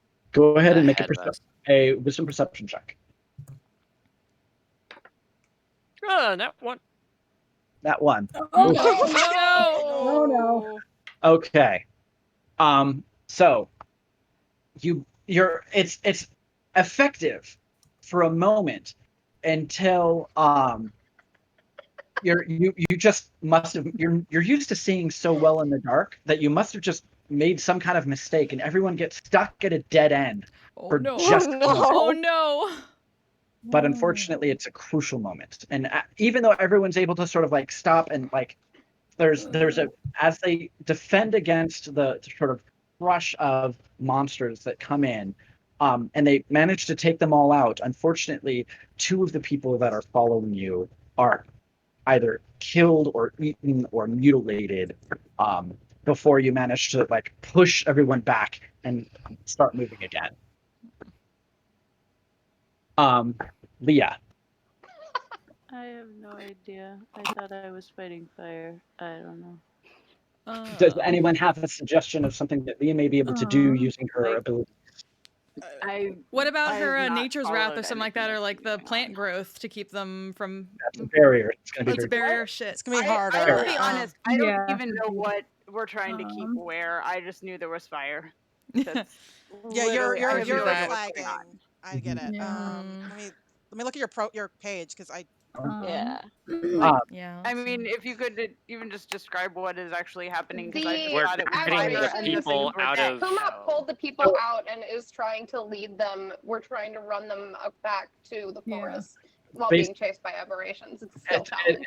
It's like a, There's it's more aberrations. Yep. yeah, it's a quick time event as everybody's running away and you're trying to fight off aberrations, keep the people safe, guide them. It's just a skill check to try to protect the people as we're going back to the forest. What if she did aura vitality to keep them all yeah, I was saying, what about healthier and like do like a paladin aura to protect? I mean, also. I could do. Do I have aura? I do have Or- aura vitality. yeah. I mean, yeah, we've not had plant any kind growth of healing is or anything. a thing that she has definitely used before. I don't know where the aberrations are, if that's going to be chasing effective Well, at all. Yeah, Elias has got a Are they bear. behind us? Are they in the air? Are they yes, right they're on our behind us. tail? Or are they 20 feet back? That makes a difference with this spell. All of the above. Distance don't matter in this circumstance. Yeah. There It's is just no. What are you trying to do? Right. It's a narrative. Yes, that's why No. I'm not following anything that's happening right now. That's what I'm saying. I'm like, I don't know. Would the turn the faithless channel divinity be She could use a channel divinity, absolutely. That's like isn't that a one-time thing though? Yeah, but that's the point of this. It's a skill check. Yep. Yeah, do a skill check. Yes. Yeah. I mean, it only affects ones within 30 feet of me. It's still fine. But They get close, but just It's It still- seemed different enough from the other things that it might be. It's all right. So go ahead and because it's an expression of your faith, go ahead and make a let's see. wait, I have to do it? I thought they just said to save against It's it. a saving throw. It's In a this skill case, challenge. I'm making it. I'm converting things into. You have to make a roll. So just roll a d20. Just roll a d20. That'll the number itself will likely determine the outcome. Natural 20. Hell yeah! Leomora brings back those people from the dead. Yeah. So divine. Yeah. You're all stuck in that dead end, and it looks like this sort of wall of claws and tentacles and arms and whatnot are beginning to sort of pin you all in when Leah steps up and just shouts in Sylvan something that I don't think any of you can understand.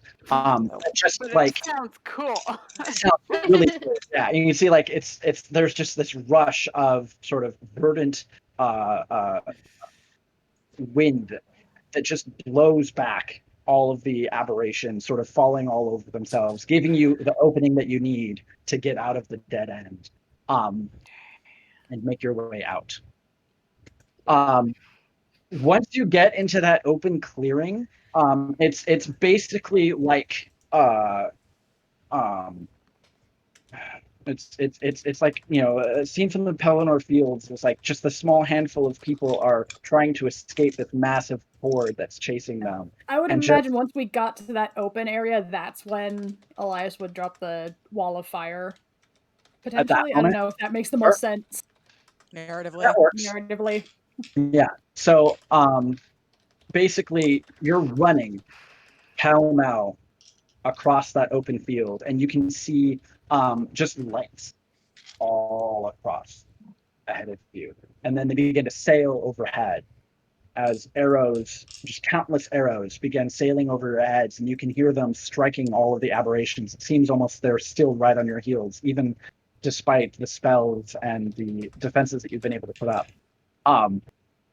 And by the time that you sort of as you're approaching, you can see that those expanded and strengthened defenses, they're sort of like, move it aside, let them through, and you all kind of like come running through one by one in this very small gap that they've made in their bulwarks, and you make most of you, minus the two that were cut down in that small cul-de-sac, are able to make it through. and Bellis. Who's somewhere in the And as you all start catching your breath and taking stock, you realize Where the hell did Bellis go? Bellis is I'm missing. gonna use my last third level spell to use sending and just be like, "Where the fuck are you?" So there's there's like a building or two that's caught. So it's like the camera begins to like pan out, and there's like just all sorts of chaos and movement, as like the entire city has begun to sort of get embroiled and being on alert. And it just kind of like zooms away till like just the line of the forest is dark and you just see a few lights, and then it kind of like shifts and then zooms in on Velas, and he's just sort of like draped across like a crate or something like that, like breathing heavily. Oh my gosh. I When feel like like sort of distantly you just hear in Elias's voice sort of a voiceover, "Where the fuck are you?" And I'm gonna resurrect you and kill you myself. Oh shit. That's wonderful. I guess I will reply to that next time. Crap. I do Where's feel Velas? like if Elias actually hears like what Velas physically says, the first thing that comes through is just this very exhausted laugh at that tone. Velas is gonna be Velas. I guess I will shit. reply to that next time. Okay. That was a we have to thing. find a way to retrieve Velas. Yep. No, I'm good. I hate Alright, babysitting. I'm good. If he rests a little bit, he could probably make it back. Yeah, it'd be No, fine. I'm all right. No, I mean I was mostly joking. Can't on you the get rid of retrieving exhaustion on a Velas. short rest? I can. True. Yeah. Why do you think I swapped that feature out? Yeah. I gave up my advantage on initiative for that. Damn. Because you kept getting You exhausted. don't need advantage of Yes. that initiative. You rolled a 26. Yeah, but normally I can't roll above like a 5 on initiative. I have a really high modifier, but I roll shit on it. I mean, ordinarily, like going first in initiative isn't always a big deal. It is very helpful for Velas. But in this particular instance, Yeah, for you- me it makes critical hits happen and lots of things. mind flayers are super ineffective when you surprise them. It turns out. Yeah. Get wrecked. Ours are still really effective. Yeah. That's so- gonna be interesting. Guys, I lived. We'll see about that. Don't say it yet. So far, You're not knock out on of the wood, city yet. please. Yeah, no. Not out of the woods yet. Well, you're You're not not in the woods yet. Because at least it wasn't feeble mind, but oh my god. Yeah. It's basically feeble mind. Fucking intellect Same. hours. Every time we have to end on a cliffhanger with somebody and shit, it's Velas. Separated from the party, surrounded by enemies. Yeah, it sounds I think the worst part buffeted about by this is giving tentacles, you but 2 weeks to think about how to fuck my character. I know, it's great. Guys, we got an aberrant plant here. Yeah. Who wants to be That Pippin? happened. Oh my I think it's you. I think you just did that. I am smart enough not to look at it. Are we talking about people who aren't smart enough to not do things? Yes. Give the shiny ball and just right go now. poke No, Keegan wanted Warrior to try to identify it. Yeah. The sad thing is, if it was wisdom, I'm proficient in wisdom save now, but not intellect. It is late. Yeah. It is late. I'm glad one of Good my game, guys everyone. decided to like me tonight, though. Yeah. Yeah. All right. The challenge so- with Identify, though, Kia, is that it's touch. And Yeah. Oh, true. Mm-hmm. Yeah. Otherwise, the other Yeah. thing we don't know anything I just about, checked like. the spell. It's a touch spell. Yep. Yeah. But like, it's either that or we the just thing. have this object that we have no idea about that we're literally just like. I mean, we what we're gonna have do. a idea of it. Does anyone have legend lore? That might help. I No. do actually. Yeah, it's a You cleric do. Is that a spell touch for it. spell? I don't think it's a That touch is a spell. cleric spell. I don't Hopefully think it's not a touch No, spell. you just have to, but you do have to, you would probably want to identify first because Legend lore, you have to know the specific name of the item and it has to be of legendary value. Otherwise, Okay, you get right. nothing. Fair. So just as a housekeeping note, Mm-hmm. 2 weeks from now is July 4th. Oh, wow. It is Yeah. already so late. I into do not- summer. I do not expect many people to be going out and doing fireworksy things. I am working. I'll that be night, here. I don't know. However, We need to talk about, figure out what we're doing if we're going somewhere, but. I'm just to be on the safe side. I'm thinking what we might do is have game next Saturday on the 27th, and then skip July 4th. I can do Okay. that. Yeah, works for me. next week, yes? I don't know. I have to look. I don't So know if you're I'll be able to do next week. there are not there are not 7 thumbs up for the 27th.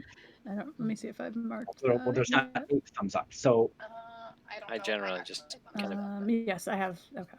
So Yeah, we don't know when the escape room's opening. It's like maybe. No, it's opening next weekend. We'll just. Oh, give it them is that for schedule. sure. Yeah. so double check your schedules. You know, unless things change with the government in the next week. Right. Yeah, you know. So, But I mean, think I'll put that in. supposedly we are entering green phase next week, so like, or the week after, or whatever. So who knows? Yeah, we'll see. Because that's apparently still a thing, even though it's Pennsylvania. We have phases. We don't have phases, but we still have phases. What? Yeah. Well, it's Yeah. because the state senate and the governor are having a little spat. Yeah. Because governor's like, yes, we are now finally moving into yellow zone. Then So everyone suddenly in chat, state I will senator's update like, the schedule for "No, next we're week not on my doing that." panels So- underneath, down below. So check that for next week, and I will also put it out on Twitter or something like that. So good night. Good night. I am not off work till 5:30 my time next Saturday. I'm a badass asexual polyhedral dice holder. I'm proud to be. I'm a flying ace and fly through outer space. Hello, sweetie. I'm a badass asexual polyhedral dice holder. I'm proud to be in whatever sitch, like singing on Twitch or playing D&D. I'm a badass asexual polyhedral dice holder. You may call me obsessive, but I just border on being a collector and being a dragon that sits atop my treasure. That's so shiny. I'm a badass asexual polyhedral dice holder, and my partners love me for it. I'm a natural 20 when it comes to being